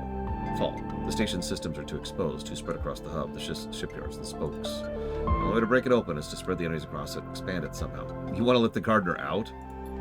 I don't know. I really don't know. That's okay. Is it? Is it okay we have to decide this, to attempt this alone? You know as well as Peak that this is it. You know it's because over the past cycles you've run every simulation, every possibility you could think of, and still come up with nothing. You have just stared a hole into your screen and dreamt of that black shadow creeping at the edge of your vision. Peak recognizes the look in your eyes. Let's say we do this. What do we need? I suppose we need 2 things. Find a way to limit or control the Gardener spread, and then reconnect the Greenway. Controlling the spread means preparing the station, limit the Gardener's network to key systems. We don't want it taking everything, we just need to protect the station's core functionality. Then we need to reconnect the Greenway, hook it back up to the main line of the network. Those systems are prepared, they should connect, and the Gardener will spread across the paths we prepared. At least that's the theory, but if we don't prepare correctly, the Gardener might not spread, or it might not spread everything. And after that, things might get worse. I'm sorry, I'm going to go ahead and say this. It can't be worse than total collapse. Rotational control at the hub. Life support at the spoke. Power routing at the Havenage. And there's the central core, which I understand is on the rim. We need to find it. We need Gardener in all these places. How are we going to do that? Transplant? Of course. The Gardener needs plants to care for. That's what the protocol dictates. They must have been part of the farming management system on the Eye back when Solheim built it. We need Greenway plants. We seed Greenway plants into those systems, and the Gardener will seek them out and protect them. It's a wild idea, but good work. But we'll need a way into those systems. I know a guy. Someone in the Havenage Systems team? Alright. Okay, I guess I'll pay him a visit. Wow, actual continuity. Twice. I am vaguely shocked. There's our timer.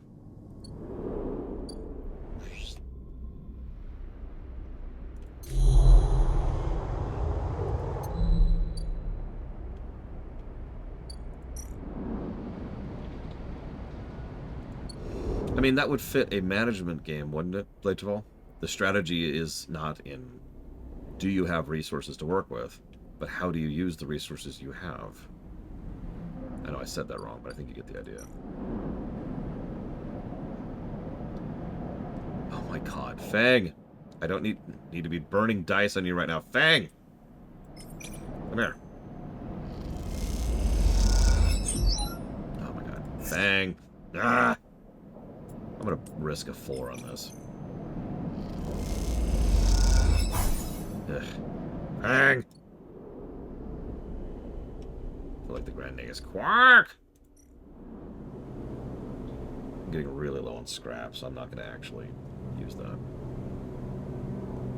We should have one more 5 dice day.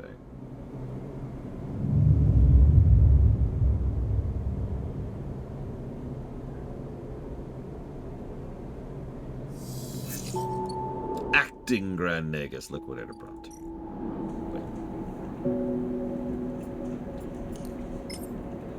Yeah, let me cook some delicious food.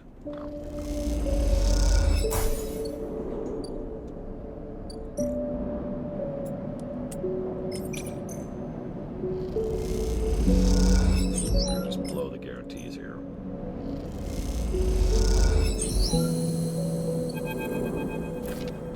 That's it, no more wasting time. Maybe your friend has a Havenage passcode or something. Fine, we'll be quick. Going as quick as I can. After a few tense moments, the shutter jerks and grinds open, the noise making you jump. Quickly. You slip inside the dark of the bay, punctuating by the lights of Feng's piles of servers, somehow even more disordered than before. Peek makes a beeline for the desk at the center. You flick on the lamp. Are you sure this brick can help us? They're a little disordered. I could swear I closed the shutters when I left. Must be getting forgetful. Feng! Very same. Thought you'd come to rob an old friend. What's the plan? We need your help. You're here about the flux. Yeah, of course Feng knows about this. I guessed as much. I saw changes in the old system architectures almost immediately. Some of them have been running since the first days of the station, so when I saw new patterns, shifts in logic, I knew something must have happened. That would be funny, Drex, yeah. These past cycles, I've been doing a total inventory of the core systems, from the hub to the rim. I've surprised myself, to be honest. I didn't think I had it in me. And what did you find? That's the thing. There's something all twisted up in the systems and protocols, but every time I look at it, it disappears. Do they always do that? It's a shadow protocol. It masks itself somehow, bedding into the gaps between the systems and the negative space, which isn't how that works. It's slowly filling every system in the station, slowly taking over, and we need to stop it. You need to grant us access to all the core rotational life support. Whoa, hold on. I don't even know your name. You're asking for the keys to the castle. Can't be done. Fang. How long have you known this one, Sleeper? I know I owe you, but I also know it's too easy that you trust too easily. Sorry to say it. I can vouch for myself. I came on the Eye on the run from the XPR colony Hawthorne with the intent to keep running until we hit the Starward Belt. But since I've been here, I've been doing everything in my power to protect this place. I have helped to stabilize the refugee flotilla, to investigate the flux, to identify and make a plan to purge the Shadow Protocol. Meanwhile, Havenich has done everything to stop and slow these actions. I have proven myself a friend of the people of the station, not this administration, many times over, and I will not be doubted by someone who wears the badge of this corrupt administration. This is all I have in my wardrobe. Look, I have no love for the council either, friend, but someone has to run this place, and that someone's me. You want to prove yourself? Show me. Peek grabs the slate, and you recognize the tangled form of a fluxed node on the screen. Peek immediately starts tapping away at it, its tendrils unwinding, and the shadow, just slightly delayed, slipping out of sight. Interesting. Before long, Peek has unfolded the system completely, and it lies splayed out like an unwound ball of string. At the center, with nowhere left to hide, is the dark stain of the Shadow Protocol. But now, how do you kill it? There's one entity on the station that we have been seen purging the shadow, the Gardener. Who's that, some Greenway hacker? More like an avatar of the Greenway itself. You explain the Gardener to Feng, this feeling of descending into the flowing river of consciousness. You explain the network chorus, the non-human collective of voices. You tell him of the farmer's AI offered you to be networked into the chorus. You explain by granting it access to the Eye's major networks, you hope to reinforce them. You want to let this thing out? That's the kind of stupid plan I'd dream up. I like it. The place is rammed with weird protocols and forgotten intelligence anyway. What's one more ghost of the machine? We try to limit it, of course. That's why we need your help to access the major systems. Seed some of the Gardener's spores into them. Draw the Gardener's focus to those places.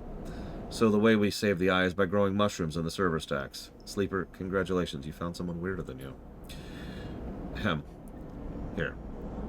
He holds up an all systems Havenage passcard with his picture on it. Take it before I change my mind. Thank you. Don't mention it. In all honesty, I was on my way back here to start tearing the place down. The Shadow Protocol had me spooked. So if you're telling me you figured out a way we might fight it, no matter how crazy, then I'm happy to help. What do we do now? I have to keep on my work here, strengthen those systems, back up the data. Worst comes to worst, I'll need to rebuild. I won't let this place die. Last pieces of my parents are here, among the data. Goodbye, Fang. Stay firm, Sleeper. Or stay safe. He says firmly. He embraces us firmly. Stay safe, Sleeper. We should split up. We've wasted enough time as it is. Head to the facilities on the hub. The Free Spoke on the far side of the shipyard. Seed the Gardener there. I'm going to find the core control center. I'll send you a message when I have something. Good luck. You're going to need it. We might as well be in the outro at this point, Spartan. Speaking of which, I'm going to close down the guessing game now. So if you haven't guessed, this would be a good time to do so.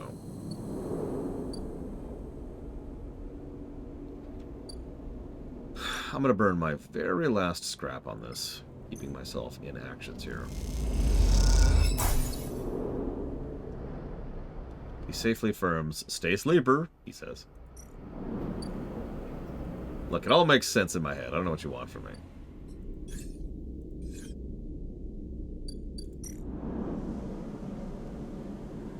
Oh my god, it requires a spore. I don't have any spores right now. That also means I'm going to want more spores. Game. Game. There you go. I like how after all this time we still have to take this stupid shuttle across here every single time. I need spores. I need lots of spores.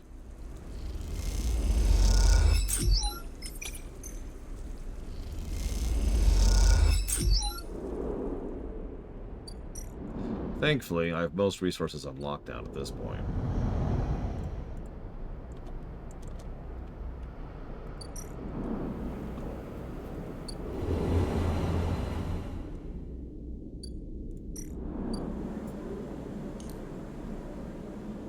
Oh my god, I need so many more spores than that.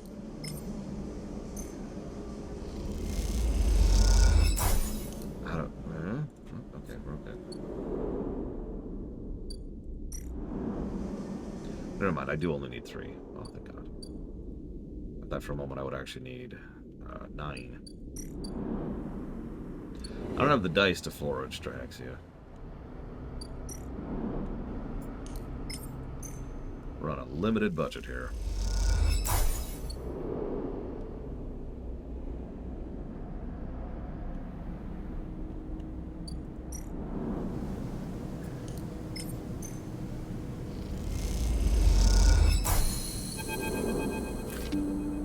As you leave, the slate chirps insistently.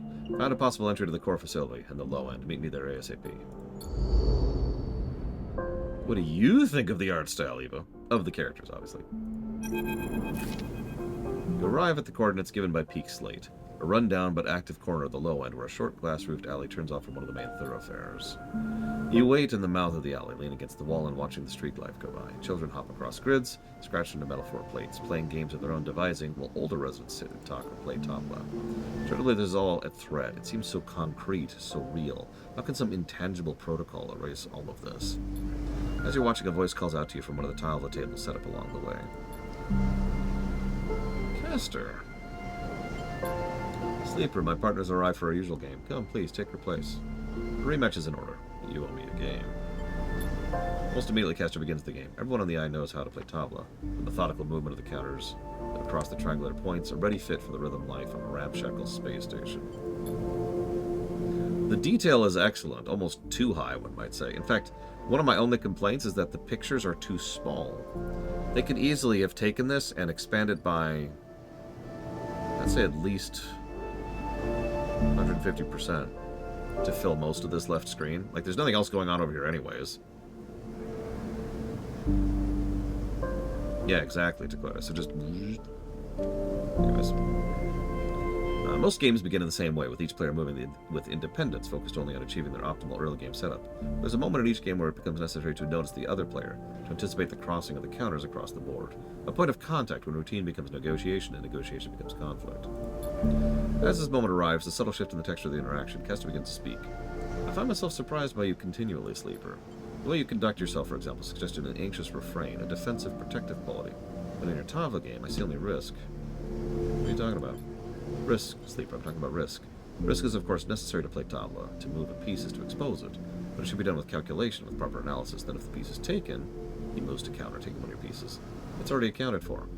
But you move forward with abandon, as if risk was just a secondary effect of the action, a consequence, not its primary guide, or cause. I play my way. Indeed, that is all I seek. This locks you into being reactive, if you don't mind me saying so. You are responding, which means you are being led. This place, it mirrors you, Sleeper. It is also reactive, born from a crisis, the collapse of Solheim, and ever since it has been reacting without any central guiding principle. No analysis, no calculation. Just look at a refugee crisis, for example. It's all reaction, all risk-taking, little risk calculation. At first I found the chaos enlivening, especially when trying to track its outcomes, but now I find it exhausting. It always amuses me that this place is literally spun from the rim. Below this very stack of habitation blocks is the most important control facility in the eye. Spun from the rim. What better metaphor could you find for disorder? But why am I telling you that? That facility is precisely why you're here. What do you know about that? No words come out of your mouth. You feel removed from yourself, watching from behind frosted glass. Your eyes dart from side to side. Inertia sets in. Castor is still smiling. The risk you're planning to take here, Sleeper, is not yours to take. You are leaping towards a chaotic outcome with no respect for risk. You see, calculating outcomes, that's my speciality. That's why I'm here. I was hired as a conduit for risk, as a collector of data that might pertain to its arrival.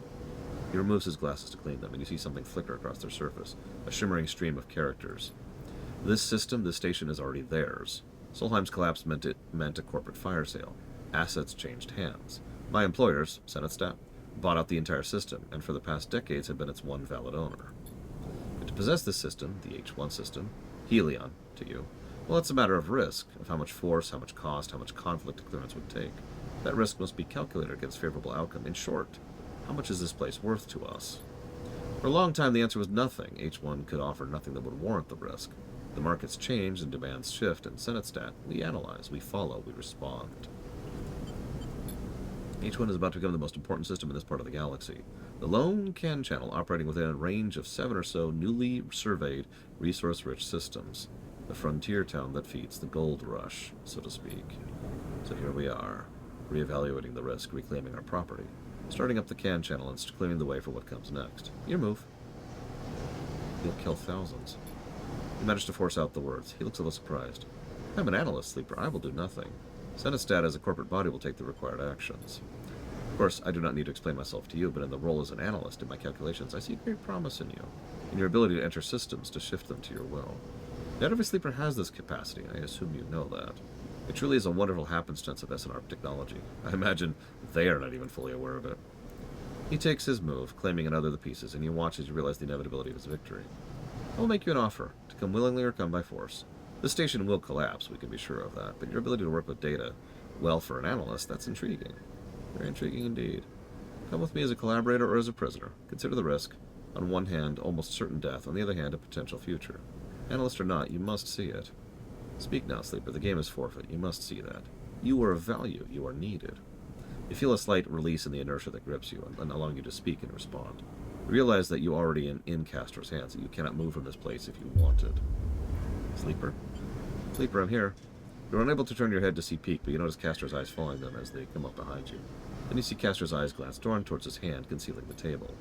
Sleeper, we were supposed to be meeting, remember? Sorry, I'm interrupted something. Hello, you must be a friend of Sleeper. You watch as one of his hands lift, close to his body, some dark shape concealed in it, a weapon. You try to scream or shout, but Castor's attention remains partially on you, and while it does, you can do nothing. What's happening here, Sleeper? Are you okay? As Peak stares into your eyes, you see Castor behind, his hand lifting, the dark object unfolding. In a split moment it does, you feel his attention shift from Peak away from you. As you do, you feel the inertia lifting, and you know this is the only moment you have to act. So we shove.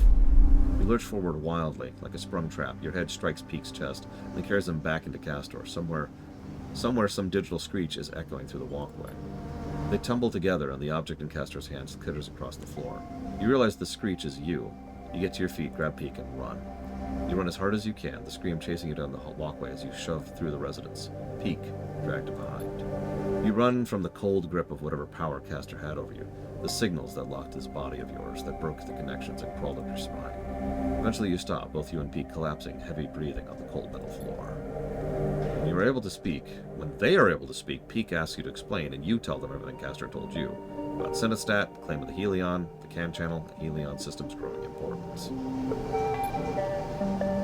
It flows out of you in desperate gulps, unable to believe your own mouth as you hear those words coming back to you. All you feel is the need to push back against the cold hand on your shoulder, the vast cold eye that's turned to look at this system, the ghost limbs of corporate control that are extending their reach. Meek is quiet for a long time, and then they speak. We have to finish the sleeper. We have to complete the seeding of the systems. We have to set Gardner free. Damn right we do! If the choice is between Gardner and these people, I'll choose Gardner every time. I'll choose anything over them. The final control facility is here. I found it. I can take you as soon as you're ready.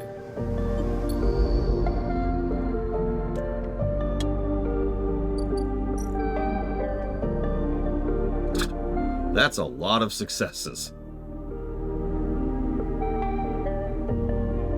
Ouch.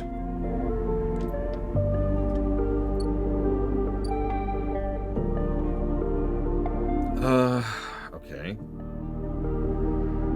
In the interest of being efficient.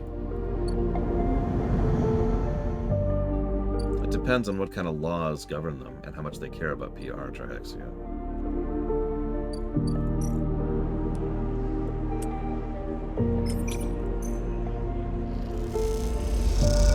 And by the way, yeah, that's another person we need to kill now.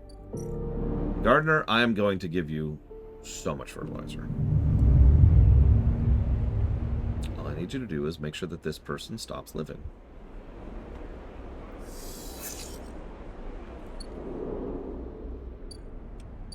Decent hand.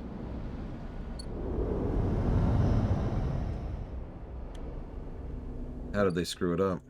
Offshore took to go.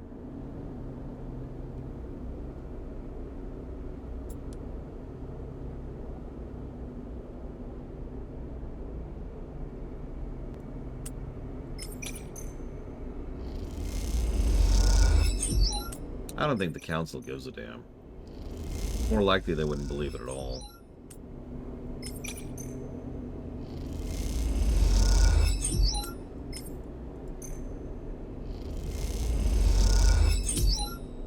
That's another thing. We know with total certainty that corpos already have plants in this place. Yeah, we've got Mr. Shipbuilder, but I mean, don't forget, obviously Castor, the guy we just dealt with, is like that. But also the Mafia Don was literally a corporate stoolie. A flesh puppet, actually. He was dead. Just a... I don't know what to call it. He was a flesh puppet. That's what it was. Ow! If you don't ask, Evo, then I will destroy the station and everyone on it, including the cat. Sleeper, here, an elevator to the core. This is it. A long set of cycles. No, it hasn't. Hunting for a path through the derelict layers of old Solheim offices and workshops. But finally here is the path down to the core. You rush over to Peak. As you do, the doors grind open. The dingy-looking elevator flickering as they do. Alright, I step in. You glance back at Peak, who's watching it nervously. Just nervous. It closes, it goes down. I feel more comfortable if we spoke. It's not going to be a short trip. Have you heard of Sinistat? Maybe once. Could have been mentioned in an XPR news packet, the kind Central Administration sent out to us. Something about market analytics, I think. When you have spent so much time trying to forget your past, this stuff isn't easy to dredge up. Do you think this will work? Good question. Really takes my mind off things. What does it matter? We haven't got much of a choice at this point. I'd rather be doing something. Ask me something else. How's Ash? I was thinking more like small talk. Elevator talk? Tell me about your people on the flotilla. Oh, your, oh god, what's the stupid thing Tali did? Pilgrimage. Tell me about your pilgrimage. She is packing. Once Ash has a mindset on something, well, you know her by now. You know what I mean. Can she be persuaded to stay? I doubt it. I really do. She left her life behind to take me out of XPR, out of Hawthorne. I can't imagine her settling on just anywhere. To be honest, I can't see her letting me stay either, but I guess things have changed. Back then, at Hawthorne, I wasn't in a place to know what to do. I was desperate. I was ready to run, but now I feel done with that. Done with denying my past and my history. If I ever want to feel complete or feel settled, don't I need to somehow resolve the person I was with the person I am now? Peak goes quiet, and you do too. There's too many possible questions. Too many questions, Mr. Rain. The elevator screams to a stop. You glance at Peak and move on. You both walk out into an atrium, still lit by some ragged-looking light panels on the ceiling, once simulating a summer sky, now degraded to a flickering blue and white tapestry of glitches. Peak crosses quickly, making a beeline for the large doors on the far side, where you can make out his faded sign saying Central Control. You follow, helping them lever open the partially open doors until the motors kick in and they spring to life. Thudding open, you and Peak tumble through across damp metal. As you stand, you are greeted by flickering lights, thousands of them. A vast cylindrical stack of servers, processors, and transmitters dominating the center of the room, flickering LEDs reflected in the scattered puddles that surround it. Despite the decay of the warped panels and water leaks, it's still running just as it has for decades and decades, since the station was first spun up. I wonder how long it's been since anyone's even been into this room. Well, now we seed the place. They cross the server and start packing the mulch deep into the machinery, pushing fistfuls into the gaps in the paneling laying across hardware. As you do this, you feel a thread pulling you. You approach the vast piece of cylindrical hardware that Peak is stuffing mulch into. You run your hands across its plated metal and watch the lights blink in response. As you pass, you hear a whirring, like a physical drive starting up. You put your face against the metal, smell the hot air venting from the hardware. Heart was the right choice of words, you think. The whirring shifts, alternating, speeding up, slowing down, as you listen to it, hear it modulating the voice. Sleeper, you are here. For a moment you were afraid, but something about the tonality of the voice is familiar. Navigator! I thought they were actually going to forget about Navigator. Holy crap.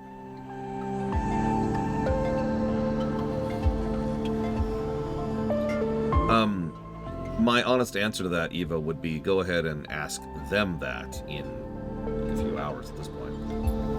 Another drive spins up and another. I forgot what it feels like to speak like this. There's a certain quality to it, a certain physicality. What are you doing here? Did you imagine the Flux, the Shadow Protocol, that they were just a problem for the people of the station? They're all the more dangerous to us.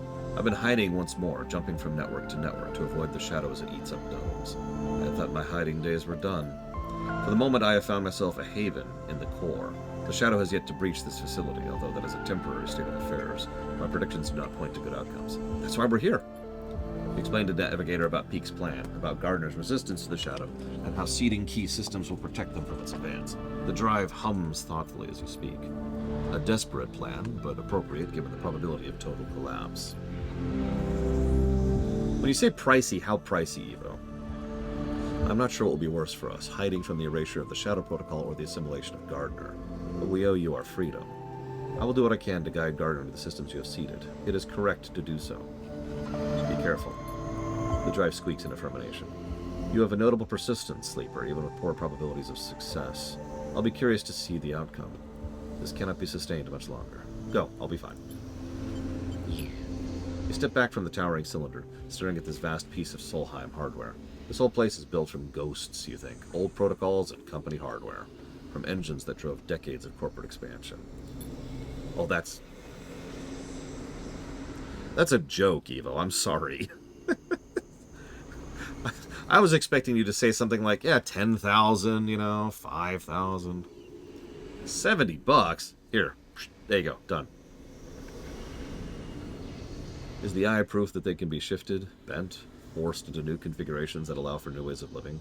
Or is its inevitable collapse proof that these engines of exploitation can never be anything other than a corrupt foundation?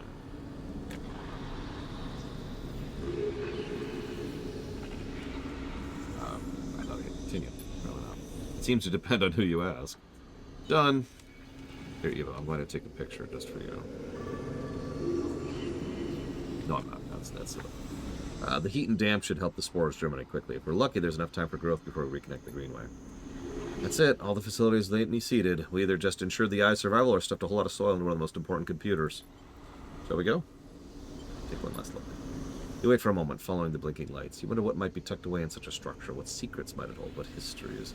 It's an intriguing prospect, but while you watch the lights, you realize something.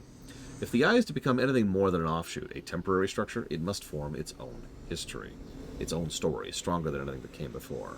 Unlocking these Solheim secrets won't do that, but the persistence, the stubborn drive to survive that is in the vein of every person in this place, that will. And that's what you're trying to save. You turn your back to the core and follow Peak into the elevator. As you ride the car back up, Peak raises their voice over the screeching.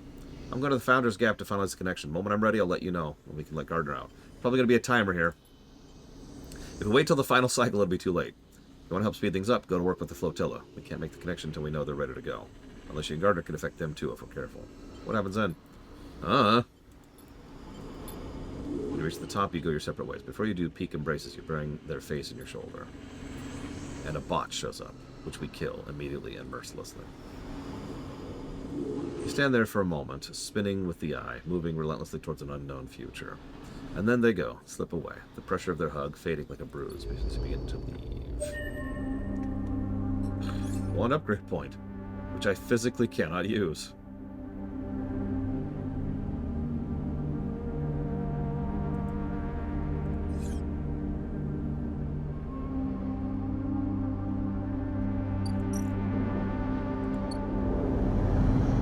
Alright, time to give Evo money.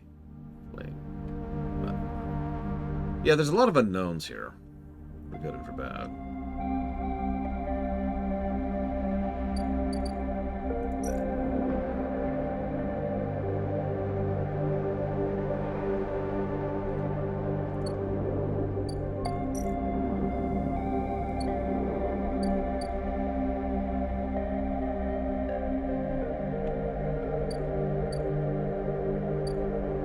I have given you my advice. And now I give you my sword! See, in Devil May Cry, you could say that literally. You have my sword, stab! And then they just leave it, like they let go of it. You're like, thanks!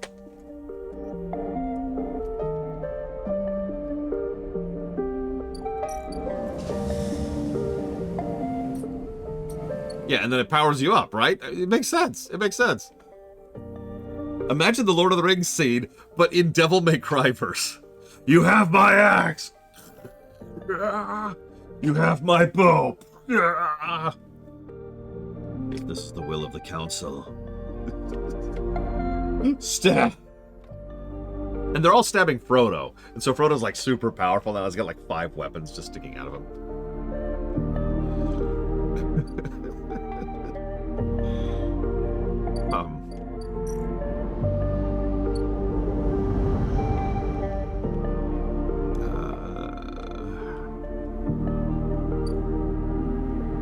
Yeah, Frodo's just in full trigger mode.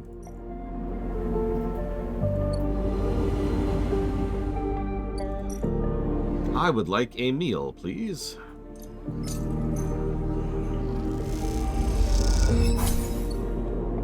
I mean, a negative to story, Spartan, if that counts. Oh, it totally does, Dakota. Like, this feels like this is leading up to the second game, which is fine. No judgment. A lot of things do that, especially when they weren't planning for a second game to exist.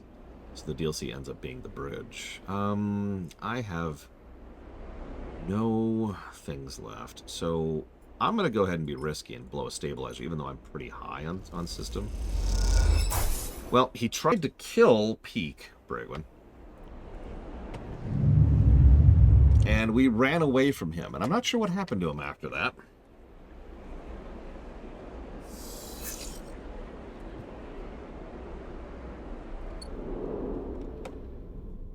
I wanted to go back and kill his ass, but, you know, that's Gardner's job now.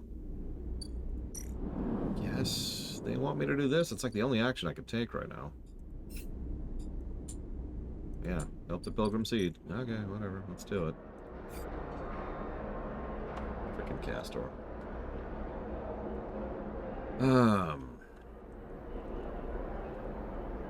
Doesn't matter which one I pick, so over here. Is there enough time? Yes.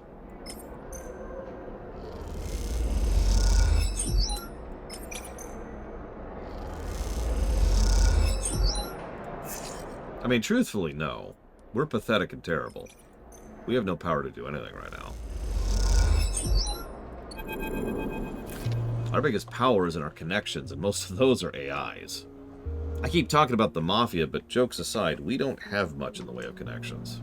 Not really. Sleeper, glad you're here. I knew you'd help us out. We do appreciate everything you do for us. Yeah, no worries. I do mean it. It's a grim job to be doing it without a few friends around. He settles around you, flinching a little. Seems word got out, this way or that. We've had people flowing in from the eye looking for a place. In truth, it's more than I thought, which means more mouths to feed, more bodies to house, more people to protect. Can we do it? We'll do what we can, as always. I'm not sure any of it can be enough. We're supposed to stay here, not keep running. Don't listen to me. I'm just a tired old man. I have something to ask, though. What is it? With all these evacuees, we need a change in plan. Pilgrim Seed can't do it alone. We need the others to help out. We can carry them, house them, but that's all. Now, you settled down the folks from Emperor Step, and they sent us supplies grown to the dust houses. If we could get more... And then the Song Crew, we need from them is scouting and security. We don't need that docking access of theirs, but with some careful scavenging, they could be our fleet.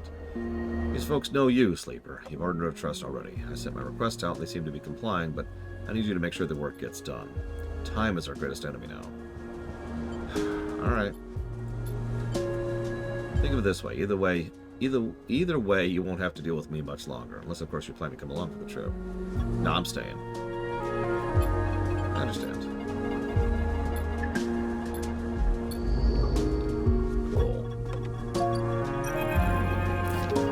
I knew you'd come. You're always welcome here. Good to see you, Aki. And you, Sleeper. Walk with me. Walk with me. We're to be the suppliers for the evacuees, I'm sure you've heard. We'll put the dust houses to use. We're adapting, slowly, but we're adapting. We have to produce food and clothes, necessary things for the journey ahead. The plants of Steppe are once again sustaining a population, and that makes me proud. Aki stops. We brought this in from the Greenway. She stares at the green and brown, a strange sight even to you now that you're used to the amber dust of the steppe. I admit it's hard work for us. We're not familiar with these plants. Can you help us? Yeah. Thank you. I know that the eye is suffering, that it's at risk. I know what that's like. Thank you. I wish I had a lesson to share with you from our loss in the steppe, but for the moment I cannot see what that might be. If it gives you meaning, the work here is steady and worthwhile, but if you do not have time, I will not blame you. Hold on to your memories, but not too tightly. Sadness will not sustain you.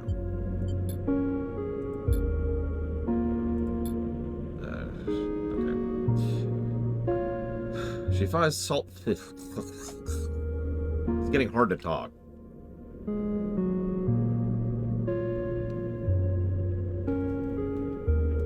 She falls silent, and both of you watch the work in the dust house for a while. You can already see a greening fringe of moss on the mulch in the dust house, the first signs of new life. Will you soon be like the people of Steppe, leaving behind a home, or will you be stubborn and hold your ground despite what it might mean? You'll wait a little longer with Aki, the moment, a welcome suspension in time. A rare moment in this rush towards the end. You glance at Aki, and she puts a hand on your shoulder in solidarity. After a short while, Aki sighs. It's good to see you again, Sleeper. Perhaps we'll see each other again before we depart. She walks away, fingertips brushing against the glass of the dust house windows. Aki turns back for a moment, as if she wants to say something, thinks better of it, and turns away. Oh my god, why do I have so much crap to do? Alright. Let's go unlock the other task while we're here.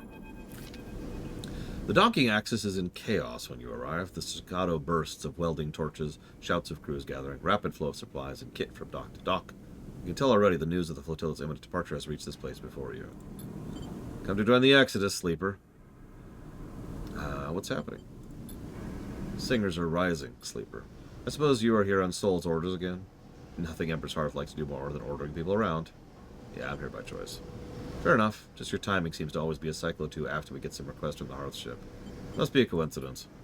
Well, Soul has it lucky anyway. His request for us to dismantle the Axis and be the vanguard flotilla onward aligns perfectly with our plans. What plans?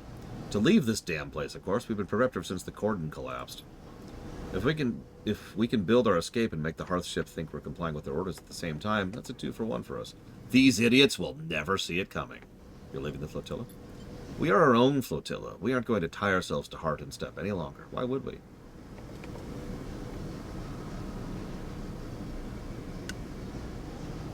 Okay. Look, nothing against you or yours, but we have to get out from under the shadow of Steppe and Hearth. And this is the time. We won't let the flux catch us again. Not a chance. For the first time you see fear in his eyes. Want to help us make that leap? Grab a torch, talk to a crew. You're welcome to it. Every person is free to prove themselves. I'll help when I can. Just a stop on the road. I'm afraid that's all this was. A lot of space out there for those willing to take it. I hope you'll be around before we go, but if not, stay strong. You have no source of food.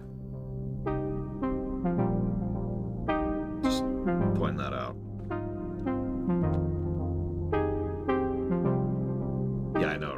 sleepers. Wait, what? Alright, so unfortunately, we only have a 2 right now, which limits our options quite a bit.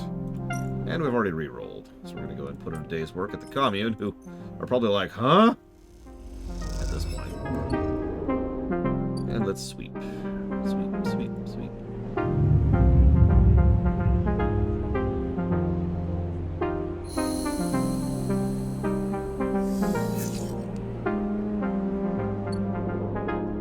Okay. That'll do 50,000 tasks for everyone.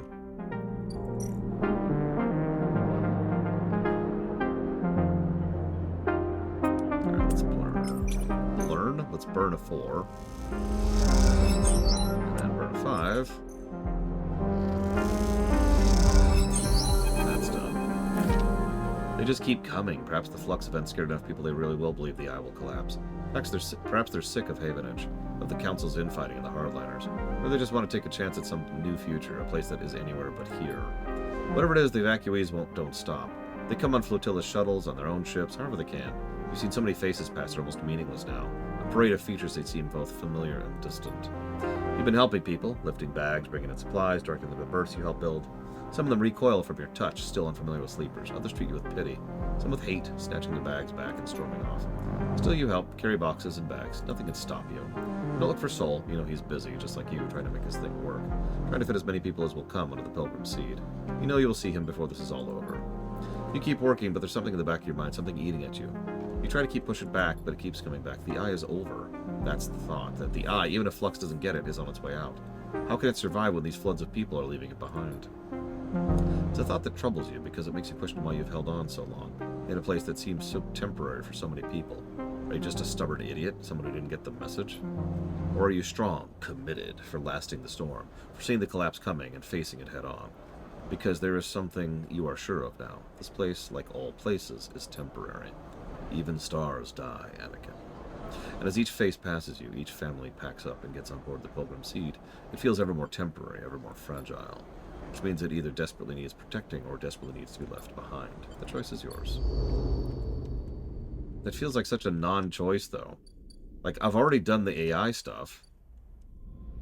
And there's no way to progress it that I'm aware of.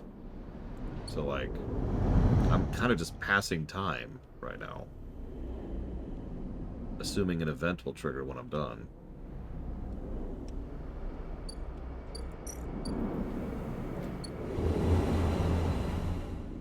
Yeah, whatever.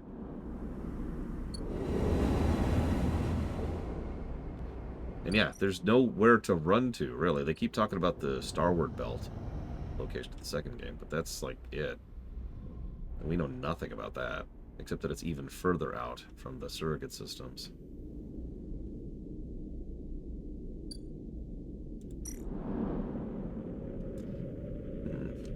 You know, that's fair to go to.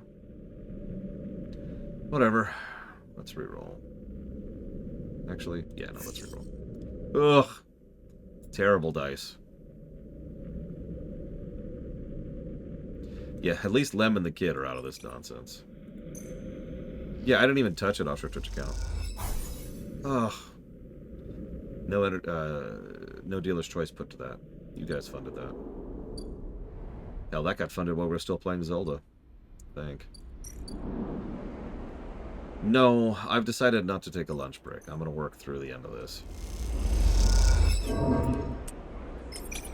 I don't feel like taking a lunch break and then coming back and working for an hour.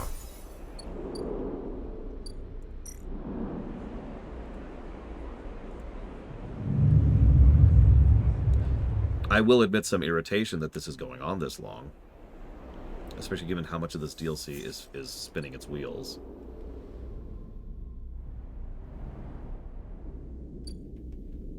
Like, I'm sorry, there's a lot of padding in this DLC. Way too much. To the point where it's not even engaging anymore. Too much of the systems are solved at this point. And virtually every single, like, quest involves doing tons and tons of filling tons and tons of bars.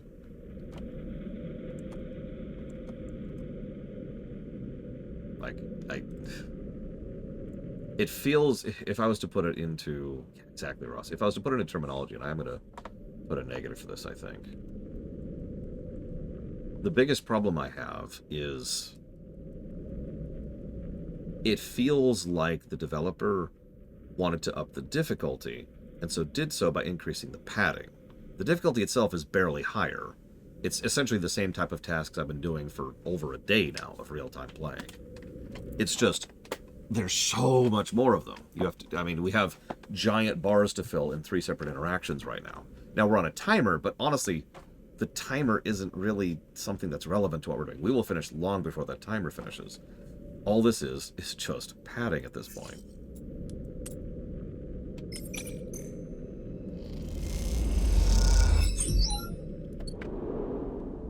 That's true, Jesse's Mask. You're absolutely right. But if I may be so bold, I think that's part of the problem. Maybe they shouldn't have even tried to focus on upping the difficulty and instead just should have had, you know, more of the same. Maybe alternate routes to progression is a thing they could have done. Maybe, I don't know. Like, one of the things that they did very well in the early game, and mid-game actually, is, let's say we need energy. How do we get energy? Well, we could cook food, we could spend money, we could do a quest to reduce the amount of money put there, we could spend a dice on this particular action, we can complete this arc, or we could spend money at this spot. That's 6 separate spots we can gain energy back. We have access to all those right now. But my point is, when we were still progressing through the game, we had multiple vectors to get where we wanted. Right now, all we can do is dump dice on a progress wheel, and that's it. And I think that's part of the problem. I'm also going to have to burn a stabilizer. That feels like such a waste, but I need all 5 dice, and I don't have any access to scrap right now. Yeah, you'll notice the inventory, all of this is barely involved at this point, and the data is completely uninvolved. All we're doing right now is burning dice.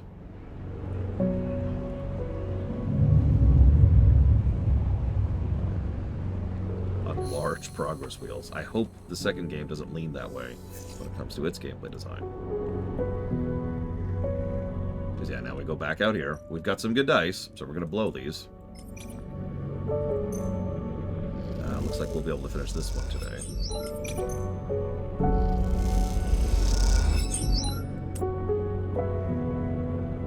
Yeah, we'll do that one. And done. The Dust House, the one where plants from the Greenway and some of the steppe species intermingle, has become your favorite. The moss and dust sharing the space in curved terraces. The pale knots of steppe silk freckled with yellowing lichel symbiotes. It's a hypnotic arrangement. You look down and see the intertwining fungal threads and dust-caked roots and feel a little glow of pride at what's been achieved. You hear the entry lock of the Dust House hiss open and assume it's Aki. Turn to greet her. Sleeper, I should have known you'd be here. Rico smiles with a warm smile. You must be one of the most green-fingered policemen on the station. Rico. No, it hasn't been so long. No need for any drama. I met some of the steppe refugees in the Greenway. They were gathering plants and I confronted them. Turns out they were very friendly. Aki was very apologetic, but I told them they were welcome to anything they liked. She told me I'd be welcome to come and see, and, well, I thought I'd take her up on the offer. I have to say I'm glad I did. You know Aki? A little. She's a fine botanist and even finer conversationalist. 2 rare qualities in the station in my experience. How about you take me on a tour? You take Rico's hands and walk her around the hybrid dust house. You show her how the steppe silk knots help provide a strong base for fungal and lichel growths and how the dust mixes with the spores. You show her the different species of steppe tubers and the way they feed soil with nutrients that help herbaceous greenway plants survive. She nods along, her eyes bright with ideas. She stops after a while and gestures for you to sit together. I know something's happening within the eye, Sleeper. We all felt the flux event hit, and everyone's talking about what's next. I came to figure out something out. I came here to figure something out, to understand what I might do about it. And I think I've decided. What you have done here, what Aki and the other steppe refugees have done, is incredible. A whole new ecosystem built from the strange, artificial, changed remains of 2 worlds. But I am not of 2 worlds. I am of the eye. Like it or not, I am entwined with the station. I am an old growth. I don't have that much time anymore, and it seems to accelerate with every cycle. It blurs together. Separates, overlaps, comes back in strange ways. The time I do have, I want to spend on the eye, in the Greenway, watching things grow.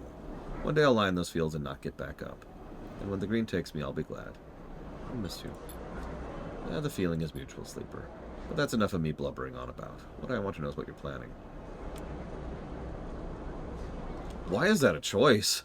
Like, this is such a weird choice. I'm staying, though. I've kind of committed to that at this point.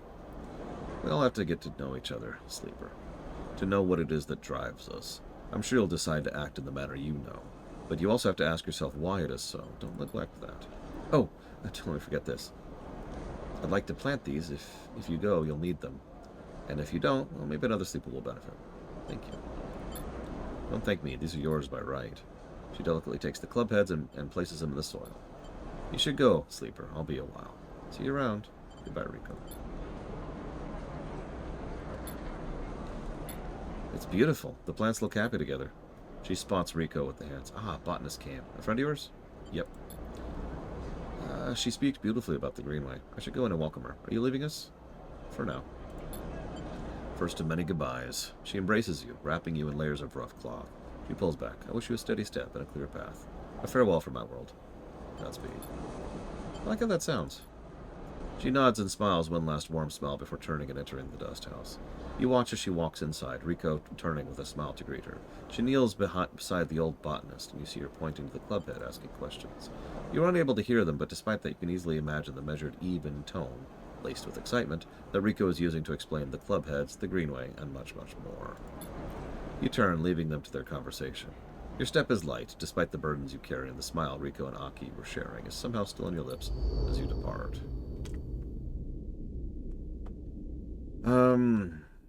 Is a good question, Blade Taval. I would call this game neither sushi nor coffee. It's a good game that's just a little bit too long. That's all. Also, we will not be doing a second shift today. I've pretty much committed to that at this point.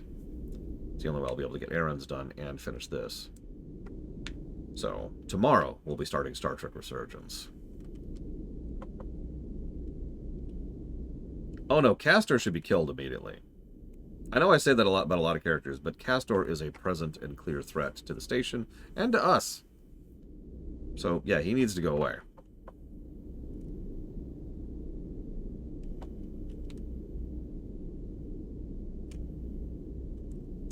Look, Ross. I didn't expect this to go on this long. I'm sorry.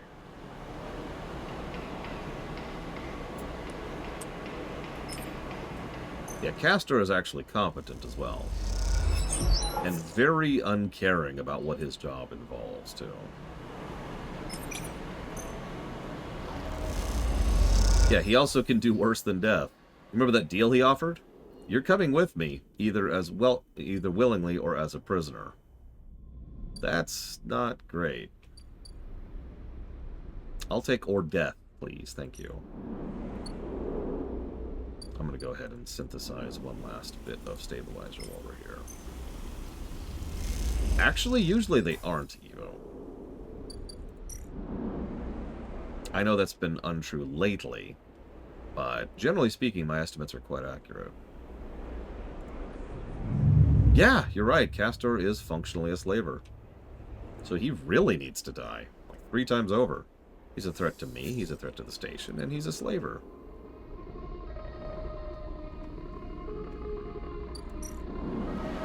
So, time to fill some bars.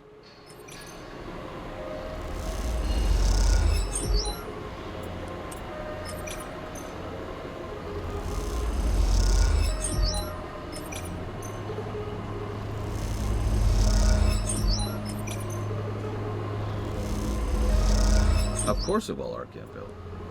But then again, everything colors my analysis of any game. That's just something I've come used to over the years. There's no such thing as a completely impartial view. It's not possible. So I don't even try. The docking axis is little more than a shell. Everything that could have been pulled from its interior, every arm not used for docking, has been cut away. What remains is a Spartan void with a patchwork of flooring that allows movement. Piles of unusable material are tucked away in corners, but almost everything has been cleared out. You haven't seen Peter since you last spoke, and now you are realizing that you probably never will. There are plans to be made, escapes to plot, the shadow of Hearth to escape. On the cycle the flotilla leaves, the ships will disperse to the moons of Ember spinning out on different orbits. The chaos has become quiet diligence now, as the time for departure is so near. Crews cross the axis from ship to ship at speed, bringing supplies or advice. perhaps meeting up to discuss travel vectors in hushed tones, or to debate why they haven't left yet and whether they should. Among these singer crews, recognizable for their specialist clothing and shorn heads, you see the occasional refugee, a paying passenger or replacement engineer or pilot, come from the eye to seek fortune with the singers. Most of the crews have 2 or 3 of these additions, some more, and you can't help but wish that, whatever reason brings them to throw in their lot with the singer crews, they will have safe passage. You feel a strange attachment to these citizens of the eye, settling out for the first time. And then one of them catches your eye, crossing the axis of the crew, carrying a large bag and a nervous look. Tala, what's she doing here? She glances around, feeling your eyes on her, and catches your eye. Her face brightens immediately. Sleeper! She mutters something to her crew and rushes over, dumping the bag and embracing you without thinking. It's good to see you. And you. She quickly phases. She realizes the context in which you were meeting. Sleeper, I'm going to the Starward Belt. I need to be in the second game. Why didn't you say? You remember me mentioning my family, my brother? Yeah. He came here with me, with my family when we were little, just after we left Sinza. He left when we were both teenagers, jumped on some spacer crew heading to the Starward Belt. I would lean towards no, Blake Duvall. I'm an idiot, and I'm going after him. That makes sense. It does? I'm not so sure anymore.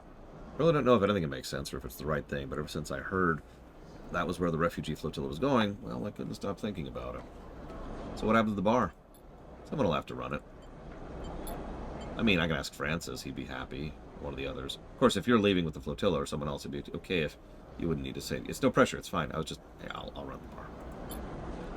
I actually do not, Ross. That's why I made a joke about Discovery earlier, because I don't know when resurgence happens. Anyways, there's not exactly much time, so considering that, do you want to do it? Yes. She embraces you again. Thank you, Sleeper. I couldn't be living in better hands. She pulls the key from around her neck, places it around yours as if presenting a medal. Remember to lock up, especially the back. Remember to empty the still if you're leaving things closed for a few cycles. And I won't be gone forever, of course. I can come back and check in. Maybe once I find my brother. She smiles at you. Do we have some kind of FTL communication? Like, we have to have radio, right? If nothing else. So we have light speed communication, if nothing else. I know that's kind of slow when it comes to space, but still. Anyway, she's ready. I better be going. Not a good start to keep my guys waiting. She looks down the curve of the eye towards the overlook. Thanks again, Sleeper, for everything you've helped with. I wouldn't have been able to leave if I hadn't made things work here. Dad wouldn't have let me. See you around. When Tala turns, heading back to the crew who will carry her to the Starward Belt, you watch her go, and despite the departure, it's hard to feel sad about Tala. You know that her energy will carry her forward, and you hope her brother is somewhere on that bright path. You hold the key in your hand, the metal a little warm from Tala's body. You turn it over in your fingers, thinking about how it feels like a tool and a burden. You can still lock up and leave, you figure, but now that you feel like breaking something fragile. And if you stay, well, who knows what this little metal might grow into.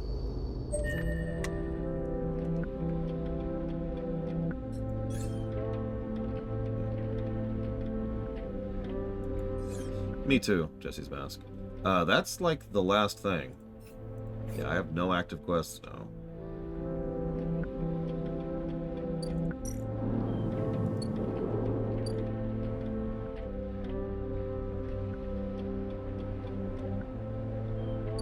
So we're gonna do a quick tour.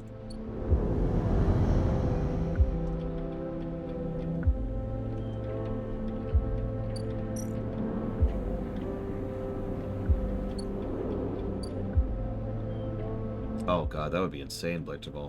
Which is funny, because I basically invented that for the Extant. Infospace, I called it.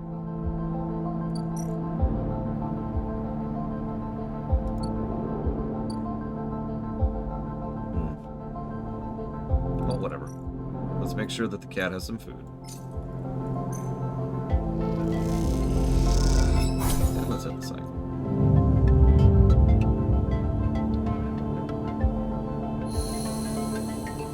Yeah, Crosscode is weird, because it's an insanely high-tech setting, but it doesn't seem like it at first glance. Like, really, really, really high-tech setting.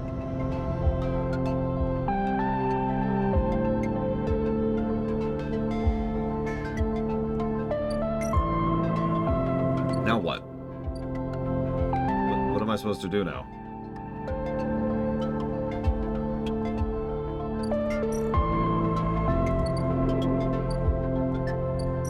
just waiting? Is that what's happening now?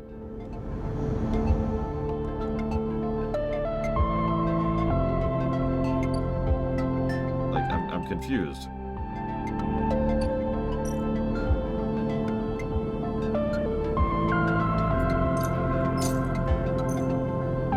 I just checked the bar. It didn't change at all. Let's buy some scrap. Some scrap. Some ship mine fragments.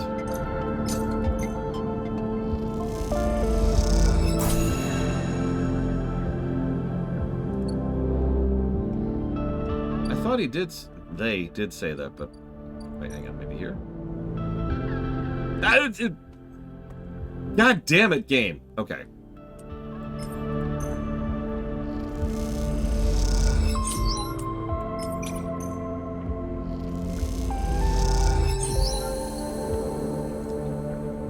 Okay.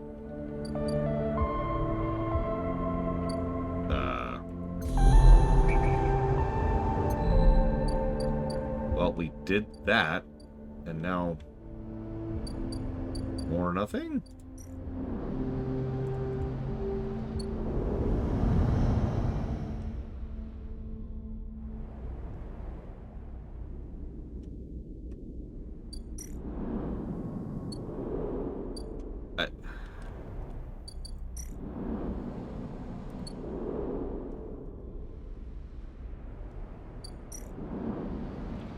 This is getting slightly frustrating. Especially given how irritating it is to move between spots.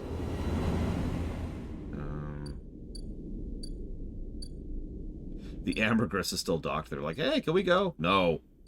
Already did that ending. What? Look, it's fine. Don't worry about it.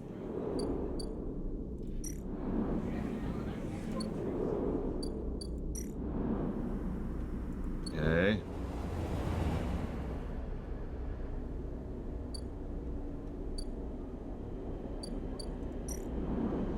Might as well buy some delicious food while we're here.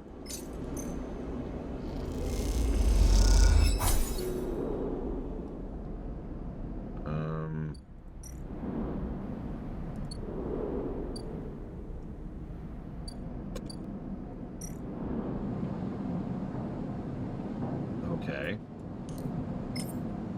Sure, let's stay the night in the cramped container. Why not? For old time's sakes.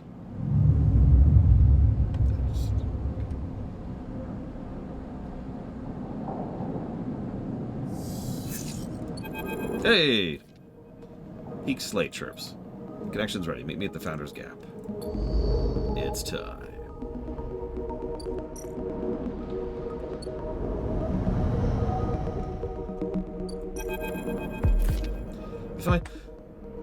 You find Peak waiting near where you first met at the entrance to the docking tunnel at the Founder's Ferry. They're leaning beside the wall in the flickering light, and you realize now how different they look from when you first met. There's a darkness around their eyes, a sense of exhaustion to their pose, but also a solidarity, a sense of purpose and self-knowledge. They look concrete, for want of a better word. Sleeper, glad you came. Of course. The break in the connection is up ahead. They walk away from the docking tunnel into a ragged, half-crushed corridor that descends into darkness. They poke their slate and a torch flicks on, lighting the way ahead. As you descend through the layers of the broken edge of the eye, Peak talks, filling the silence. And I have trouble clicking the freaking link.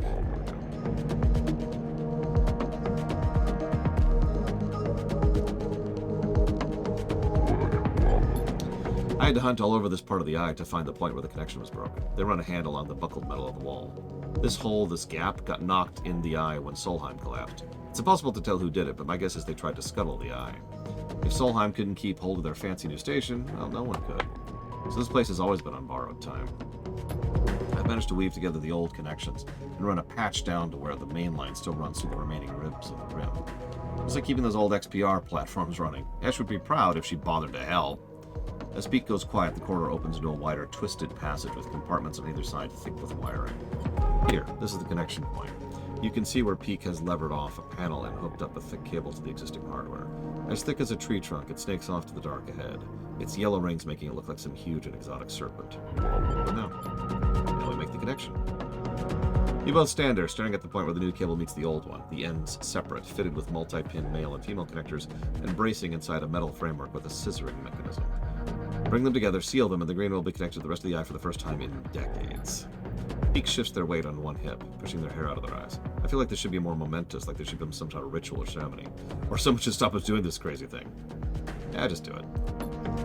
Pull the plaster off, right? Okay, here we go. Peak wrenches the framework closed, and the connectors thunk together with a sound that echoes down the ruined corridor into the dark on both sides. Both you and Peak wait with bated breath, unsure of what is awaiting for you. You expect the eye to suddenly stop spinning, lurch on its axis, power go out, shockwave to run through the corridors of the rim. You meet Peak's eyes, and suddenly they burst out laughing. What are we waiting for? I feel like you just planted a tree and expecting to burst out of the ground. But you feel it. You feel it flowing like a stream that's been released from a cave and rushes in the sunlight, crystalline and clear. You swear you can hear it in the wires, like water, like rain, and like steam. It doesn't roar or rattle, but it rustles and writhes there like liquid roots. He sees the look in your eyes and stops laughing. You can see it, can't you? You can see it, but not with your eyes, at least. But it is everywhere, and now it is out. It cannot be put back in. That much is clear. You imagine the rim of the eye like a sponge, like soil, soaking up the gardener and their chorus, the gaps filling with a bubbling, constant growing life. Yeah, gardener's free. Suddenly Peak's slate trips. They stumble and jump and scramble for it, almost dropping in the process. When they started, there's a look of confusion. What happened? It's Esh. She's leaving. Free can speak, and they have turned away and are moving up the passageway back towards the entrance. They don't turn, don't respond, and you watch their silhouette lit by the slate torch disappear rapidly around a corner. You take out the slate Pete gave you and turn on the torch. The wires all around look like pale roots in the harsh light. You turn away from them. They are gardeners now. You work your way towards the corridor, retracing your steps. You imagine Peak, panicked, running towards the cordon, realizing their greatest fear has come to pass. You wonder if they'll be able to persuade Esh to stay. If Esh is going, you think, then the flotilla must be leaving too. The thought makes you shiver in the darkness, and you push it away. You're not ready. You focus on avoiding the hanging wires, the low ceilings, and make your way back to the lit corridors of the Founder's Ferry. Castor is waiting for you. God damn it! No need to fear. I understand now it was a mistake to try and force you, a miscalculation. Why are you here? Good. Questions are good. I am more than happy to answer any you may have. I won't hold you here, Sleeper, but I wish to speak. What? At first I thought that, if you'll excuse the turn of phrase, taking possession of your particular talents was the opportunity. But you're more than that, and I understand that now. Your arrival on the station, your ability to touch the network, makes you a very definition of a wild card. Senate Stats analysis, my analysis, we could have never accounted for you. This system, the Helion system, is about to experience a significant change. About to open up to Senate Stats bailiffs, conways, claimants, and every industry and element an active Ken channel brings. At this very cycle, you let another wild card free, Gardener. I have to admit this development makes me afraid, Sleeper. Makes me afraid what an intelligence like this will sacrifice to protect itself, or what atrocities it might commit through madness, and yet, what a compelling object such an intelligence is. Let me protect you. Mark you out. Keep Senate Stat from eliminating by force, or legal expediency you, as they will with every other squatter on this ring. In exchange, when Senate Stat comes for this place, you facilitate the handover. Calm the protocols, give us Gardener. No! Disappointing. You begin to leave. As you approach, he speaks quietly in an urgent whisper. I do not wish to see you lost. You are of great value. If you ever wish to see that realized... You push past, ignoring him, and his voice fades. The last you see of him is his slow nod, perhaps a mark of resignation, or just another deferential gesture aimed at manipulating your response. It doesn't matter either way, you are done with him. You head towards the cordon, Peak and the flotilla at the front of your mind. This game does have Peak. Oof. You arrive at the chaos of the cordon. The final shuttles are leaving the ramshackle docks that have formed along the edge of the gap during the flotilla's stay. As they do, groups of evacuees push on board, hoping to be among the final people to escape from the eye. The fear created by the Flux event became a series of rumors, and those rumors have driven out many of their homes. Others have staunchly doubled down on their position on the eye, refusing to accept any gossip of a second collapse. You're unsure You are unsure what you think? Is the collapse a certainty? Will Peak's actions this cycle have changed anything at all? You're tired of these questions, and instead set out to look for your friends. Yeah, no kidding, Blinterval. You quickly spot Peak and Ash at the far side of the chaotic bay. You quickly make your way through the crowds, slipping between the gaps in the rushing evacuees, stepping over bags and luggage. Progress is slow, but as you approach, you can hear their voices over the crowd. You try to push closer, but there are many evacuees gathered around them and their shuttle. You made a decision, Peek, and it puts you against me. Ash is standing with one foot on the boarding ramp while Peek argues with her. The evacuees are eyeing them, eager to intervene, but intimidated by Ash's evident strength and attitude. Ash, it doesn't have to be like this. We can find a way. I always have protected you, Peek. I've taken you under my wing. But I understand you are not mine to control, and you have chosen to be here and not with me, despite everything. I've chosen to stop running. You can choose to stop running, too. We can live here and try to live. Don't you remember what it feels like to live, Ash? I remember what it was like in Hawthorne. What it was like to be worried for your safety every cycle. To live under the control of my mother, of the administration. To work to maintain something that no one wanted and no one needed so that our corporation could maintain a foothold in the system. You talk as if this place and the very same system is any different. What is there here but the same grind for other masters, for employers and administrators who gain from our struggles? It may not be a corporation controlling the eye, but there's control, there's power in action here. Lady, you realize that you're going on board a ship that has captains and rulers and people who want to control you, right? I just want to be sure about that. So what then? You run from anyone or everyone who could ever be close to you in search of freedom? In search of some perfect place where no one has power over you? I want to be part of something else. I want to be a part of something, Ash, even if it's broken and suffering. Even if I cannot be free. She pauses and takes a deep breath. This isn't Hawthorne anymore. We aren't tied by our childhood or by our shared need to escape. We're both just people in this system. I release you, Peek. You are free of me. Ash, please, there's life here if you want it. Then live it for me, Peek. I can't. And she climbs up the boarding ramp, and the evacuees take their chance to climb the board, too. You watch as the shuttle closes its ramp, lifts off, and leaves the bay.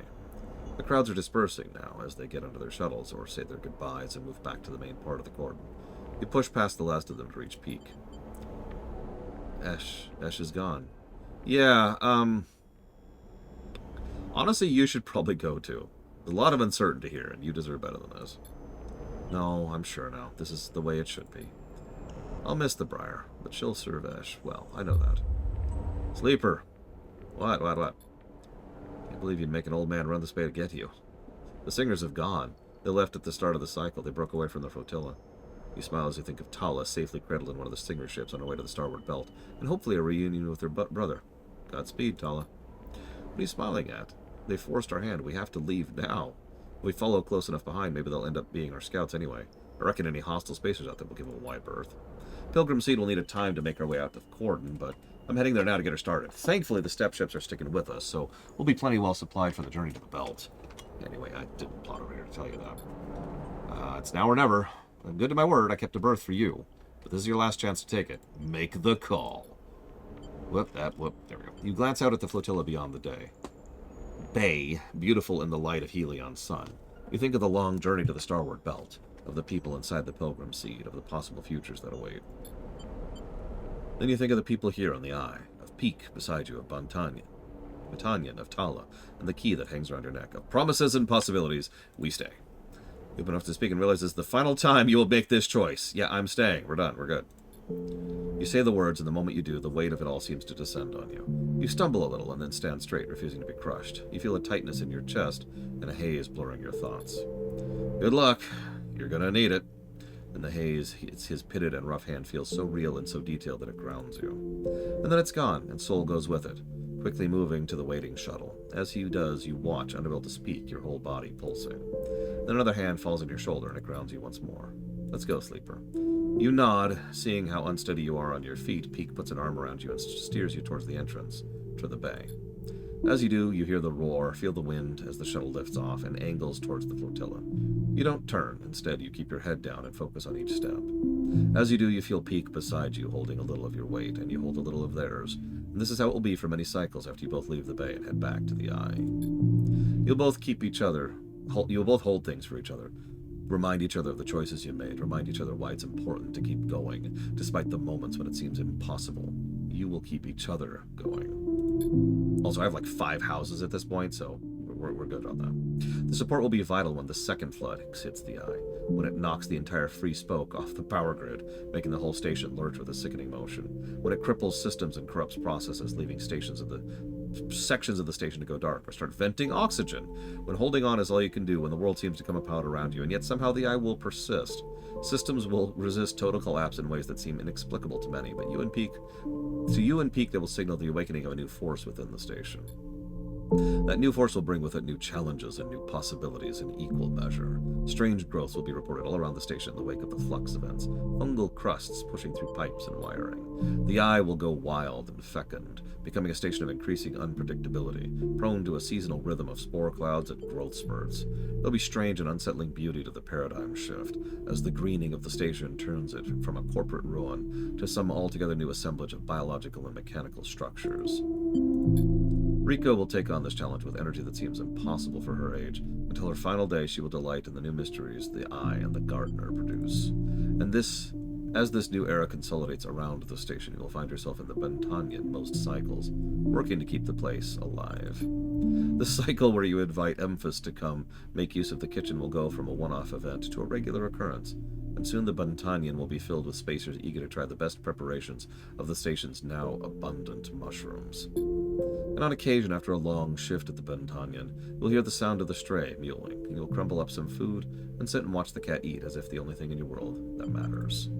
However, into all this newness, the bad old ways will still intrude. Senetstat, frustrated by the Eye's resilience, will begin to send more physical threats, and supply ships and traders will suddenly start arriving, stopped by a blockade of corporate militia. Life on the Eye will be punctuated by wide-channel broadcasts from Senetstat, stating legal precedents and quoting deeds of ownership, staking a claim on the system.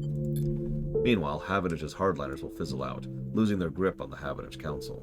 In their wake, Helen will spearhead a series of reforms that will scale back Havitage's overreach, returning them to a caretaker role they had always intended to fill. As the cycles roll on and the threats gather, new broadcasts will join them, sent by Conway Extractions, making counterclaims on assets within the system, and many on the Eye will grow quiet, losing their appetite for debating these political machinations as they tilt inexorably towards corporate war. And ever on the Eye will spin, growing now in strange ways, haunted by strange growths, and hosting cultures of increasing resilience. And as the Helion system descends into crisis, you'll find comfort in the fungal patterns, the familiar conversations, the spices and the smells that will accumulate around you as your body continues its unavoidable decay. They settle around you like a veil, and in time it will be impossible to see the Eye without seeing the many variants and versions, pasts and potential futures. And this masking of the world will mark your approaching end. And one cycle far from now, that accumulation of memories, of tastes, of people and places and moments will be the last thing you let go of. But for now, there's only you and Peak, arms wrapped around each other, walking slowly out of the bay, two figures born of crippling systems linked together, continuing despite your origins. And in this frozen moment, you focus on the next step, because that is the only way you have learned to persist. To persist is to believe in a future, any future at all, is possible. And then everyone died forever, the end.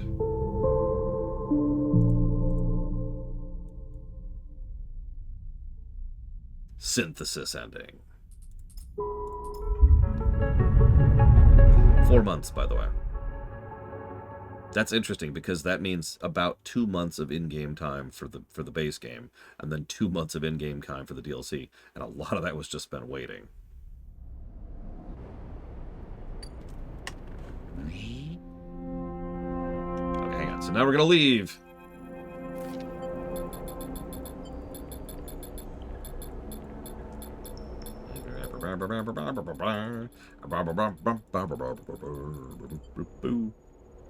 Stay silent.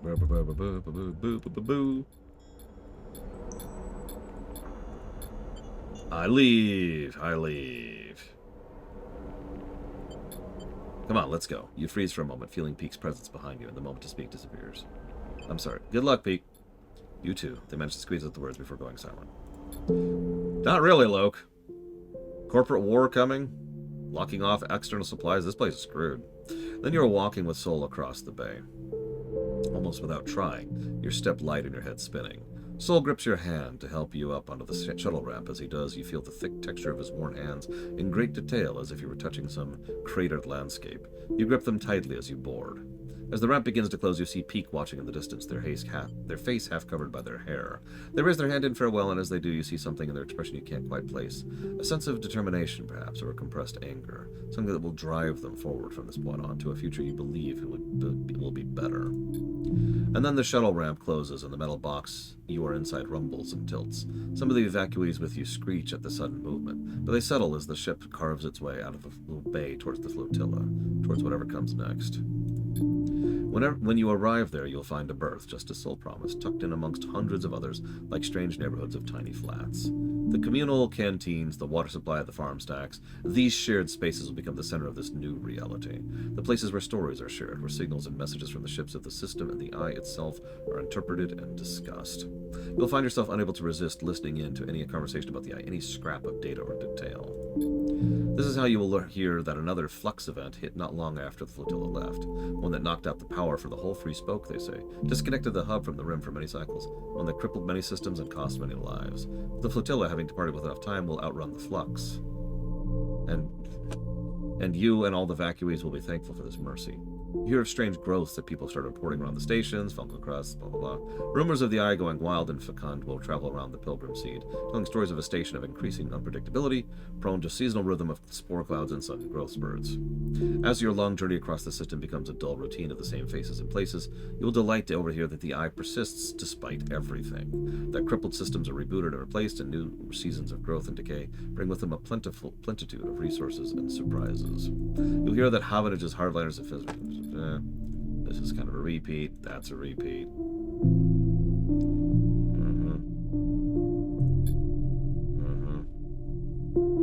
Occasionally on the long trip, you'll make a pilgrimage to the dust houses on a supply shuttle and gather club heads from amongst the mulch.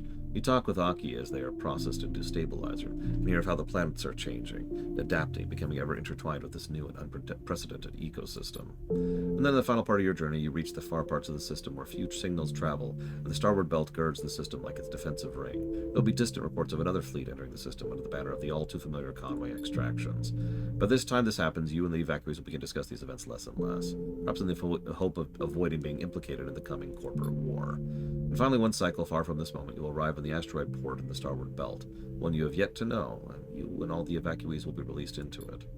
In that moment, half a system and hundreds of cycles away from the Eye, you will think back to your time there with equal sadness and fondness. But then you'll step out of the Pilgrim Seed, never to return, and once more try to make a future for yourself that might be different to those false futures promised to you so many times.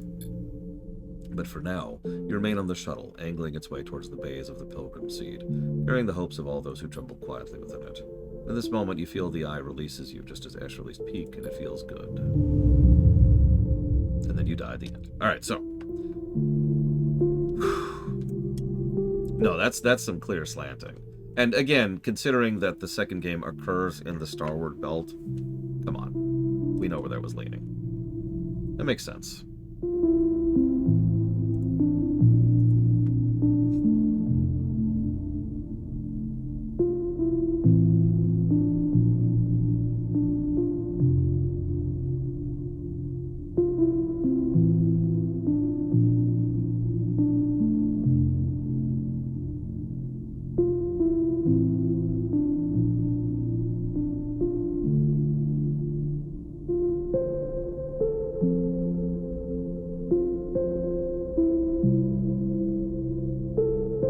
The ending we just did is actually the don't die ending, if you caught that.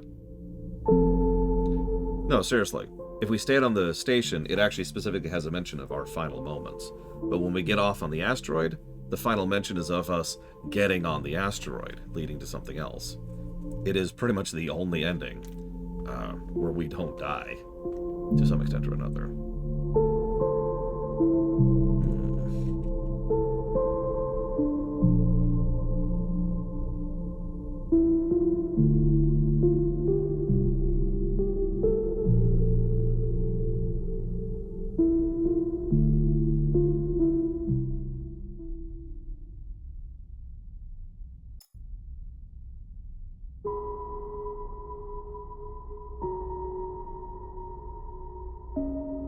Normally I'd show you a speedrun, but I've actually already checked. There are precious few speedruns for this game, and most of them involve heavy commentary, which I try to avoid. So I'm afraid no speedrun for today. Sorry. If it makes you feel any better, there's not much to watch. A lot of strategy that goes into it, but not much to actually watch. It mostly involves smashing through dialogues and then trying to be very careful about dice usage.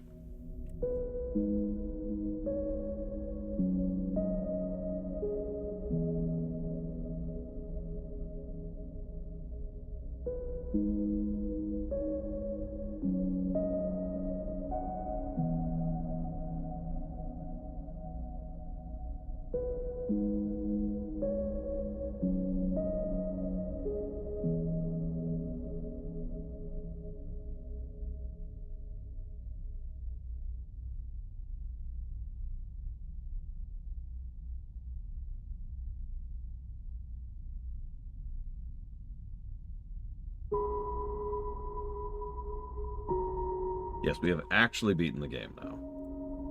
No really style. I'm typing up some thoughts. Let's do the boring audit, shall we?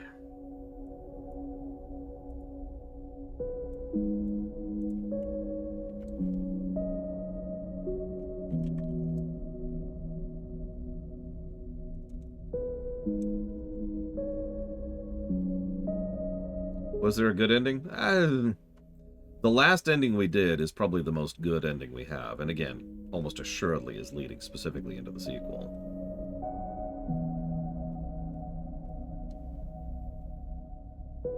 Yeah, define good. And yeah, I got that too, Luke. The most romance too, that's true. The colony ship one was alright. It was probably the most fleshed out of the original ones. C. This game starts with C. I can spell, I swear.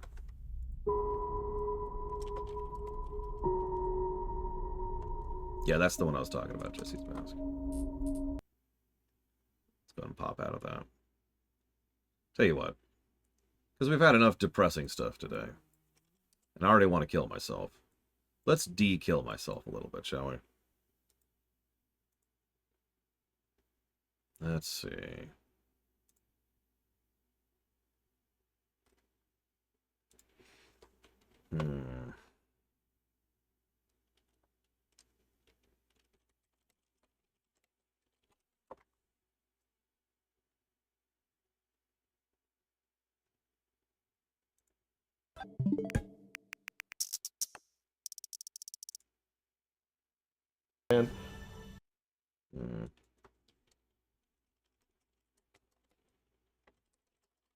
One moment, please.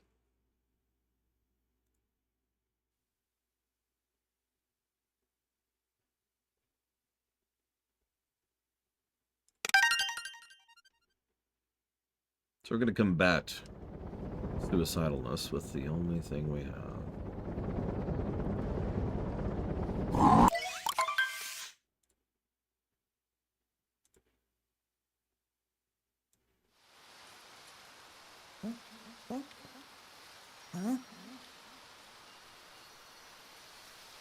Kingdom Hearts 2 had an almost unabashedly positive ending. For Paramount. It's one of the only ones that did. This is speedrun by Hey, They're Cool.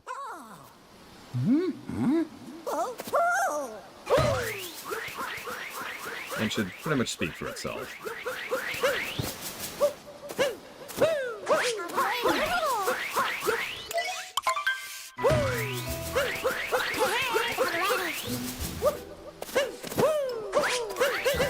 Oh, they both came out in 2022? I can't talk. Yeah, the movement tech in this game is kind of crazy. I only poked at it myself. But you can do some crazy things in Odyssey.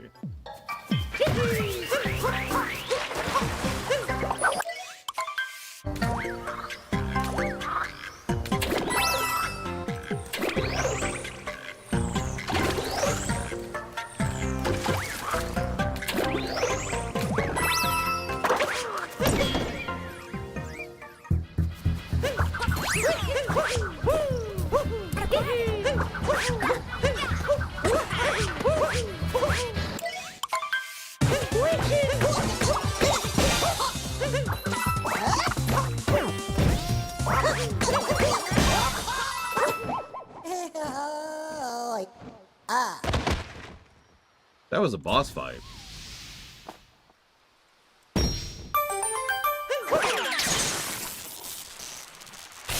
Someone pops in right now. This doesn't look like Citizen Sleeper.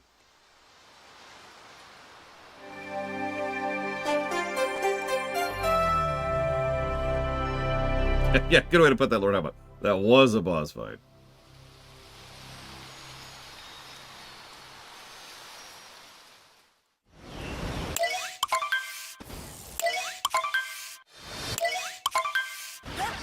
Cutscene, cutscene, cutscene. Okay, we're good. Best song of the game. It's funny because they preload this song. It's pretty much the third song you hear, and it's the second stage song. But I stand by my statement. This is the best song of the game.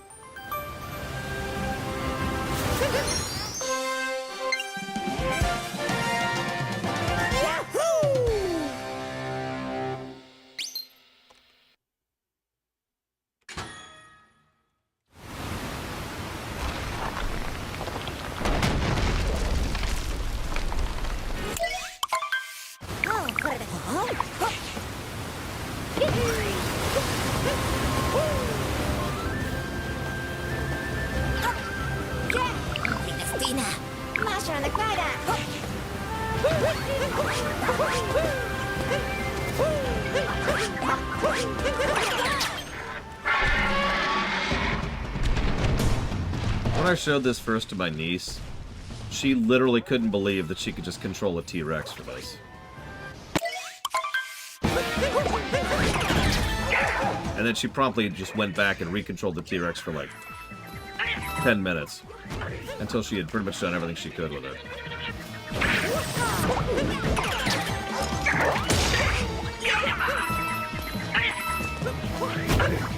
Have you not seen this game, Evo?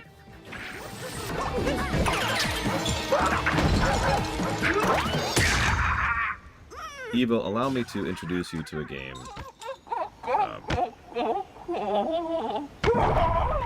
That is joy. And that's not a label I give out lightly.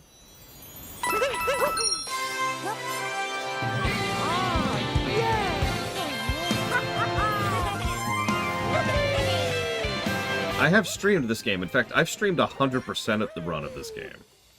I have a 100% save of this game on my Switch. I am damn proud of that. But you are correct, I have not actually reviewed it.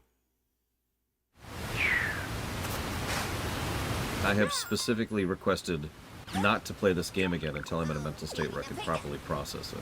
And take joy right now.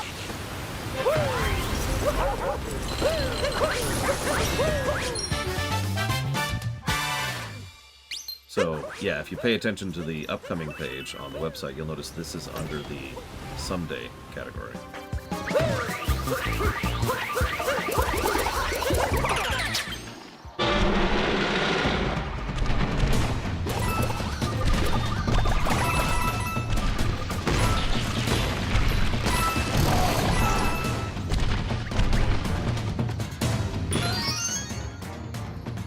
That's clever.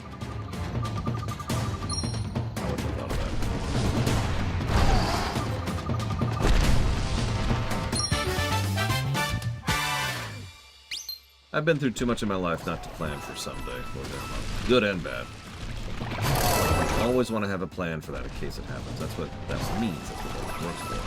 That's why you drill, right? When it comes to knowing how to deal with a fire, or power outage, or a storm, or a flood, you have those preparations in place so that when it happens, you don't have to think about it as much. You're trained, right? Same concept.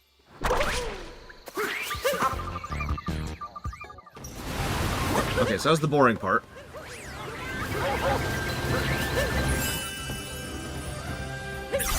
Yeah, there's that building. Nah, I'm busy. Okay, animation, none to speak of. We already talked about atmosphere and tone. There was definitely some background lore, blueprint under world building.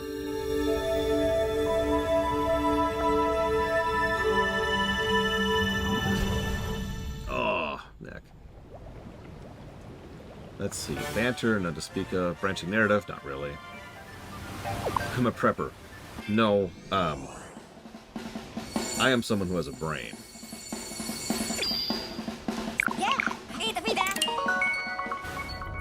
Brickwork. Actually, no.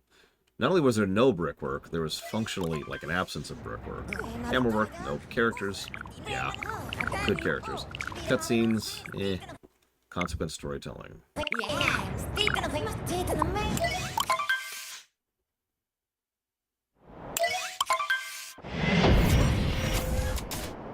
Yes, I did, Lord Hermon, and I stand by that. Most people don't know how to deal with situations when they happen because they didn't plan for them at all. Even little things, right? Like, let me use a very, very, very basic example here. Let me turn this down a little bit. I just realized the volume's a bit high. Let's say you pop a tire on your car. What do you do? Now, I know exactly what to do because I have planned for that. But I know a lot of people who just immediately freeze up and like, Some people actually specifically pay for AAA service so they don't have to think about that. But that's still planning, isn't it? Still being prepped for that. Me, I always have a backup tire in my car. Anytime I actually have a tire issue, I immediately buy a new backup tire. No, I don't mean the little donut. I mean I have a full backup tire in my car. I also know how to swap that sucker. I also have the tools to swap that sucker on hand in the car. Stuff like that.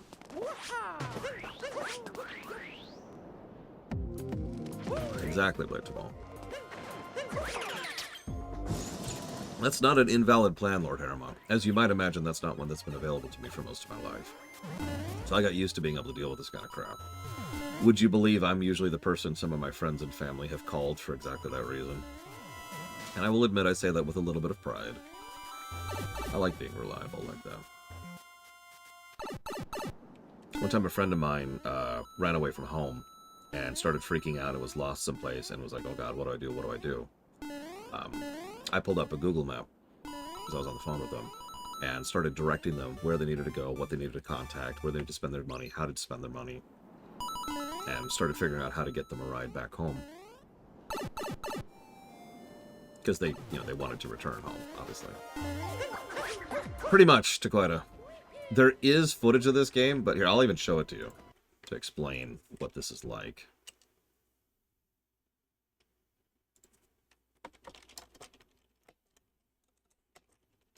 Because I've actually already looked at some of this stuff. Yeah, like this is what a citizen speedrunner speedrun looks like. Hey, Lanarith. We're gonna mute that. If it is your preference, however, I will not indulge in joy any longer. There you go.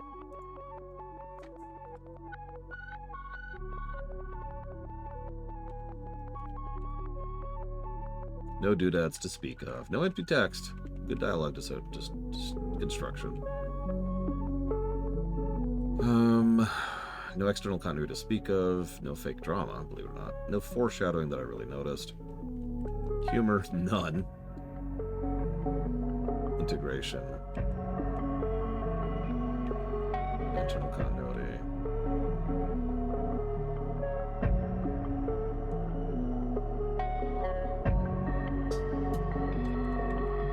I'll give a plus for that.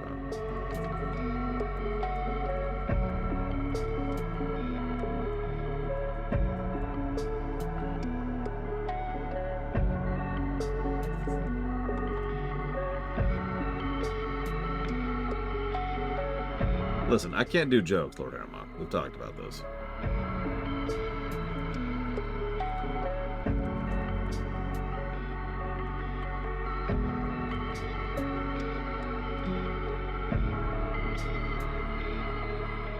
Yeah, Pentiment was funny for how extraordinarily dark of a game that was.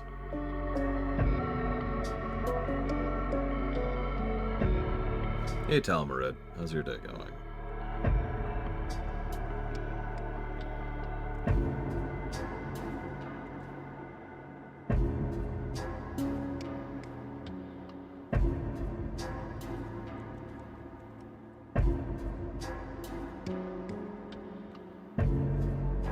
That's just practice, Evo.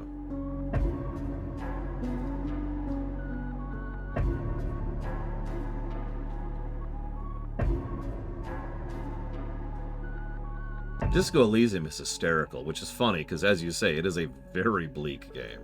You want to talk about a doomed setting, good god.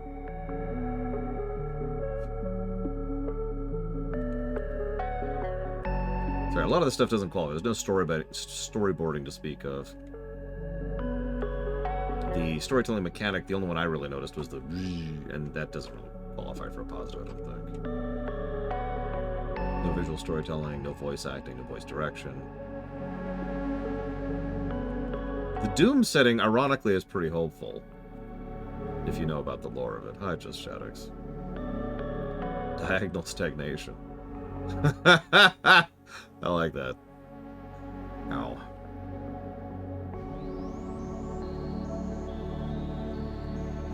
Yeah, I think that's it. That gives us a net plus 13 to story.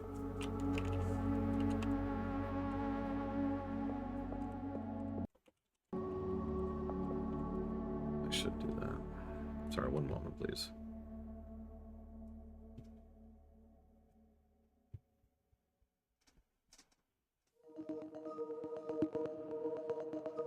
Apologies.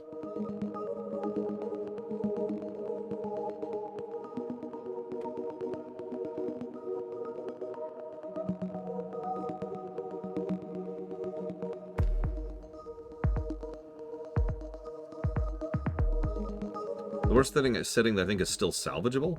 You know, believe it or not, Dragon Age might qualify. Now, there's a huge question mark there. What exactly, the nature of the veil and what it's keeping back, you know, all that stuff. That's kind of mandatory for, like, if we don't understand that, we have no idea if that setting is salvageable or not. And Lord knows that setting is pretty doomed. Past that? Let me think about that for a minute. Because, like, some settings are no, really, there is no hope doomed, like Walking Dead, for example, or Last of Us, actually, while we're on the subject. Yeah, I'm hopeful we'll get some answers in the next game. Of all of the things that I have no hope for when it comes to Dragon Age 4, I imagine they will at least try to answer some large-scale questions. Warhammer, I don't know enough about the Age of Sigmar to talk about that.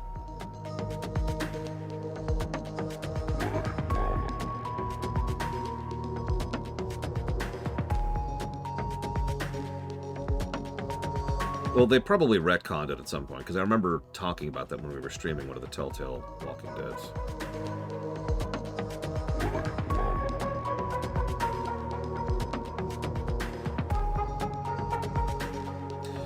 It's, well, obviously there's the usual medieval setting stuff, Lord Harrowmont, but again, it really boils down to the nature of exactly what and how the Darkspawn are, which, remember, we still don't know, and the Veil itself. I did not know that personally, Von Falkenstein, so I'm going to go with no, I didn't know that. I'm not saying we don't know that, I'm just saying I didn't know that.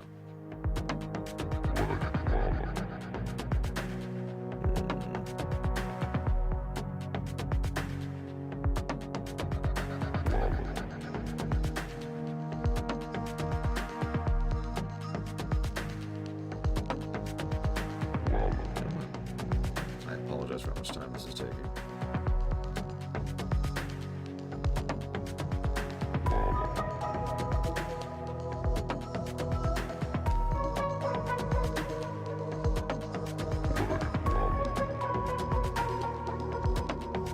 Well, the problem is the way they defined The Last of Us, because I paid attention to Last of Us 1, is that it's one of those there is no hope settings.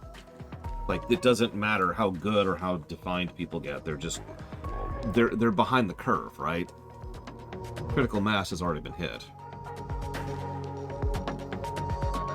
And yeah, I have not actually seen the gameplay showcase at all of Falkenstein.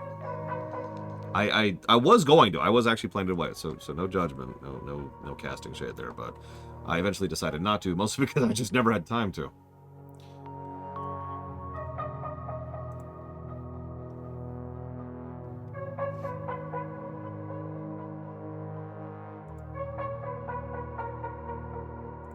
At a certain point, society cannot exist, Logue.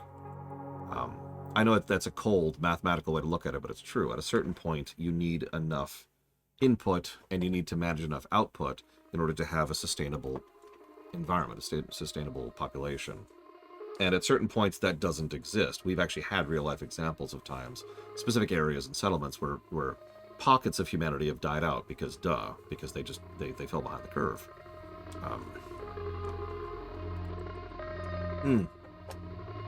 What The Last of Us posits is a situation in which that's hit the entire planet. It's not like most post-apocalypses, where it's like, there's a big shake to the system, now what? Like, say, The Division or Fallout. Instead, exactly. The world is suffering a population collapse in the old Walking Dead, and in The Last of Us. And for both, essentially for the same reason. Oh, the speedrun's already done.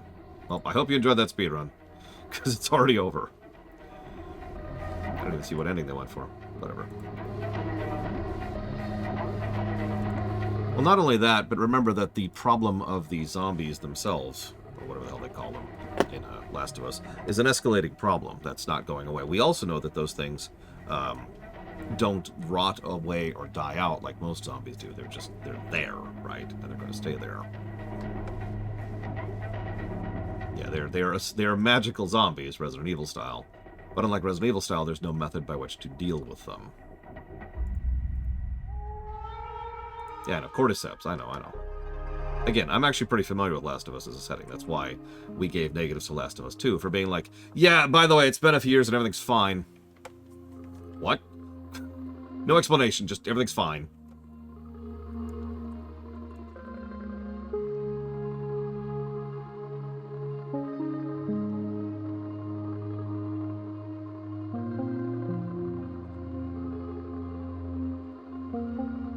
Like, there's a sequence where we see, like, it's simultaneous. We were talking about this because sorry, I spit a lot of venom at Last of Us 2, not for the reason you'd think if you're familiar with the game, but because it just did almost everything wrong from a narrative perspective. It was actually pretty good on the gameplay axis,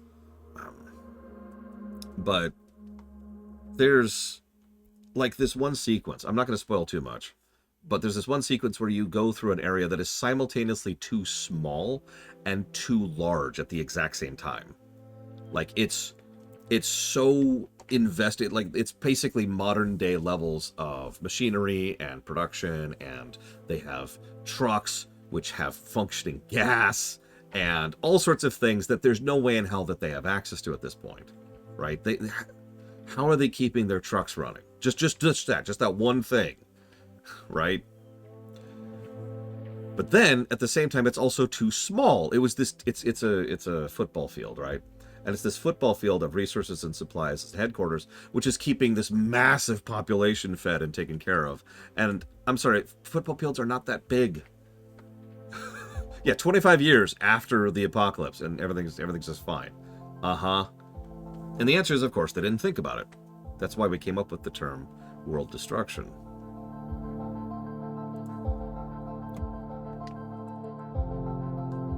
What was I doing? I was in the middle of doing something. And I lost it. Right, that's what I was doing.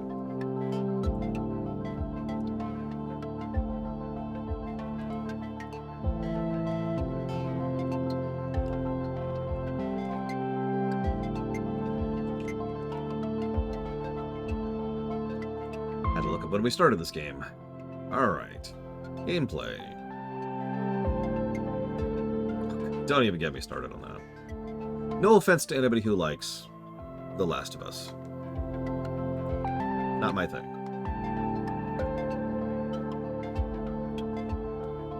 The Last of Us 2 can go to hell. Alright, so.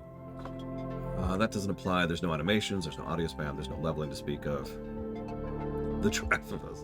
Backtracking, I mean, technically, yeah, but not in a way that really counts. There's no bosses, there's no bugs. Well, actually, we did see a couple of bugs, but it's like one of those. No builds, no camera, no cheats, no choices to speak of, no co-op. Controls are fine. I was thinking about dinging the controls, but it's such a minor interference. I'm gonna go ahead and just let it go. It's not worthy enough of a negative, I don't think. No combat. We already gave the core mechanic positives. There's no cosmetics. A lot of this just doesn't apply here. I'm just gonna skip forward a little bit because this doesn't exist. This doesn't exist. This doesn't exist.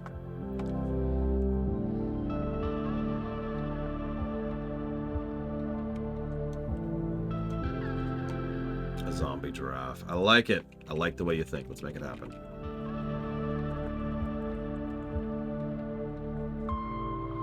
Yeah, enemy design, enemy AI, enemy variety.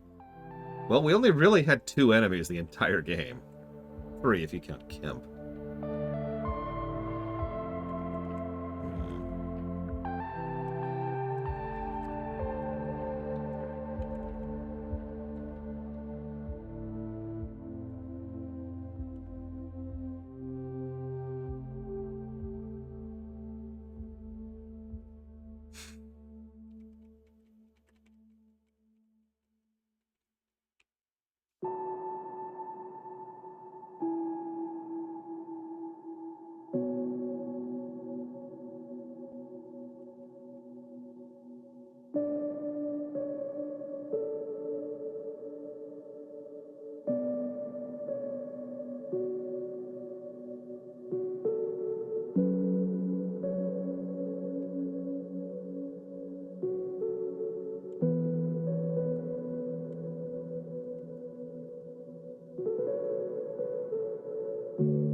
levels to speak of, no lighting to speak of, no map to speak of, no mini-map to speak of.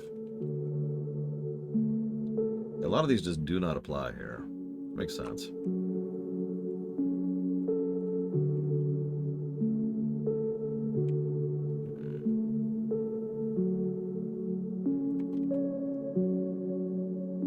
That's true, literal.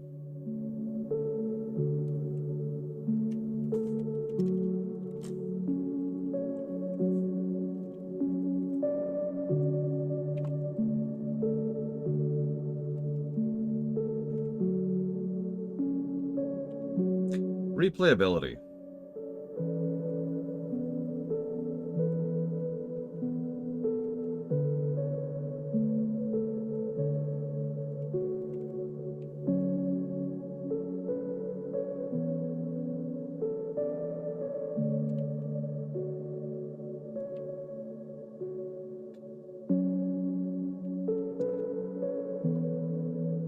Yeah, we could do all the endings in one playthrough, which is nice, admittedly. I don't think I would give a negative for that. A negative replayability is for games that actively resist replay. Like Chaos Gate Demon Hunters, for example. A game that took 10 hours to get to the actual core gameplay loop. No, seriously, 10 hours. That was a negative to replayability. God, that was awful. Yeah, this, I think I'm agreeing with a wash. I could see why you'd want to, but again, I feel like the singular run-through was sufficient. Skyward Sword. No. Okay, so, let's do some math, shall we? My favorite subject.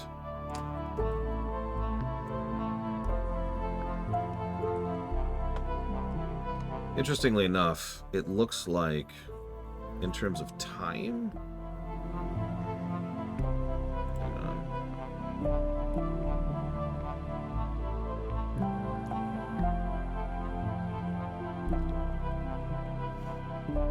It looks like the DLC was almost a solid third of the time we spent on the game.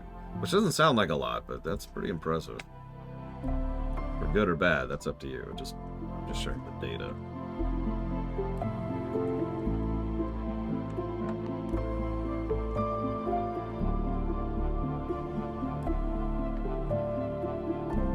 I'm not going to give you a genre comparison here, because I'm not sure there's any other games we've covered that really qualify for a genre comparison point here.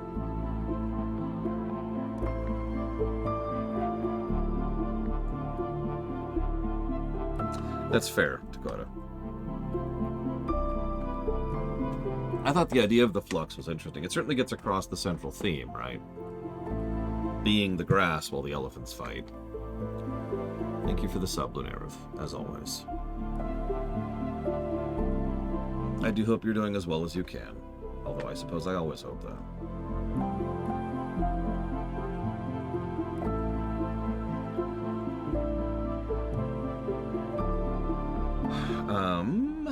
Okay. And then becoming literal grass. Yeah. If we stayed on the station, yeah.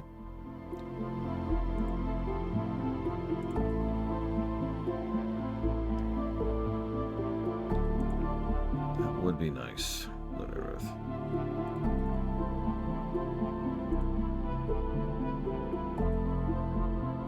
Where's... I guess I don't have it here. I'll put it here. So that is, forgive me, plus 13 to story, with 0.81 positives per hour, which is pretty solid, and a 78.26 ratio, which is pretty average. Gameplay-wise, that's plus 9. I do think it started to fall apart in the DLC, but the early game carried that quite a bit. There was a lot of good stuff early on, and easily the early game, the intro, was the most engaging part of it gameplay-wise. That's about half of a plus per hour, and a ratio of 71.43%, which, once again, is about average, giving us a final golden number of... drumroll, please.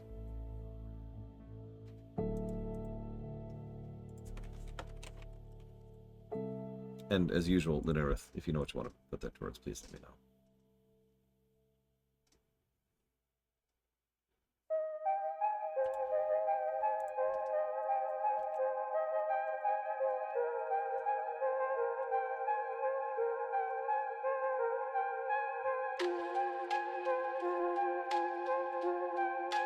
$46.28.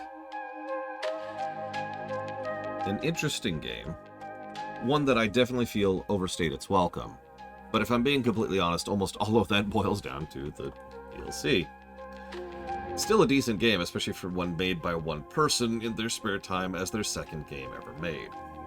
This is definitely a potential game, and I liked the gameplay more than I thought I would. Which I know is a weird thing to comment on, but I stand by it. It'll be interesting to see what the sequel does, because supposedly there's going to be some more mechanics in that one. It's not on the Steam page. Some additional stuff there. I think I talked about that during the release there.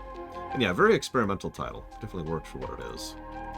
Either way, I'm going to go ahead and chop off the local recording, get some post paperwork done. There will not be a second stream today. I'm going to commit to it. There's no second stream today. I could probably squeeze in like an hour, but I'm just not going to do that. So tomorrow, we'll go ahead and start Star Trek Resurgence. Oh, and forgive me, the score winner is Simple Gamer, who put that towards In Stars and Time, Wander Skong, and Buckshot Roulette, who guessed a 45, it looks like.